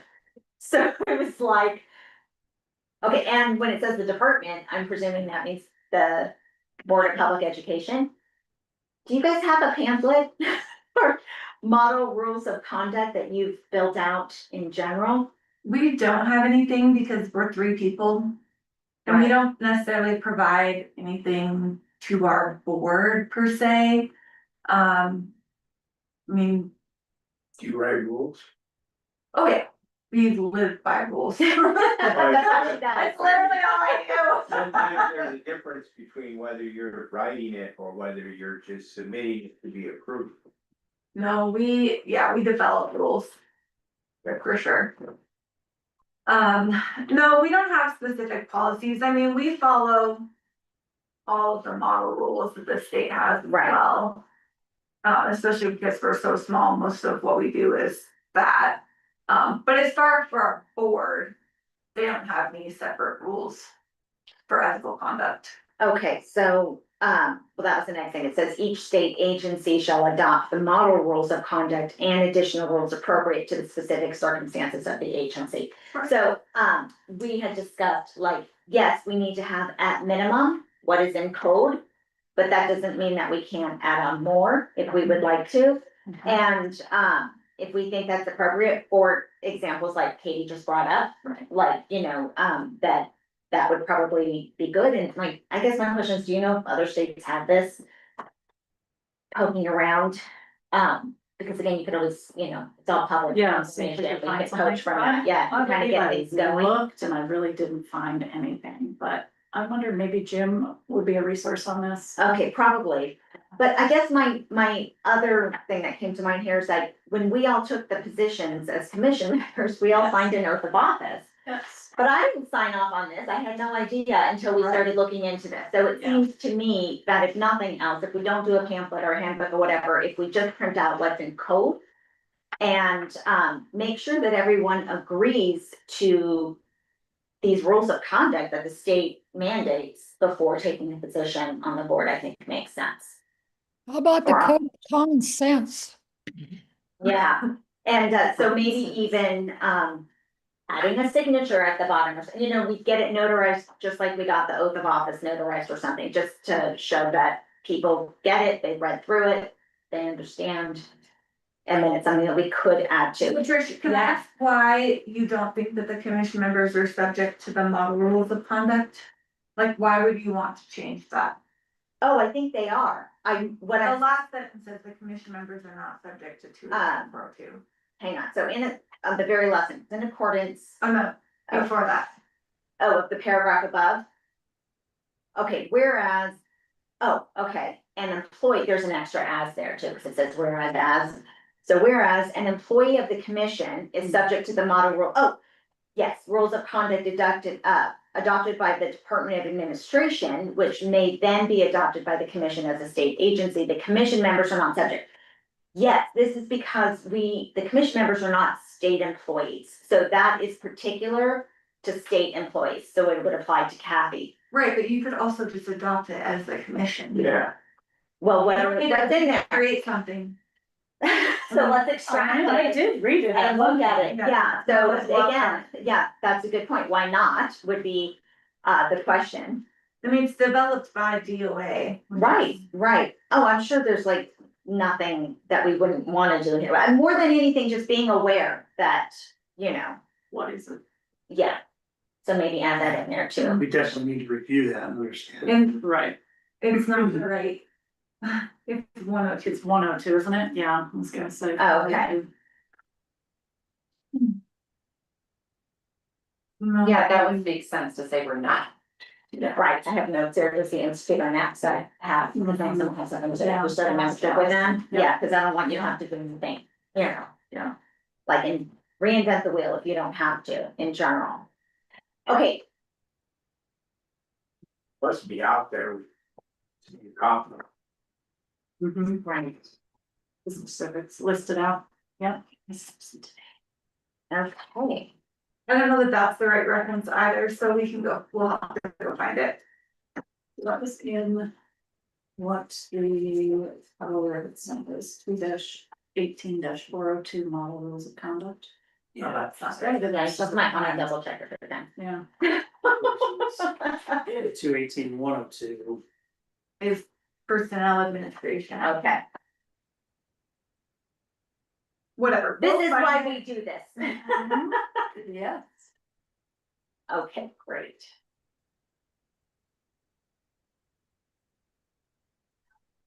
So in checking with the Institute or NACSA or possibly other states, I think that is the question is what kinds of policies that people added to their code of conduct in order to cover the chartering, Specifically. yeah, you know, sector in general. Because the example that we brought up was exactly right, things like that will happen. Okay.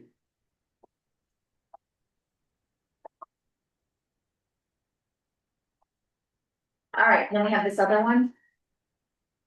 Okay, oh, this is in our bylaws, it just references that there needs to be a request for non-travel related expenses. And a request for professional development, so we had mentioned a couple times during the meeting today that if anyone wants to do professional development. This is what you would fill out and then turn into Kathy, to be approved. Or if you, have non-travel related expenses, if say you picked up lunch for us or something and then brought it in or whatever, then this is something. So my only question about this one, is this a fillable PDF? It is. Okay, so you wouldn't actually be filling this out by hand, you could do it on your computer, but you could, Yeah. okay, yes, got it, just I was, what do you prefer as far as storage goes and stuff, I mean, It's nice to have it electronic, easier to, okay, quicker to send, but. I mean, if someone hands it to me, I can scan it in too. right. Well, cause the signature is yours, so we still have it printed at that level, whatever, okay. All right, I think that was it, you guys, do you have any more questions about this stuff?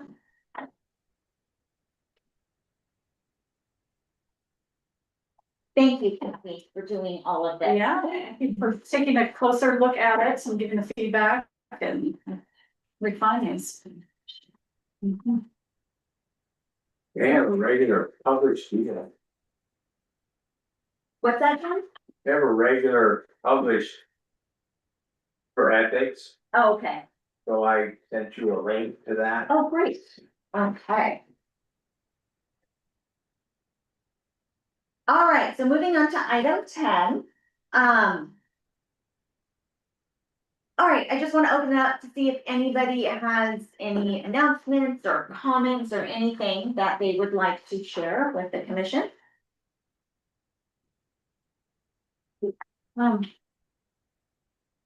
General question, and I'm this most confirmation, all of the schools that would be applying, that we would authorize, have to follow Montana state content standards? Or no, No, it doesn't apply to contemplate. So, I know Tricia and I've had this discussion, you know, in this world where, the lines are getting blurred a little bit to public and private. I feel like something that needs to be on our radar is, how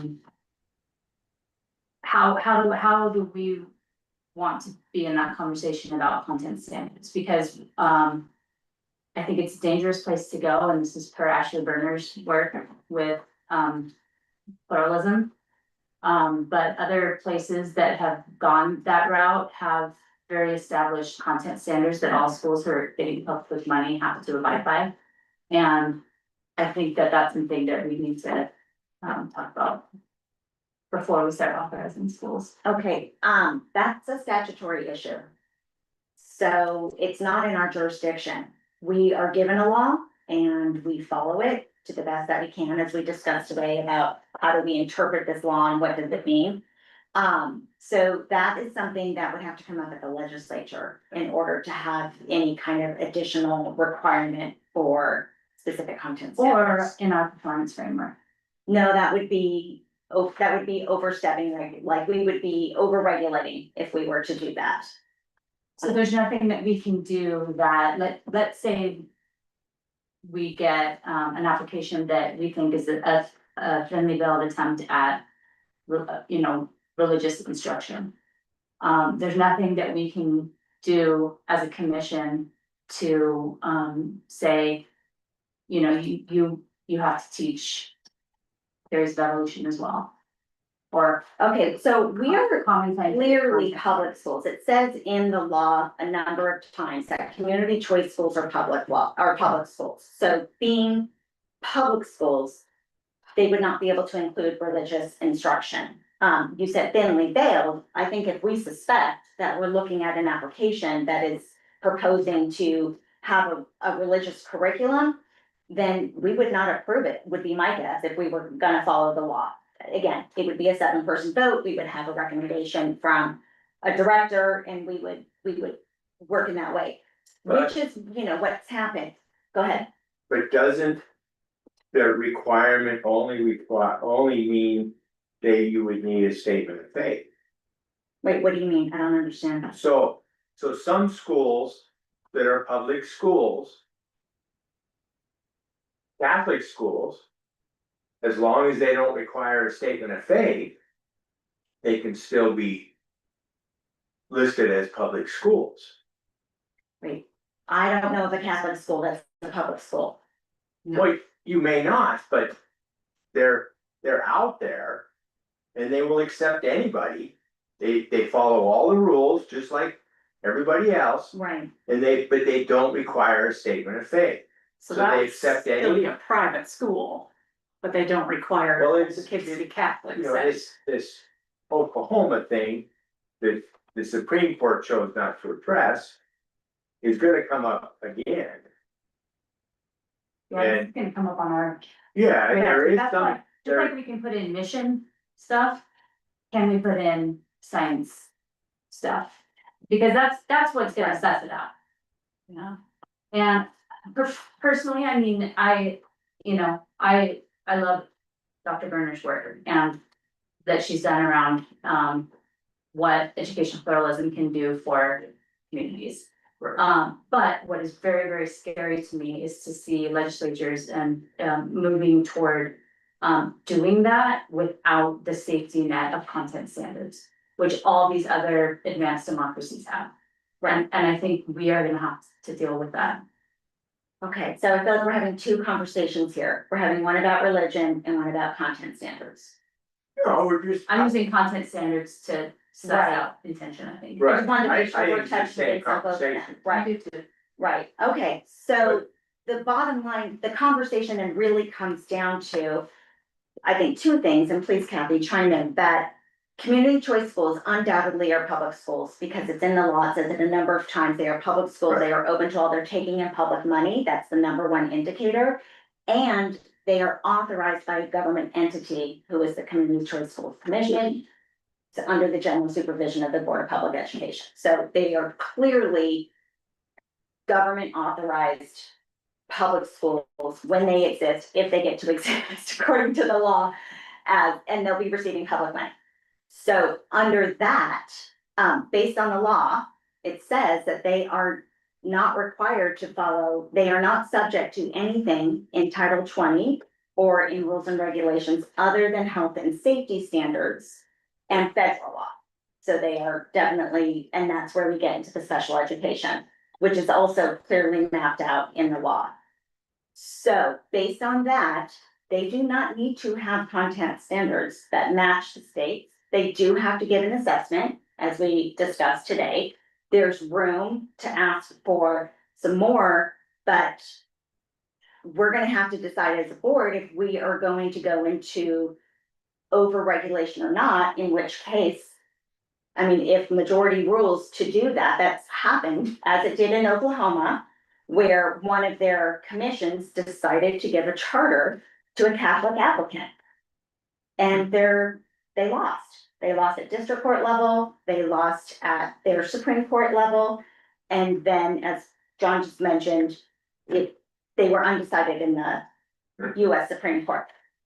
We will see other things come up. I hope it's not in Montana. I would like to think that our commission will follow the law that we have. Would it be in this commission's purview to, just like we're setting up model goals and to set up model content standards to enhance your. Well, we could, but why, again, kind of, we could say, oh, here, these are some standards that we think that you should take, but they're optional. We could do that at work, but the way I see it, state content standards are the floor. That's the minimum. My guess is what we're going to see from these community choice schools is a bar that's raised and it's much, much higher. So I don't see where it does us anything to have those content standards. I would like to see that each school has some kind of standard that they're doing. Because you're right, there's a lot of scholarship that shows standards with assessment with strong leadership leads to really great student outcomes. And this is a model in which that could happen, and ideally it would. But the standards alone don't do anything. And we have plenty of accredited schools that are meeting the standards. That, definitely are not performing well. And some that are meeting the standards and going beyond and doing great. We have that too. So I don't know.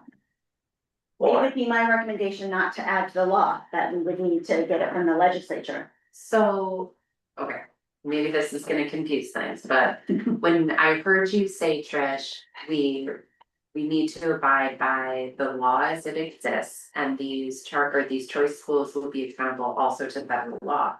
So when you were talking about a thinly veiled application that is really like a religious school or overtly a Catholic school, federal law prohibits the school from having religious teaching.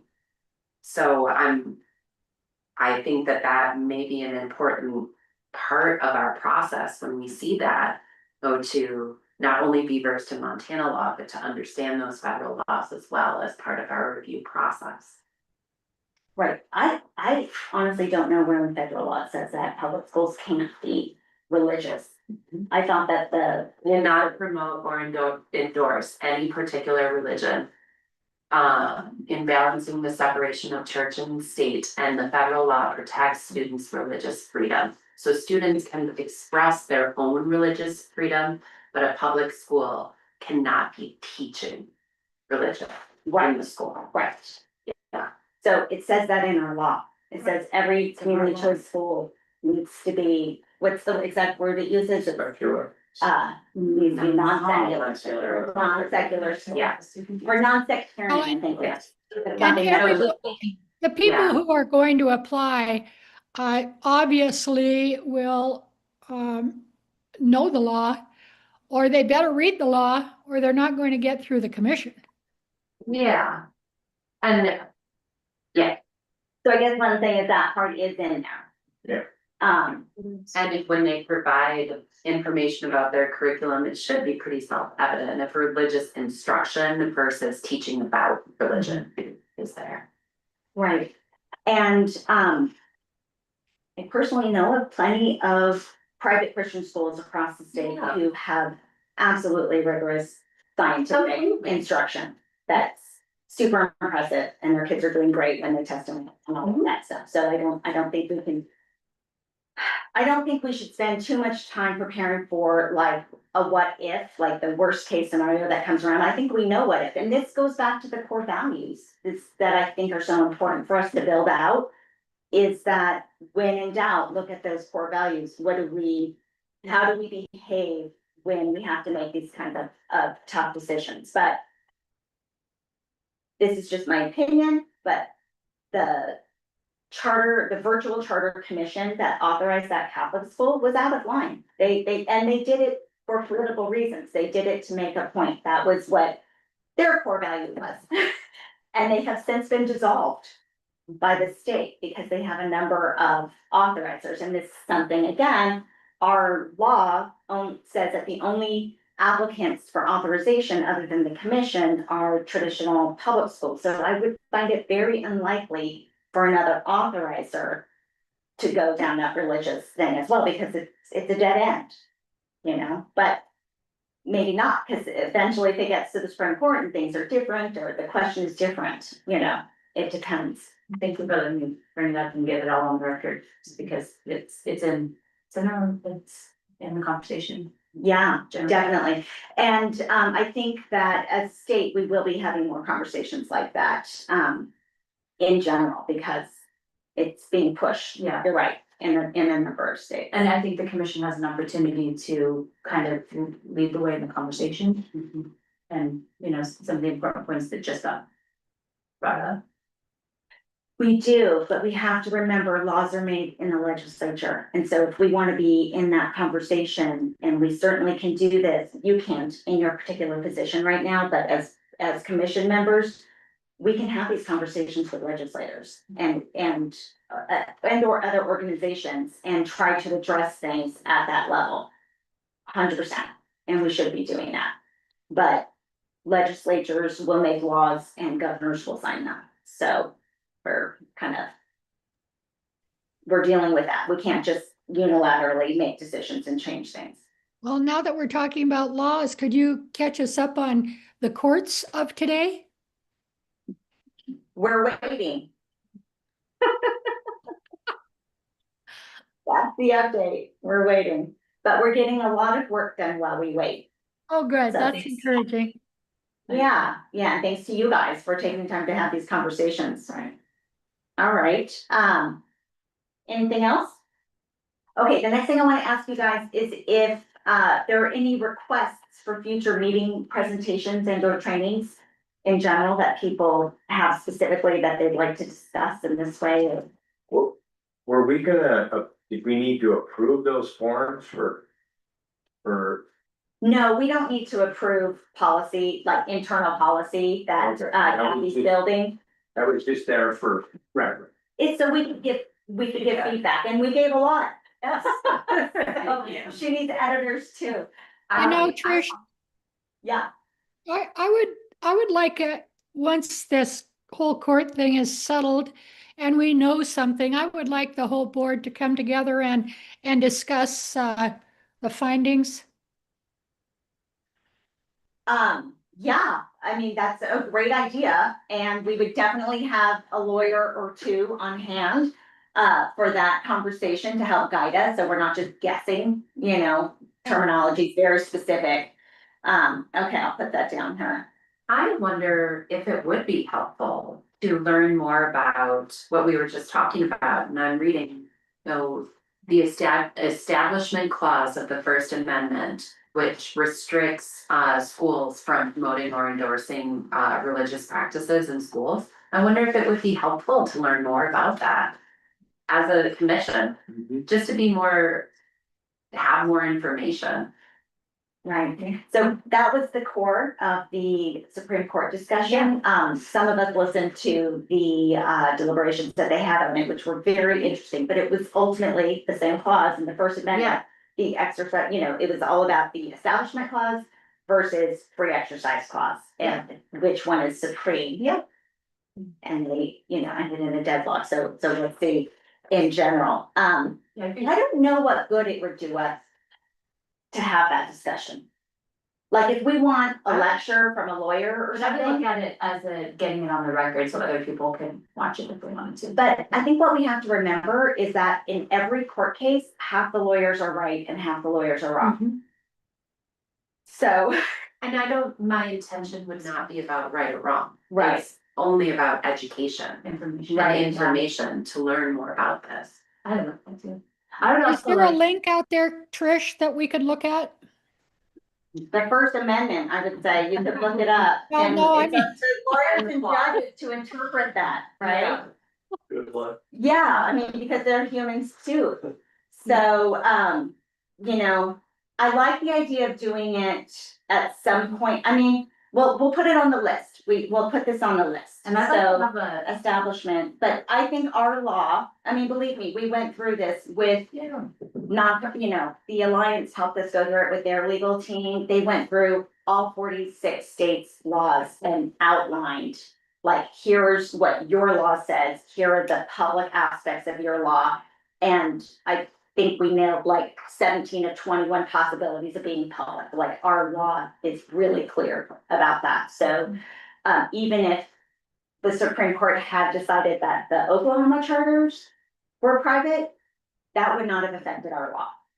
So, well, depending on the decision. So anyway, so it's establishment versus free exercise. what about a presentation from, a charter, like, leader, about what the process was like, see it from that end?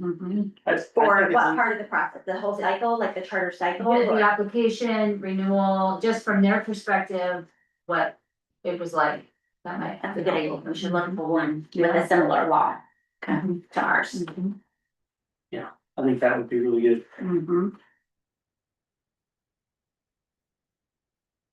Alright. I'll revisit with you guys about the establishment versus free exercise, trying to narrow it, like, because it's such a huge discussion. And to try to find the right person for something like that. Okay, Alondra, what you're talking about, like, I would be really curious to find out, like, when you went through the application process after year, like, what were the hangups that you found? Where were the things that either caused you a ton of time, or the things you couldn't nail down, or the things that you just didn't see coming? Like, those are some of the primary things that I've been thinking about. we've also had some other commissions reach out to us and offer to talk to us just as a commission, like what was it like going through the charter process, you know, life cycle as an authorized. Would that be something you guys are interested in also? Okay.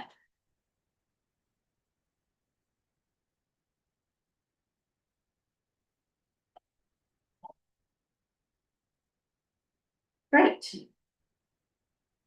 Oh, okay, so Kathy had sent around an email trying to secure a date possibly for an additional summer meeting. Do you remember what the date was? It was July 30th, 8 to 9 AM. You and I had discussed whether there's a need for that or not. Right, and we kind of keep going back and forth, because we're like, oh, no, there's no need, and then we're like, oh, we should do that at that meeting. So I would like everyone to put that on their calendars if they can. This would be Zoom. Katie, you couldn't make it, right? I just don't know. Do you could not? Oh, I might not, actually. I might not. What time? 8 to 9 AM on, I traveled that day, but I'm not sure. Oh, okay. It might be later enough. July 30th. July. July 30th. So if we could get a quorum, Eight if to we were nine. missing two, we could, Eight does to that work 9 for you? a.m. Okay, Zoom. but we will only do so if, we have business that we need to do, if like something comes up that we need to do. Otherwise, we'll wait until the September meeting, which everyone has on their calendars already. And that brings me to the last thing, which is, December's meeting location. So we are here in the cheeky Reader's Alley because there is construction going on at the Capitol, and so you have to be pretty high up in order to get a room there, which the commission is not. So in thinking about December's meeting location, I had a couple ideas that I want to kind of run by you guys. So, one was that I did speak with OPI, and they said that they do have a conference room that's similar to this, that we could use on that day. It was available. So that's a possibility, is they would host us at OPI. we could meet elsewhere, since so many of us drove to get here. We could consider, I don't know, you know, meeting in Missoula or meeting in, I don't know, anywhere. So I just kind of wanted to put it out there, but the idea was we did want to meet in person for that. December 9th right now, right? Is it December 9th? Okay, Isn't that the date? I think so. I don't have my calendar open. Mm-hmm. Yeah, okay, so we all have that. What's the On, most central to all of them? Is it Helena?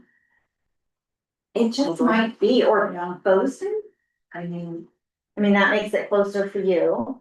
Farther for you, yeah. Yeah, Mark. 2 hours on. okay, Dee. This is, compared to Missoula, this is central. I mean, there's. this feels more central, okay, I don't- so, all right, so we can stick to Helena. Yeah. I like that idea, Mhm. all right. Okay. A So, little closer for me than from the northwest one, so. that's true.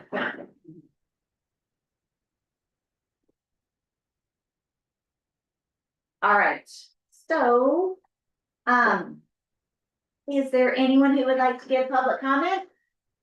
I don't know if it helps, man, with the religious discussion, but, since we've worked on the legislation and we've fought to make sure it was constitutional.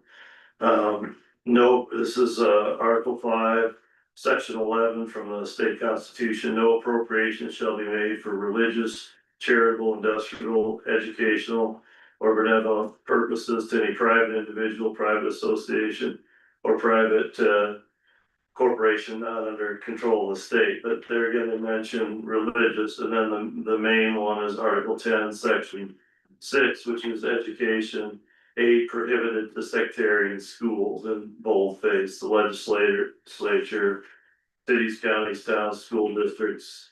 May not make any indirect appropriation or payment from any public fund or monies or grant of lands. Or any other property for any sectarian purpose, or to aid any church, school, academy, seminary, college, university, or other literary scientific institution controlled in whole or in part by any church, sector, denomination. So anyway, I just So there thought, you go, okay, you have the law, that's my point, you have, it says in the law, you have the state constitution as well. So I think as a commission, if it was veiled and you thought it was, it would be easy, I would think, to deny it. to expose it, yeah. But I'm not a lawyer, so- but I did say it on the. Thank you, Chip. Sure. Trish, can I, share the lake finance? Oh, that's Oh, right, yes, I was thank just you. about to close up, so, yeah, you're controlling that, right? So we're gonna go back to the financials, we got the, changed one, the updated one. I'm sorry it's so small, but it's the only way I can get it on one screen up here. And I apologize for having the wrong report in there. When we pull the report, it defaults to the year that you're in and not the year that Okay. the funds started. So that's why Right. you only saw the funds from this year and not from the beginning of when we Okay. started. So I apologize for that, which makes a lot of sense now. We figured out why it was only withdrawing so much funds.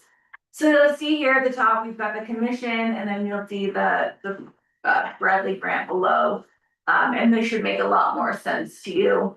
Obviously, there's a lot more detail here because there's a lot more that has gone on within the last couple of years. And we were only seeing a fraction of it. Okay, that totally makes, and it matches your number precisely. And I'll make sure that I send this to you right now, so you guys have it. Thanks for doing that. Thank Yeah, you, sorry about Michael, that. no worries. And again, we checked the agenda packet and I didn't notice it until today. It's just really awkward when it's somebody else's money and not your own. So I'm really It's sorry not about ours that. either. Well, it's definitely not mine. I'm sorry about that. No. Thank you guys for understanding.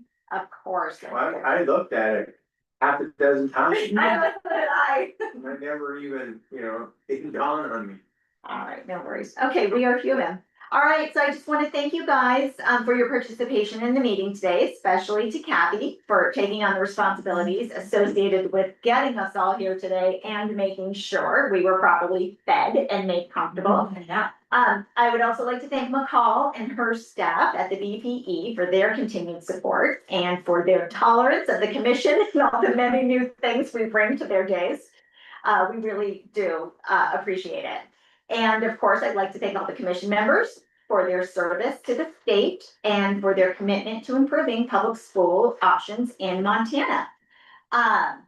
Thank you, Dee, also for taking time on Zoom and for really being available to us specifically for that. I really appreciate it. So everyone have a wonderful summer and we'll reconvene on Zoom at some point. We will be in touch. Thank you. Two quick logistics. One, you have that yellow envelope in front of you with your travel details. Just mirror the same time coming as going.